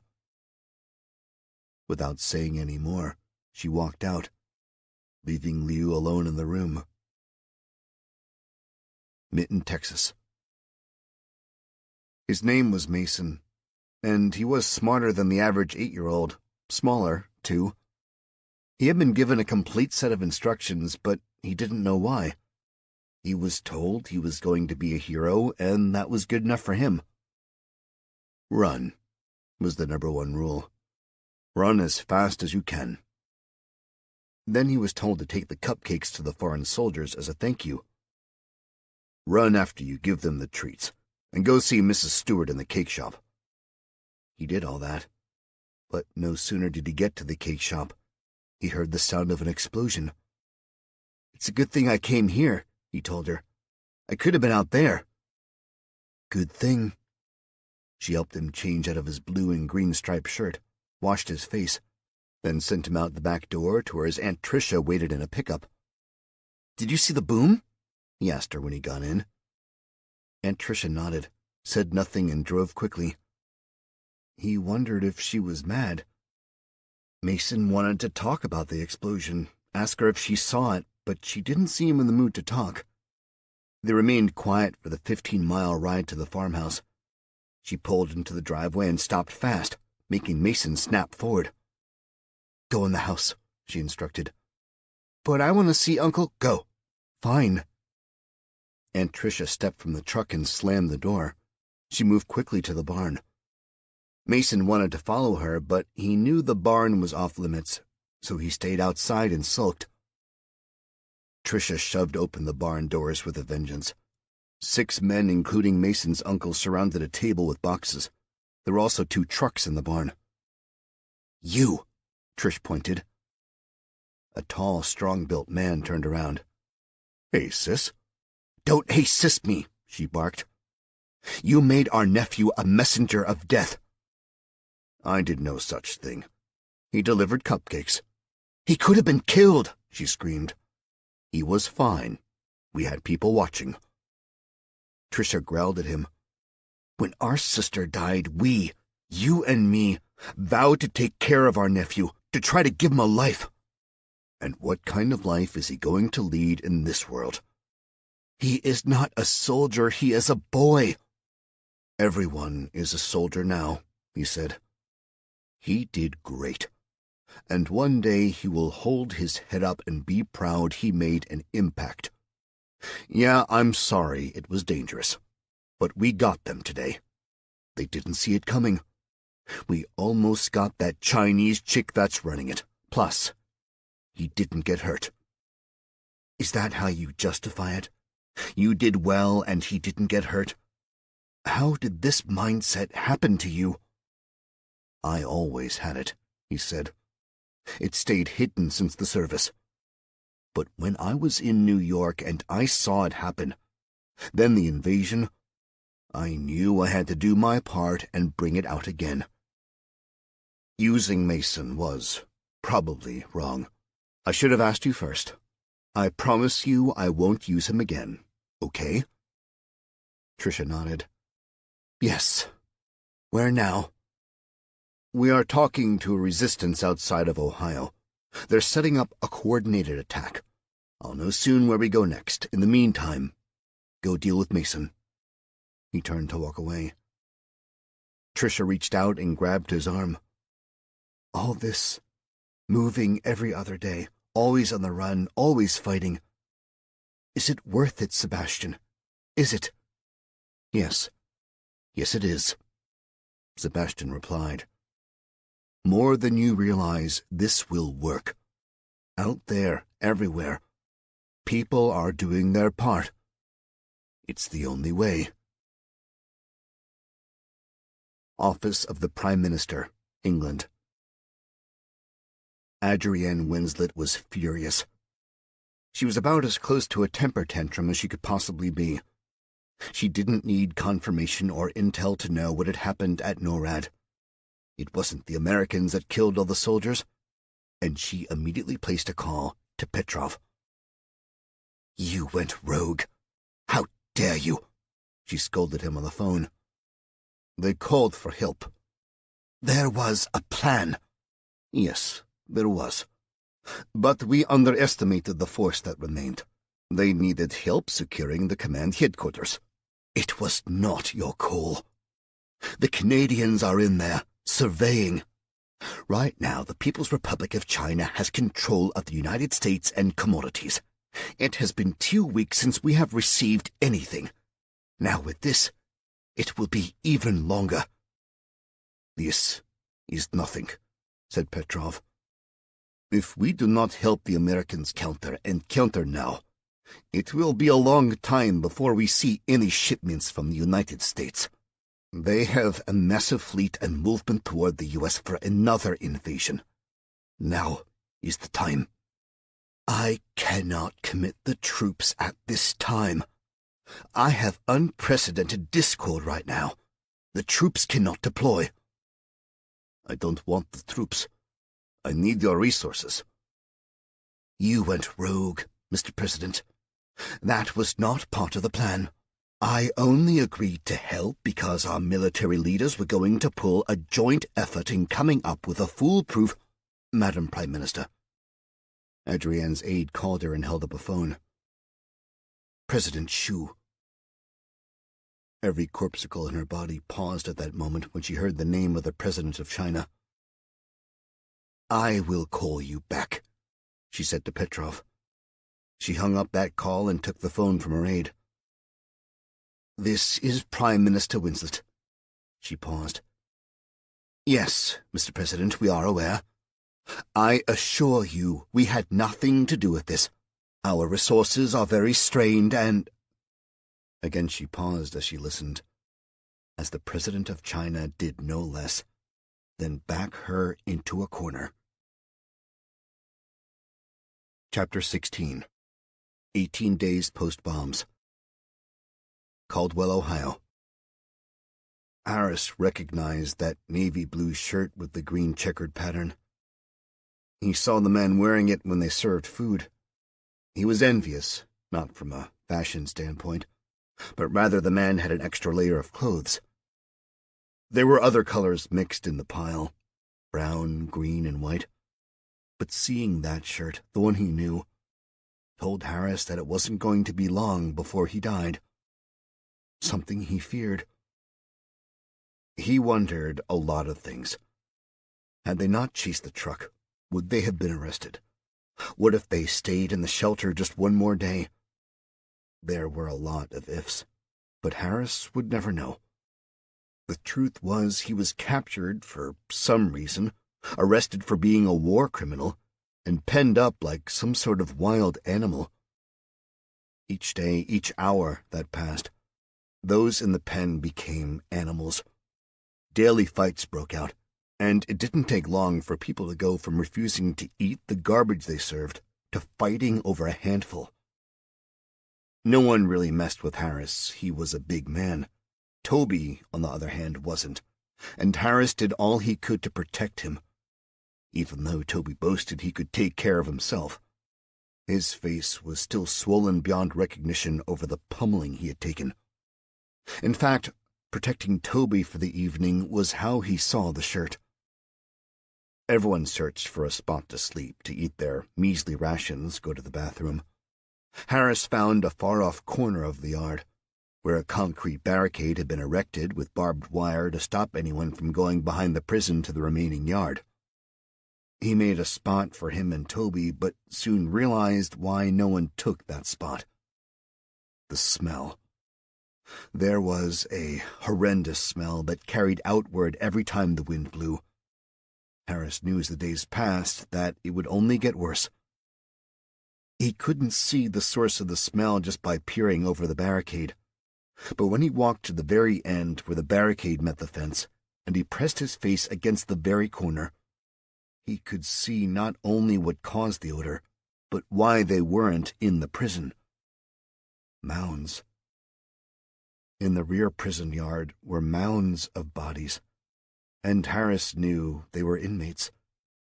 They had been killed, every single one of them, then discarded. The piles were made up primarily of those jumpsuits the prisoners wore, with occasional dots of other bodies with other clothing, such as the blue and green checkered shirt. Harris had just seen that man. He saw them take him out of the yard. The man wasn't any trouble, not a fighter. He was chosen to go, as they all would be. He looked carefully for purple, because that was what Marissa was wearing. They hadn't seen her since they arrived. He didn't see purple anywhere in that mound. He'd check again later, and keep checking. There has to be a way out, Harris thought. With more prisoners in the camp than soldiers, there had to be a way to overturn things. He was bound and determined to find that way. Hey, Toby called out groggily. Harris looked over and Toby was sitting up. Hey, you didn't miss breakfast. He walked to him. I'm not eating that stuff. You have to eat. Seriously, you have to, Harris told him. But about right now you're sorry you lost that weight. Nah, Toby said. I need to be nimble. I'm gonna get out of here and get us help. I believe you will, Harris said. We both will. What about Marissa? Toby asked. If we get out, we can't leave her behind. We may not be able to take her with us, but we will come back for her. Harris peered over his shoulder to the barricade. If you know she's still alive. I wish there was a way to find out. Who knows? Harris sat down, and when he did, his eyes focused outward. Wait, maybe there is. He lifted his hand slightly and pointed to the guy they called the census taker. The man who came in with his little computer, spoke with a British accent, and took down their names. He was leaving from his morning census, but he'd be back. Harris would ask him. He could know about Marissa. It wouldn't hurt to try. At the rate it took to check in each person, with the amount of people in each camp, Cal believed it would take months. He was allotted only a certain amount of time in the prison yard, less than the other area because those in the prison were considered extremely dangerous. Admittedly, Cal was nervous in there and around them. He fumbled so much he dropped things when he gathered his laptop in folders. Biscuits, crackers, and those little foil packs of peanut butter he saved from his meal for a later snack. He was just glad he never dropped that phone. When they stopped him just outside the prison gate, he thought for sure he was in trouble for hoarding food. His heart raced and ears burned, fearing getting in trouble. Mr. Calhoun, one of the English-speaking supervisors said as he approached him. A word. He pulled Cal aside. Look, if it's about the peanut butter, no worries. That is your food to do with what you wish. I have good news. Good news? Yes. Your government has just negotiated a deal for your safe passage back to your homeland. For me? Wow. The supervisor smiled. It is for many of you. There are tens of thousands of United Kingdom citizens here on holiday or business, or were when things began. You will be returning to your country by ship. In a few days we will transport you to the state of Virginia to board the vessel. While you are obligated to do so, we would appreciate the help with the data until you depart. Yes, sure, absolutely. Thank you. You are going home. He walked away. Yeah, Cal said. I'm going home. It seemed surreal, like a dream or some sort of trick. When he thought about that, it hit him. He was there because Troy asked for his help. Cal didn't know when the liberation of the camp was going to come, but he was willing to wager he would be gone before it happened. He still had to try to help. Before heading into the other yard to do his data work, Cal excused himself and went to the only place where he had absolute privacy, the porta-john. There he was able to send a message to Troy. He would send him as much detail as he could, as often as he could, until he was no longer able to do so. Holly River Base, West Virginia. It was surprising that he had any skin at all left on his face. That was how many times Steve had rubbed his hand over his chin. It irritated Gus, who looked up from the large table and huffed at him. The base was empty with the exception of Troy and his team. They didn't have to leave early because they were assigned Caldwell. Of those in the area, we are locking down 14. That's close to 14,000 people, possibly more, Gus said, pointing to the map. Where are we moving them? Steve asked. Washington, PA. Untouched. No procs there. Intel said it's too close to Pittsburgh, so it's been left alone, Gus replied. Do we know how many people in these camps are infected? Steve asked. No. Gus shook his head. No, we don't. The infection is out of control, Troy said. Millions have it. Millions are dying. Yes, but... Gus smoothed his hand over the map. We have low infection rate here on the east. It's focused primarily in the Midwest and West, which tells me that was where it was delivered. Steve rubbed his chin again. What? Gus snapped. What now? Well, what if they have it? What if a large amount of these people have it? Then they have it. We'll treat it. It's treatable, Gus said. After Phase 2, Camp Liberation. Then we send our men out to look for antivirals and antibiotics for the sores. Welch has been in touch with the team hunkered down in Fort Detrick. They say it is treatable. They just don't have the means to mass produce. That's where we come in, Troy said. After I liberate Caldwell and drop off the refugees, I am on a team headed to Detrick. It's a rescue operation for those scientists. Speaking of Caldwell, Steve lifted the different sheets of paper with images. I'm not seeing a satellite of Caldwell. No, we don't have one, Gus said. Our man inside stopped contacting when he turned over the phone to the Brit. What has he said? Steve asked. Troy replied. Not much. He's not communicated much because he doesn't know much. From what he has sent us, Gus said, it's the same as everywhere. They stupidly are routine. Same time slots every day. They return all prisoners to the yard. Total of 8 entrance guards at the camps. Sundays all prisoners are detained in camps. And like everywhere else, Troy added, the camps are at least 1,000 feet from the hub or main town where the personnel and soldiers are concentrated.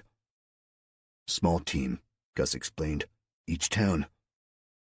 I don't know what the others are using to disable, but the plan is the same across the board. We're using a nerve agent, heavily concentrated, delivered in the town. At the same time we down the fences. Our troops then pick off the soldiers. Civilian casualties to the minimum. We expect runners, Troy said. We'll chase them down. The plan is to get them all as fast as we can. Keep it silent so word doesn't spread. Silence is crucial.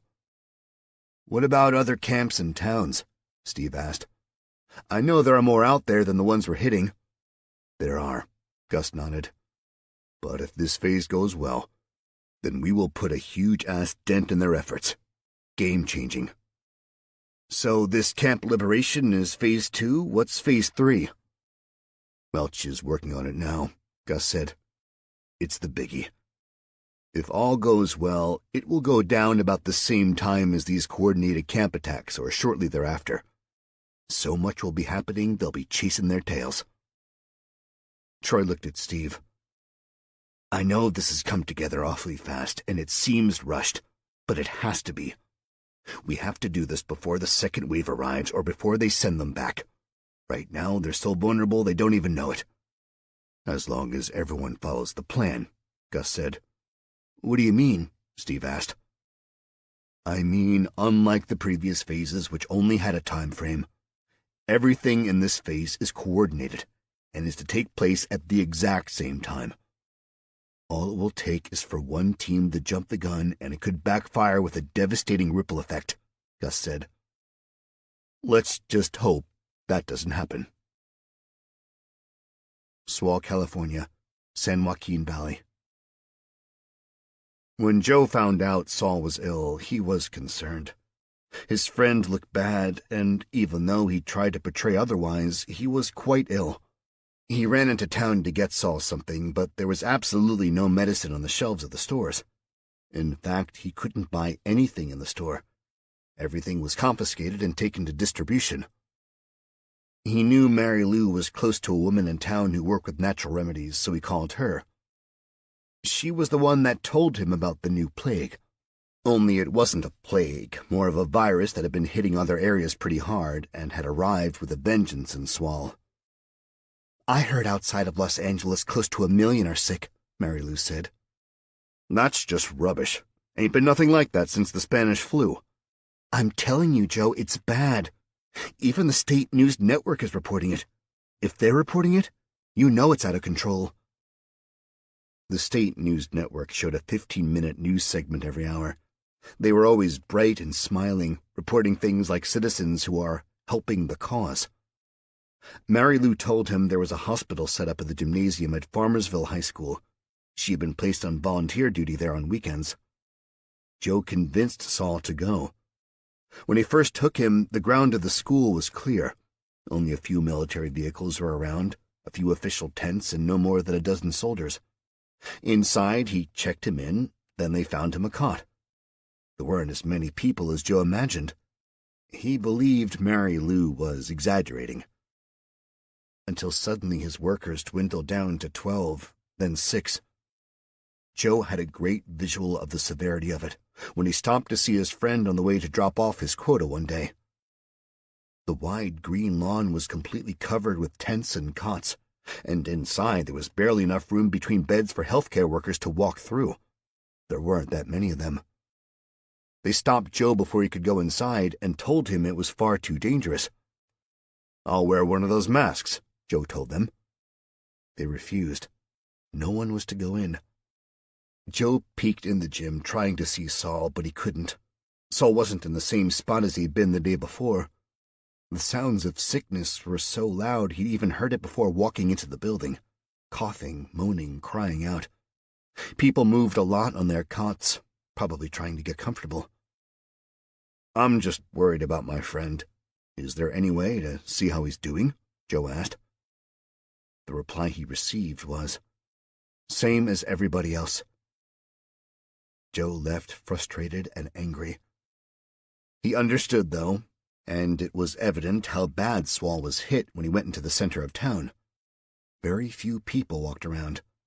There was no line at distribution, and the drop-off was empty as well. For the first time, there were more soldiers on the street than Joaquin Valley citizens. "Joe!" Mary Lou called his name. "Hey!"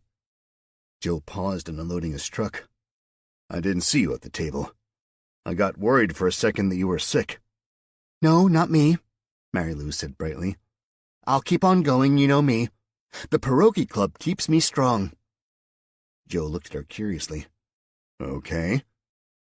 Mary Lou looked over her shoulder and reached to the back of the truck for a crate. "I know that back of yours is bad. Let me help." "What are you—" "No, Joe, I insist." Joe wasn't quite sure how much Mary Lou thought she was helping to lift that crate, but it sure felt as if he were carrying the load and her hands were just placed there. He realized that was the case when he set the crate down and saw the blue card with his picture on it. He made eye contact with her. "What's a travel permit?" Mary Lou said, slightly above normal level. "Oh, those are for people who have to make cross-state deliveries. It allows them to get gas. You don't need one of those." She mouthed the words. "Take it." Joe looked down at the index-sized card. Slyly, he pulled it to him as he reached for the last crate. "Put it in the glove compartment," she whispered, then backed up. "There! Whew! Those are heavy. Come on, I'll check you in." She walked over to the table, and Joe, as he normally did, brought the cases to the drop-off floor. With his dolly in tote, he walked over to Mary Lou. She handed him the clipboard. "Sign, Joe. Give me the top and take the bottom for your records. You haven't been doing that." "Must be something new," Joe said. He signed for his drop-off, lifted the sheet to grab the one on the bottom, and paused. "Take it. And don't forget, Sunday is a day of rest. I don't want to see you in town that day." "Yeah," Joe muttered and looked at the sheet. It wasn't a copy. It was a delivery order for Fat Joe tomatoes to be dropped off in Ohio. More than the order form, the post-it note on top nearly made Joe's heart stop. The note read, "Toby's alive. Prisoner. Caldwell, Ohio. Have a great day." Joe handed her the sheet, then folded the order, closing his eyes for a moment. "Thank you. Thank you so much." Mary Lou stood, leaned across the table, and kissed Joe on the cheek. It took everything Joe had not to lose it right then and there. He took the dolly, loaded it in the truck, waved to Mary Lou, and then got in. After placing that order on his seat, he removed the post-it and crumbled it in his hand. He couldn't move or breathe. He was overwrought with emotions and gratefulness. Toby, his only family member, was alive, and Mary Lou pretty much broke some serious rules to give him a ticket to go get him. After pulling it together, Joe drove off. He was indebted to Mary Lou, more than she would ever realize. San Antonio, Texas. While they fed her well, gave Madeline a clean and comfortable environment, they found a way to torture her. It wasn't physical. It was mental.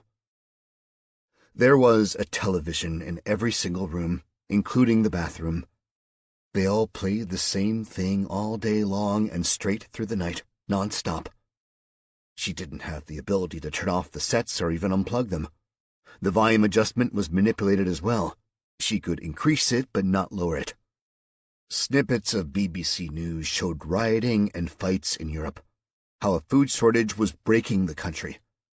There was news from other countries as well, though brief. However, for the most part, it was footage of what was happening in the United States. None of it was good. A computer-generated voice narrated the video images of United States citizens starving, living and huddling in destroyed buildings, children crying and injured. And the worst were the images and videos of those suffering with the new virus that was raging not only across the United States but the world as well. Patients on cots or lying on the ground covered in sores, barely moving and struggling to breathe. Sickly images, all while the narrator said, "This is your country. Feed your people. Your people are dying. You can save them. There is no room for pride when it comes to the well-being of others. Come to us so we can help them." Adding to that, Fen Shu would come into the room 4 times a day and say the same things to her, badgering her relentlessly. Give up. Surrender. Save your people. Madeline would look away from the television. Face that. Fen grabbed her chin and made her look at the footage of those sick with the virus. Save them. Let us save them. Look at them. They are a few of many. 30 million people have this. 30 million could die. Madeline lowered her head. It has spread that fast. We know how to beat it. 30 million, Fen said. Surrender. Sadly, with each passing day, that surrender looked more like an option than not. Fen stepped from the hotel room and merely pointed at the door for the guard to lock it and secure it. She fixed her blouse, lifted her head high, and walked down the hall. Another agent waited for her by the elevator. Well? He asked. Fen shook her head. Nothing. Not yet. Soon, I believe it. Then we wait? He asked. No. Fen pressed the button on the elevator. She needs a push. The Americans need a frightening message about this virus. Clean the Western camps.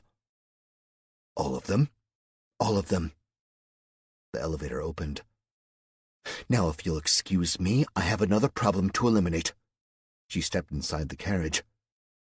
General Liu. The elevator doors closed. Chapter 17. 20 days post-bombs. U.S. Northcom, Colorado Springs, Colorado. The radio played like something from the days of old, when families gathered around listening to stories and tales. Layered with static, the voice had a tin can sound to it, but its message was clear. Following the announcement that they are in the midst of government restructuring of the U.S., the People's Republic of China issued an apology for the delay in exports. Food supplies and aid export will resume within the week, and they are reaching out to leaders of the world to negotiate terms and efforts to return to seamless commodity exchange. Goddamn motherfucking son of a bitch! Welch tossed his empty mug across the room. It pissed him off even more that it didn't break. Arrogant shits announcing they took over, pretty much. His temper tantrum fell upon a quiet control room. Get me Gilbert in Alaska." A few seconds later, a specialist announced, "Gilbert is on." "Gil," Welch called out. "You hearing this shit?" "I just heard," Gilbert said over the speaker. "Did we surrender? Was there one?" "Not that I know of," Welch said. "But with arrogance like this, I am betting it's not a long time until there is one." "You think they're expecting one?" "Oh, yeah, I think they know it's coming." "So what now?" "Timing is still good," Welch said. "Word is out. I'm waiting on a response and a yes." "What do you think?" "I think intel is good. Things are in order. I think you and the others should hunker down. I'm pretty confident. This will be a go, and in 2 days, this whole war will look a lot different." Welch paused. "Thank God." Caldwell, Ohio. There was something intimidating about the big man named Harris when he made his approach to the table. Cal had seen him before. He was always with the younger guy with the beat-up face. But the big man never made an attempt to register. Yet on this day, he not only made it to the table, he pushed his way through to get to Cal before the cutoff. And no one argued with him. He brought the younger guy, Toby, with him. "Name?" Cal asked. "Harris Clemens." "We need your help," Toby said. His voice was weak and cracked. "I don't know what I can do," Cal said. "Are you ill? Hurt?" "Duh," said Toby. "I'm gonna stand here," Harris said, "pretending I am checking in, and you are going to answer his question." "How do you know you can trust me?" Cal asked. "We don't," Harris answered. "I don't care." "You know he needs medical attention," Cal said. "He needs to eat," Harris said. "They feed us pig slop. He won't eat it." "That's not important," Toby said. "We're looking for our friend. She came in with us. She's not here. We're worried. Is she okay? Sick? Dead?" "She?" Cal asked. "I can tell you that all women are kept separate. I haven't registered any female deaths, if that makes you feel better." Toby exhaled in relief. "Yes, dude, it does. Are you able to check her name?" "Yes. What is it?" "Marissa." "Marissa what?" Cal questioned. Toby looked at Harris. "What's her last name?" "I don't know. Shit." Cal threw up his hands. "We search by last names. It won't even let me search first only. I'll tell you what. I'll look around. I'll see what I can find out. When I come back later, I'll let you know." "Time's up," a soldier shouted. Cal shut the lid to his laptop. "I have to go." He stood up and reached for his items, stopping things from falling.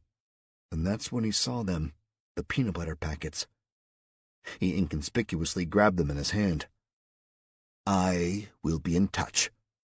He held out his hand to Toby in a handshake manner. Toby hesitated, but as soon as he connected hands with Cal, his eyes widened. "Take them," Cal said. "It's not much, but it's food." "Thank you," said Toby. "Thanks, man," Harris said. Cal nodded and finished gathering his things. There was one other matter to attend to. A phone message. He wore a large, bulky sweatshirt that hung pretty far, covering the front pockets of his jeans where he kept that military phone. It vibrated when he received a message. No one could hear it, but his testicles knew when a message was received. Cal had been feeling the vibration for the last few minutes of the conversation. He paused on the way to the next yard to use the porta-john. Inside, he grabbed the phone from his pocket and held it near the vent for light. "Sunday Mass at 2:00. Lose the phone." Cal lowered his head in relief. If he understood the message, the liberation was going to take place the next day. Cal would be gone, but he would leave knowing he at least helped in some way. It made him feel less guilty. The message also gave an instruction, lose the phone, and Cal was happy to do so. Before leaving the porta-john, he tossed it where no one would ever search, in the commode. When it splashed, he knew it was gone, and Cal walked out of the portable bathroom. San Antonio, Texas. General Liu stood leaning in toward a long table in his office. Other military personnel, including Sergeant Huang, were there. On the table was a large map of the area. "We have a lot of manpower at these health camps," General Liu said. "We need to move some around. The sick aren't going anywhere. We have rebel activity up near Austin, and our docks are getting hit daily down at Corpus Christi. Our men are tired. We have relief troops on the ships in the Gulf. Let's move those men in. Focus on these rebel—" He stopped talking and lifted his head when the doors to his office opened. Fen walked in with 4 of her agents. "Agent Shu, what can I do for you?" he asked. She tried to stifle a smile, but it was hard to do. She looked smug. "General Liu, you are relieved of duty." "What?" he asked, shocked. "You were warned. You are charged with insubordination, sympathizing with the enemy, and treason. A field court-martial has been issued. Evidence has been presented to our government leaders, and you were found guilty of these crimes, and you have been sentenced to death at dawn by a firing squad of your peers." She looked at the agents to the left and her right. "Arrest and detain him." Sergeant Huang took a step toward Liu as they grabbed him. "Sergeant," she called out, "you are his assistant. Do we need to investigate you as well?" Sergeant Huang stepped back. "Thank you. Gentlemen, I will have a replacement tomorrow." She made eye contact with General Liu as he walked by her. Then she followed, wishing the men in the room a good day, as she pulled the doors closed behind her. The Kremlin, Russia. He had given all that he had left of him, his time, his concentration, his heart, but Petrov couldn't sit on it any longer. The time was at hand.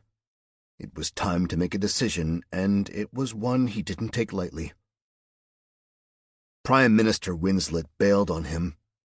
She was on board until the last minute when she stated her constituents didn't want to get involved, and that she had citizens abroad that she wanted to bring home.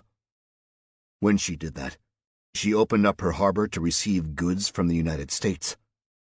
Not that it was enough to stop the chaos over food, but in Petrov's mind it was enough to keep England under China's control. Winslet believed staying neutral and working with China was for the best, or so she said. It was what was best for the United States. Petrov strongly disagreed. China had finally admitted to the invasion and declared a strong victory. There were still strong United States military hubs out there. They had already successfully succeeded in disruption diversions, liberation of camps, and releasing numerous small towns from the China stronghold.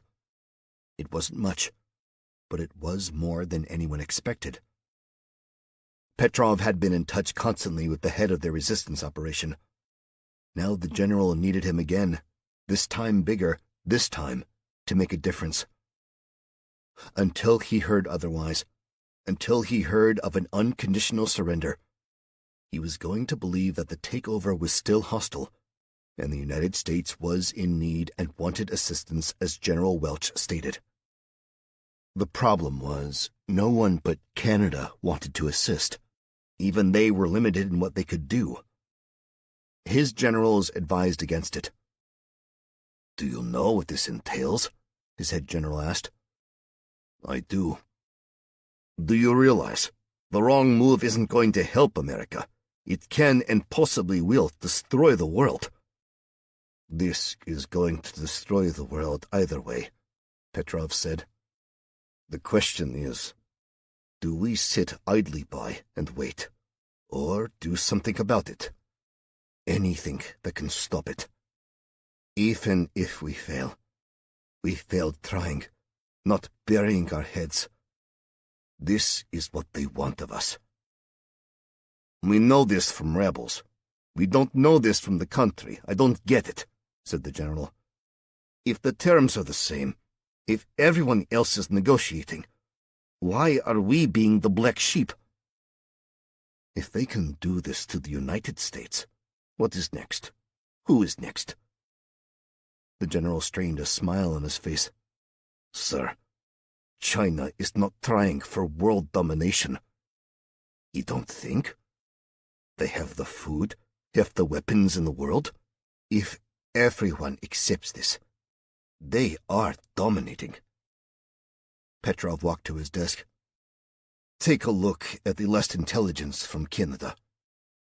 The general joined him and reviewed the items on the desk, one of which was a large map of the United States. There are pockets of resistance, according to Welch. He pointed to the map. And these locations, according to our Canadian friends, are other locations that are rogue and fighting. Where are the enemy soldiers? Petrov smiled. They are not spread out like wildfire. They are concentrated. Which makes it easier for us, the general said. I sent a memo to you with a detailed idea of what I think we should do in regard to the American general's request, how we should proceed. I received it, and I responded that it was high risk. If it works, then it is worth it. If it doesn't, will you say the same? I must believe I would, Petrov said. All right, then, the general exhaled. When do we move? Now. Evacuate the major cities. Move people into the shelters. Prepare for the worst, Petrov said. Once they are secure, we begin. We end this, one way or another. You know what to do. Let us do it. Chapter 18. 21 Days Post-Bombs. Swall, California, San Joaquin Valley. There had to be rules of the road, curfews, but Joe wasn't sure about what they were. There was martial law in his area, no traveling on the roads after 10 or before sunup. He assumed it was that way everywhere. He had his delivery order for 8 cases of Fat Joe tomatoes, that was all. He was pretty certain that if there was anything else he needed aside from the travel form and order, Mary Lou would have gotten it to him. She made sure, in so many words, to tell him to leave on Sunday, which made sense. If Joe drove straight through for 24 hours without stopping to rest, he'd be at least 1,000 miles away. Just on the outside chance that they were searching for him and his travel papers were void, Joe prepared for that. Using what fuel he had remaining on his farm, he filled as many 5-gallon square containers as he could.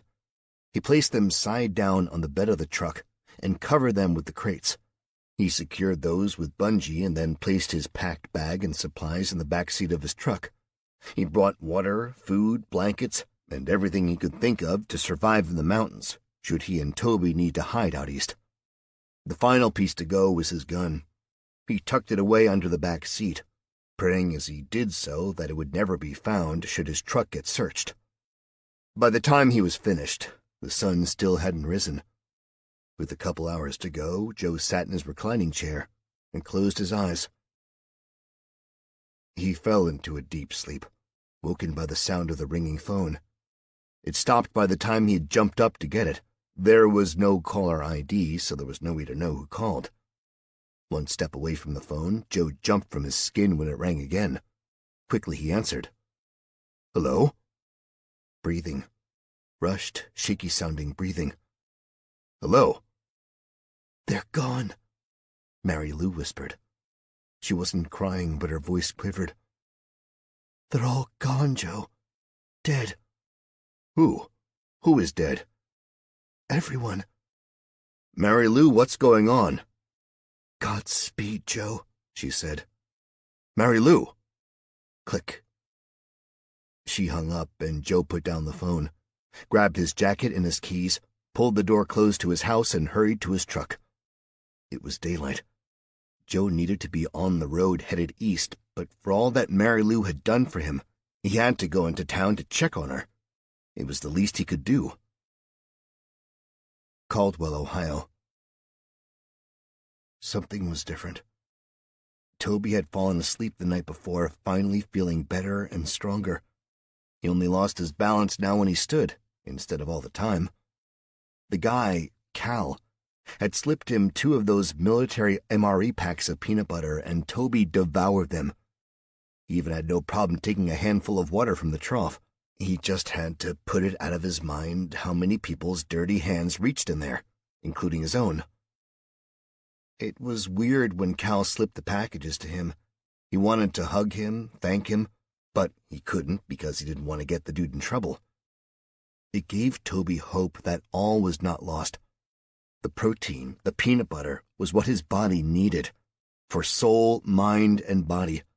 It powered him up enough that when he woke up, he was ready to work on that hole by the fence, the area by the body barricade. Not even the soldiers went near there. A section a little over 2 feet long where there was a separation between the fence and the ground. Every couple of hours, Toby would walk by, stare out, and use his foot to push the dirt.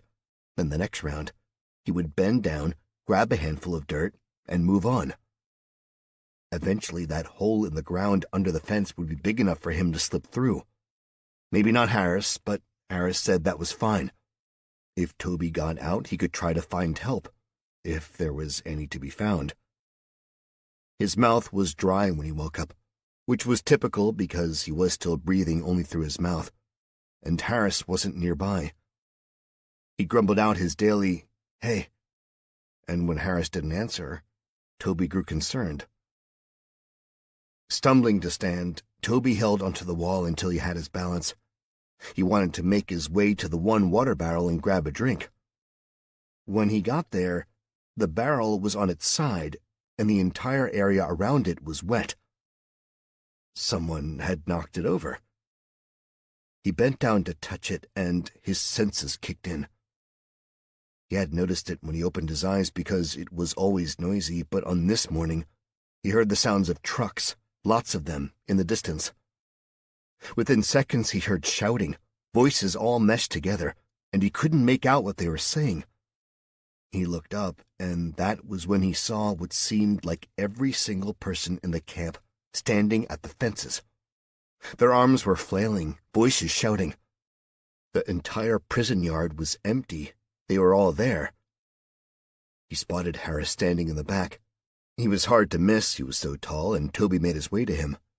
"Dude," Toby said. Harris did a double-take as if he was surprised to see Toby. "Hey, why am I sleeping through everything?" Harris shook his head. "I just walked over here myself." "The barrel's knocked over," Toby said. "Yeah, there's no water." "At all?" "At all. The soldiers came in and emptied it." "Is that why people are shouting?" Toby asked. "No, they're shouting because it looks like they're pulling out," Harris said. "Something is happening. We just don't know what, and we're trapped in here." Immediately, Toby turned. "Where are you going?" Harris asked. "We aren't trapped. My hole, man. The one I've been working on. I can finish it." Toby made his way toward the hole. "Toby, wait," Harris called. Toby didn't. He was excited. If the soldiers pulled out, he could work on that hole without anyone stopping him. But as soon as he got there, he dropped down to the ground in defeat. "I tried to stop you," Harris said, out of breath. "They did this last night." Toby shook his head. Not only was this small hole filled in, but a trench of concrete and rocks had been placed in the vulnerable area. Toby touched it. It was still damp, but it served its purpose. The idea of escaping under the fence was snuffed. Like Harris had said, they really were trapped. Chapter 19. Swall, California, San Joaquin Valley. Just before the Sun-Drive gas and go was the checkpoint that Joe went through daily. While he was certain the soldiers there knew him, it was Sunday, and a day Joe didn't go into town. He pulled out his identification and planned to be honest when they asked why he wasn't dressed properly. A friend was in need. He could have gotten to Farmersville High School faster and easier, but all the side roads and most access roads were blocked. With the roadblock in his sight, Joe slowed down the truck. As he pulled closer, he wondered, where were the soldiers? The blockade gate was across the road, but the post where the 4 soldiers usually stood was empty. Joe leaned toward the steering wheel, peering close to the windshield as he drove slowly toward the gate. He was so focused on looking for the guards, he never saw what caused the thump and jolt of his truck. He ran over something. Joe stopped the truck, opened the door, and stepped out. When he did, his foot landed right on the body of a soldier. Quickly, Joe jumped out of the way. He had run over a soldier. How did he do that? Unless he was already on the road. Walking backwards, Joe moved away from the truck when he heard the buzzing of flies. As if in slow motion, he turned around.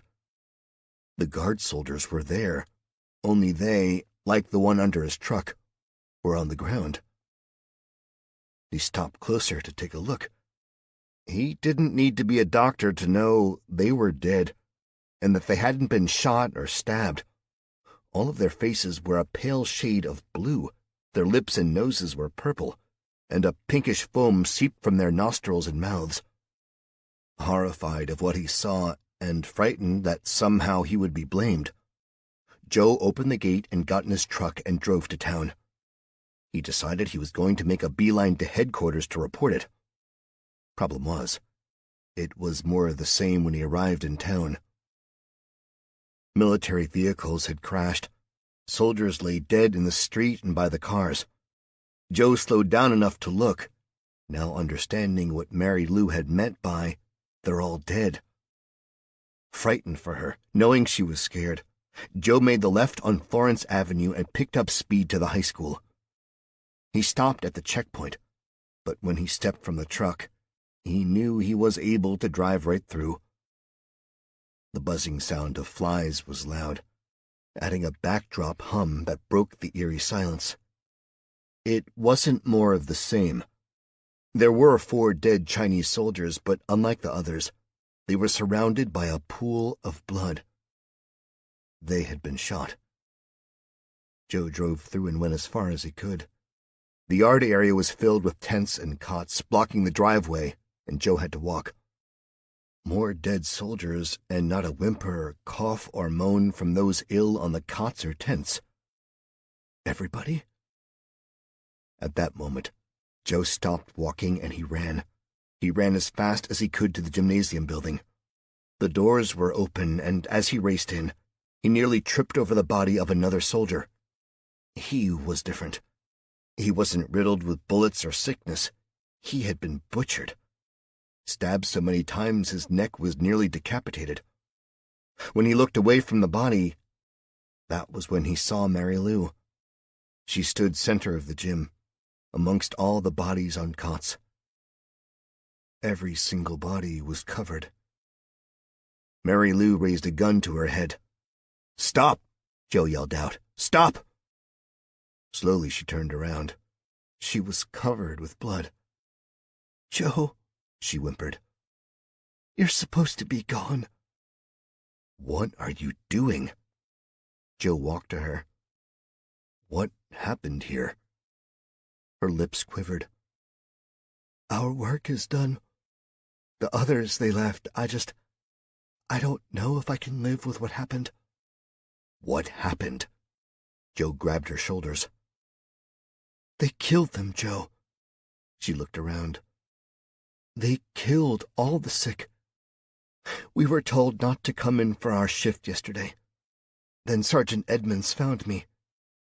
They gassed them. They gassed every sick camp from here to San Jose. It happened last night." "Jesus." "I covered them. That was the least I could do." "What happened with the soldiers?" "It wasn't part of the plan, you know." "What? The dead soldiers?" "No. The dead neighbors. Our friends, the sick. They weren't supposed to be killed. We didn't cause this. It was ordered from the top. Our plan was already in motion. It worked, too. We came in and took those who didn't die from it. We picked them off. Shot them. She turned her head and looked elsewhere. Stabbed them. All of the soldiers. All of them dead. Mary Lou, that's thousands. We only had to pick off a dozen or so. They were easy. They were panicking, running, screaming. She spoke dazed. Joe gave her a jolt. What happened to the other soldiers? How did you kill that many? Still Mary Lou looked elsewhere, staring around. Poison. Ricin. Saturday afternoon they were fed it. They were dead before sunup. How did you poison so many? Slowly, Mary Lou went from looking away to looking at Joe, her eyes connected. Saturday. They served the tomatoes to everyone. Joe's hands fell from her. My tomatoes. Mary Lou didn't answer. How many of my tomatoes are poisoned? They were never going to our people, only to the soldiers and their leaders. How many? Joe asked. The workers have been poisoning them since day one. Oh my God. Joe stepped back. You need to go, Joe. What are you going to do? Mary Lou smiled. I'm gonna go be with Greg. No, come with me. I can't. I don't have the travel permit, and someone here has to look like the guilty party. I'm fine with that. But go. Go before news gets out that this happened. He knew she had a point, and with daylight in full force, Joe had to go. He nodded, gave her a look of gratitude, stepped back and then hurried out. He was barely through the gym doors outside when he heard the lone gunshot. He paused for a second, closed his eyes, then continued on. Joe didn't look back as he pulled from the school, drove through town or through the roadblock. He'd figure out later what to do with those tomatoes in the back of his truck. Obviously, they were tainted. The highway was empty. He didn't see a single car or military vehicle. He supposed eventually he would. He kept going, never once looking in his rearview mirror, never once dwelling on what had happened back home. He couldn't. Joe had to focus forward, move ahead, and find his nephew, Toby. Toby was all he had left in the God-forsaken world. That was his mission, his cause. Joe would get there. He'd find him. Even if it was the last thing he ever did. There was a moment after Joe left, when Mary Lou briefly gave a second thought to what she was about to do. She had led a good life.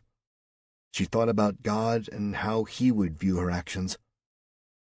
When she told Joe she didn't know if she could live with what had happened, she wasn't referring to the slaughter of the soldiers. That she could live with.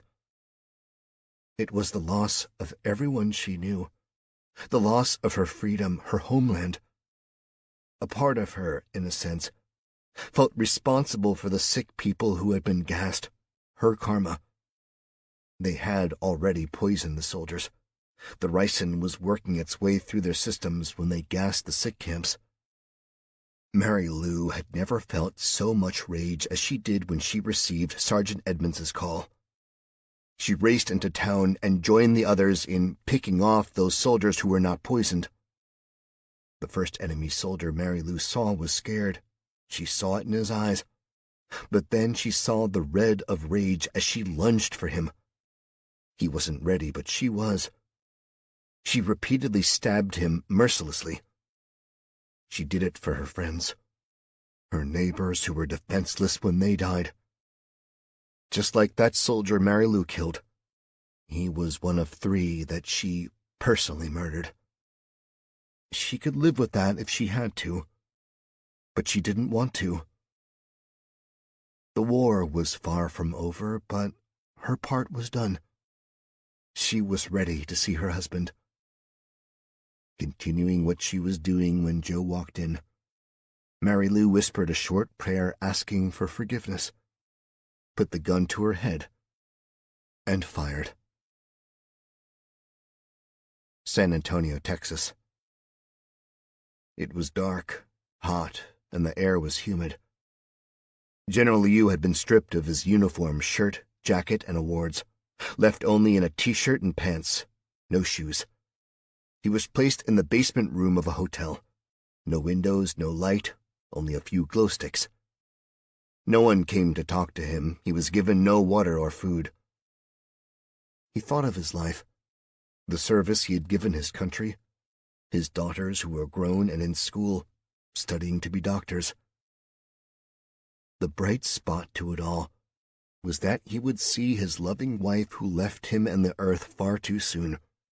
He hoped that when word reached his daughters that they wouldn't be affected by the shame he caused them. He prayed that they knew him well enough to know their father didn't betray his country. He was doing what was right for the world. His final moments on earth weren't filled with regrets, but loving memories of those he held dear. When the door opened, he knew it was morning. It was time. They secured his hands behind his back before they took him from the room. His eyes had time to adjust as they led him down a lit hall to an even brighter hotel lobby. He was taken out a back door through the kitchen to a small, secluded courtyard. The sun beat down hard, and the heat was extreme. They walked him to the center of the area. Fen waited before a line of 5 soldiers, one of which was Sergeant Huang. General Liu looked at them all before being placed in position. Fen dismissed her agents, then walked to General Liu. She spoke to him in a low voice, almost taunting. You can only say so much before you are silenced for good. Now you stand before executioners of your peers. Only someone with a blackened heart would do such a thing to loyal men. She laughed. Loyal. They jumped at this chance. They know of your behavior as of late, how you want to help the Americans.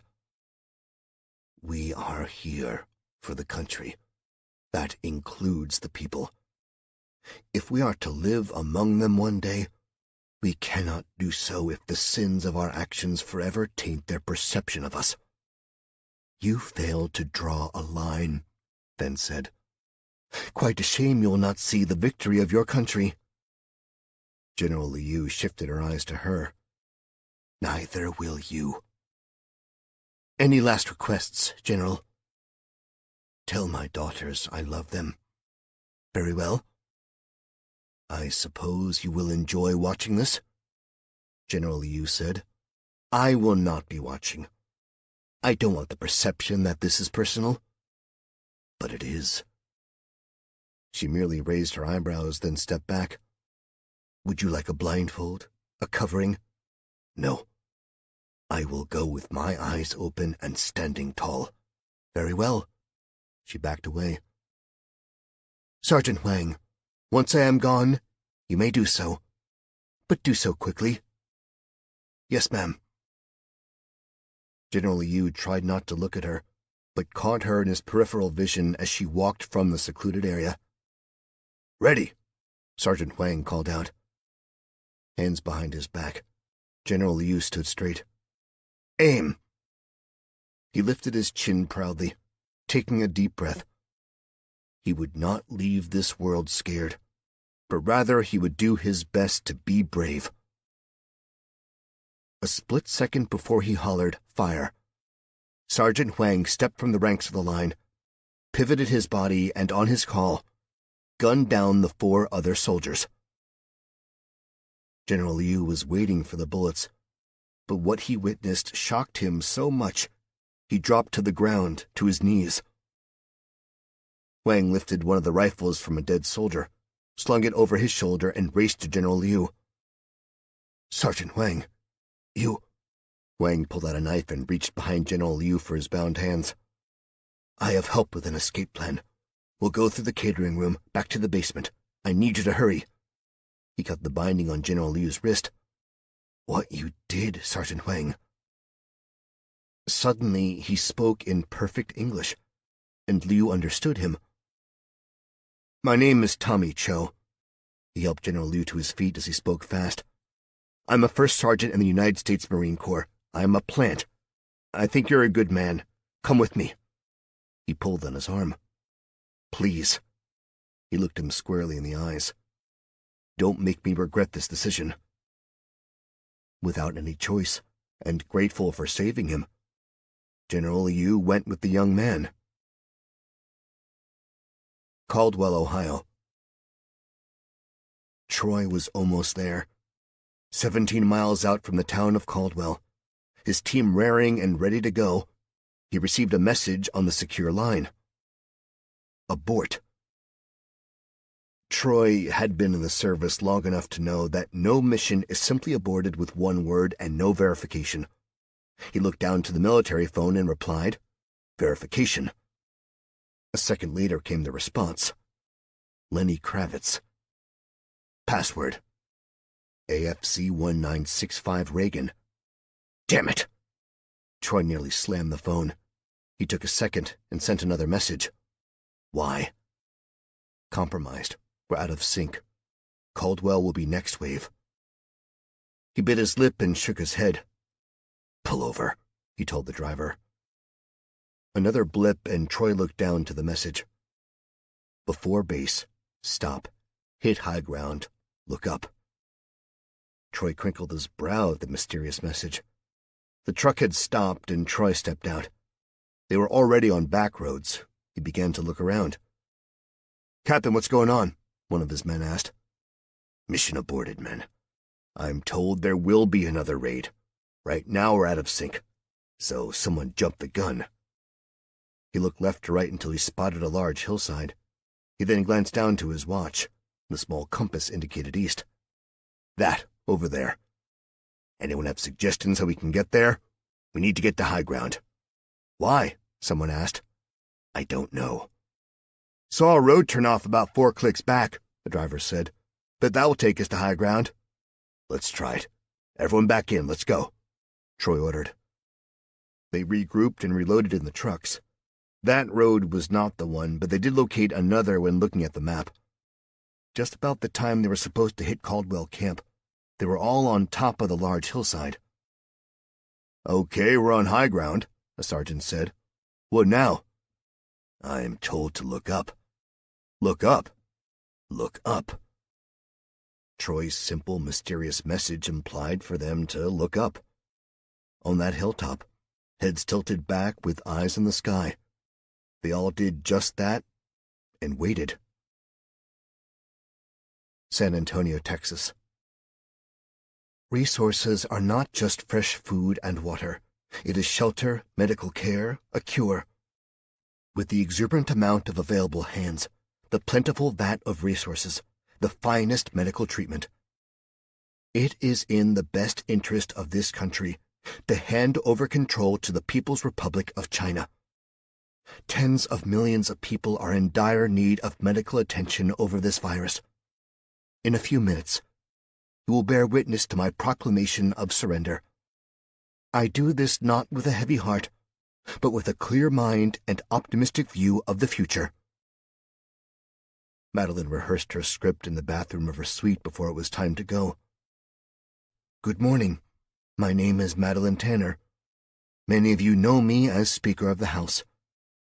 During a domestic attack on our country, those ahead of us in succession for the presidency were killed, and I was sworn in. She didn't write it. It was written for her. We are blessed and grateful that the People's Republic of China was ready to step in to help. Yet we have refused their help, and that has placed us in a predicament. They are at a loss to fully deliver what we need. She hated the thought of delivering it, but what choice did she have? The surrender was to be such a momentous occasion that it was going to be broadcast to every available citizen who could watch a television. Her makeup and hair were done by a professional brought in to see her that morning, and a tailor fitted her with a perfect suit, aimed to soothe and reassure the public. They were setting up a podium on the Riverwalk. complete with a table where she would sign her surrender with parliament leaders from China. Madeline was to look happy about it. After the surrender treaty, she would be free to an extent. She was granted permission to watch the rebuilding and reorganizing along with the distribution of food and medical care. She had a morning drink to calm her nerves and declined a mild anti-anxiety. Fully presentable, she was taken from the hotel by way of limousine to the park where she would deliver the speech. Fen Shu rode in the front with the driver. It was a painful ride. Emotionally, she wanted to run and hide. She hated herself for giving up. "Almost there," Fen told her. "A few more moments. Many people are out wanting to see this. It is a glorious day." It would be over soon. Then she'd find a way to bury her head in shame. A few moments later, something changed.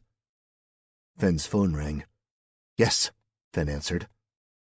Then after a pause, the typically cool and calm woman blasted a "What?" then hurriedly rolled up the window between her and Madeline. Madeline wasn't too familiar with San Antonio. She wouldn't have had a clue that they made an abrupt turn had that window not gone up. Suddenly, the leisurely drive picked up pace, and Madeline was sliding back and forth across the seat with every wild turn until the limousine came to a slamming stop. She shot forward into the seat across from her and banged her head off the corner of the interior window.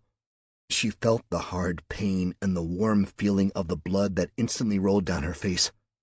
In a total state of confusion, she brought her fingers to the injury as she fumbled to get up and back on her seat.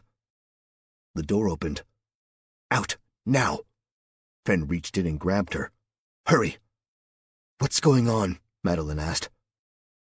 Fen pulled her out of the car with force, and Madeline tripped. Her knees buckled, and she caught herself before she collided with the concrete.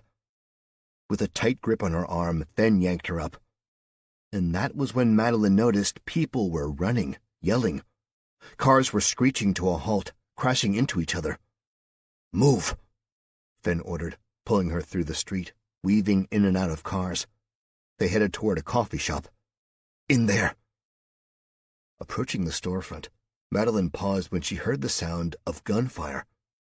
She turned to look over her shoulder and gasped in shock when a soldier with a parachute landed in the street. Then another. She looked up. The clear blue sky of San Antonio was peppered with hundreds, if not thousands, of paratroopers dropping to the ground. And Madeline was positive, due to Fen's reaction, that they weren't soldiers of the People's Republic of China. I-64, 53 miles west of Norfolk, Virginia. Someone on the bus told Cal that if they had driven straight through, they would have arrived in about 7 hours. But it wasn't that easy. Just after 6 in the morning, the yellow school bus arrived. There were 2 people already on the bus when Cal and another man boarded. There was a sense that they were no longer prisoners. They were given food for the trip, beverages. There were 2 soldiers on the bus, but they were told it was for their safety, especially with all the rebel activity. They traveled south, then north again, hitting various camps and towns to pick up people, all of whom were going back home. It was a United Nations bus. By the time they picked up the final passenger in Charleston, West Virginia, there were 25 people in all.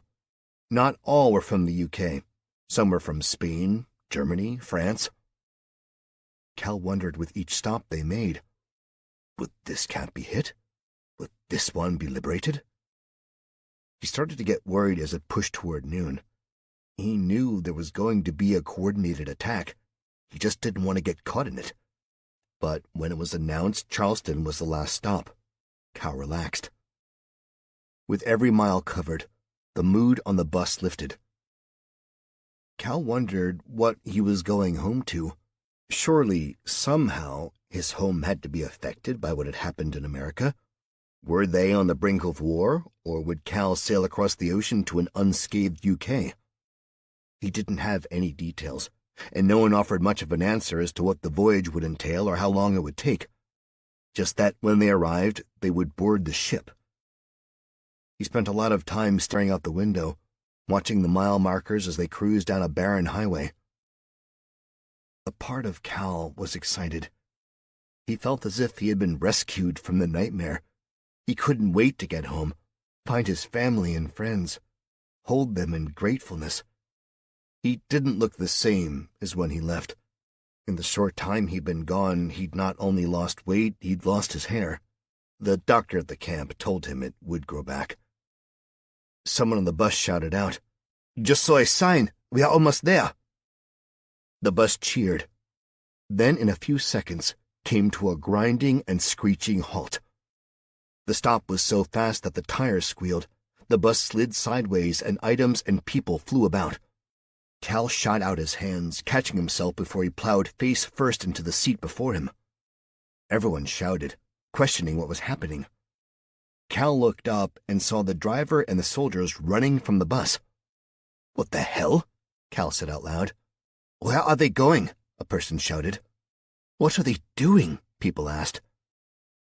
Cal stood as he made his way up front and looked out the window. The soldiers and the driver were running fast and into the wooded hillside. Cal pushed his way to the front and followed 3 others off of the bus. The others followed.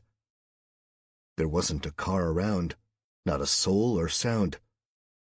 Cal stood in the middle of the road, baffled. The others surrounded him and were behind him.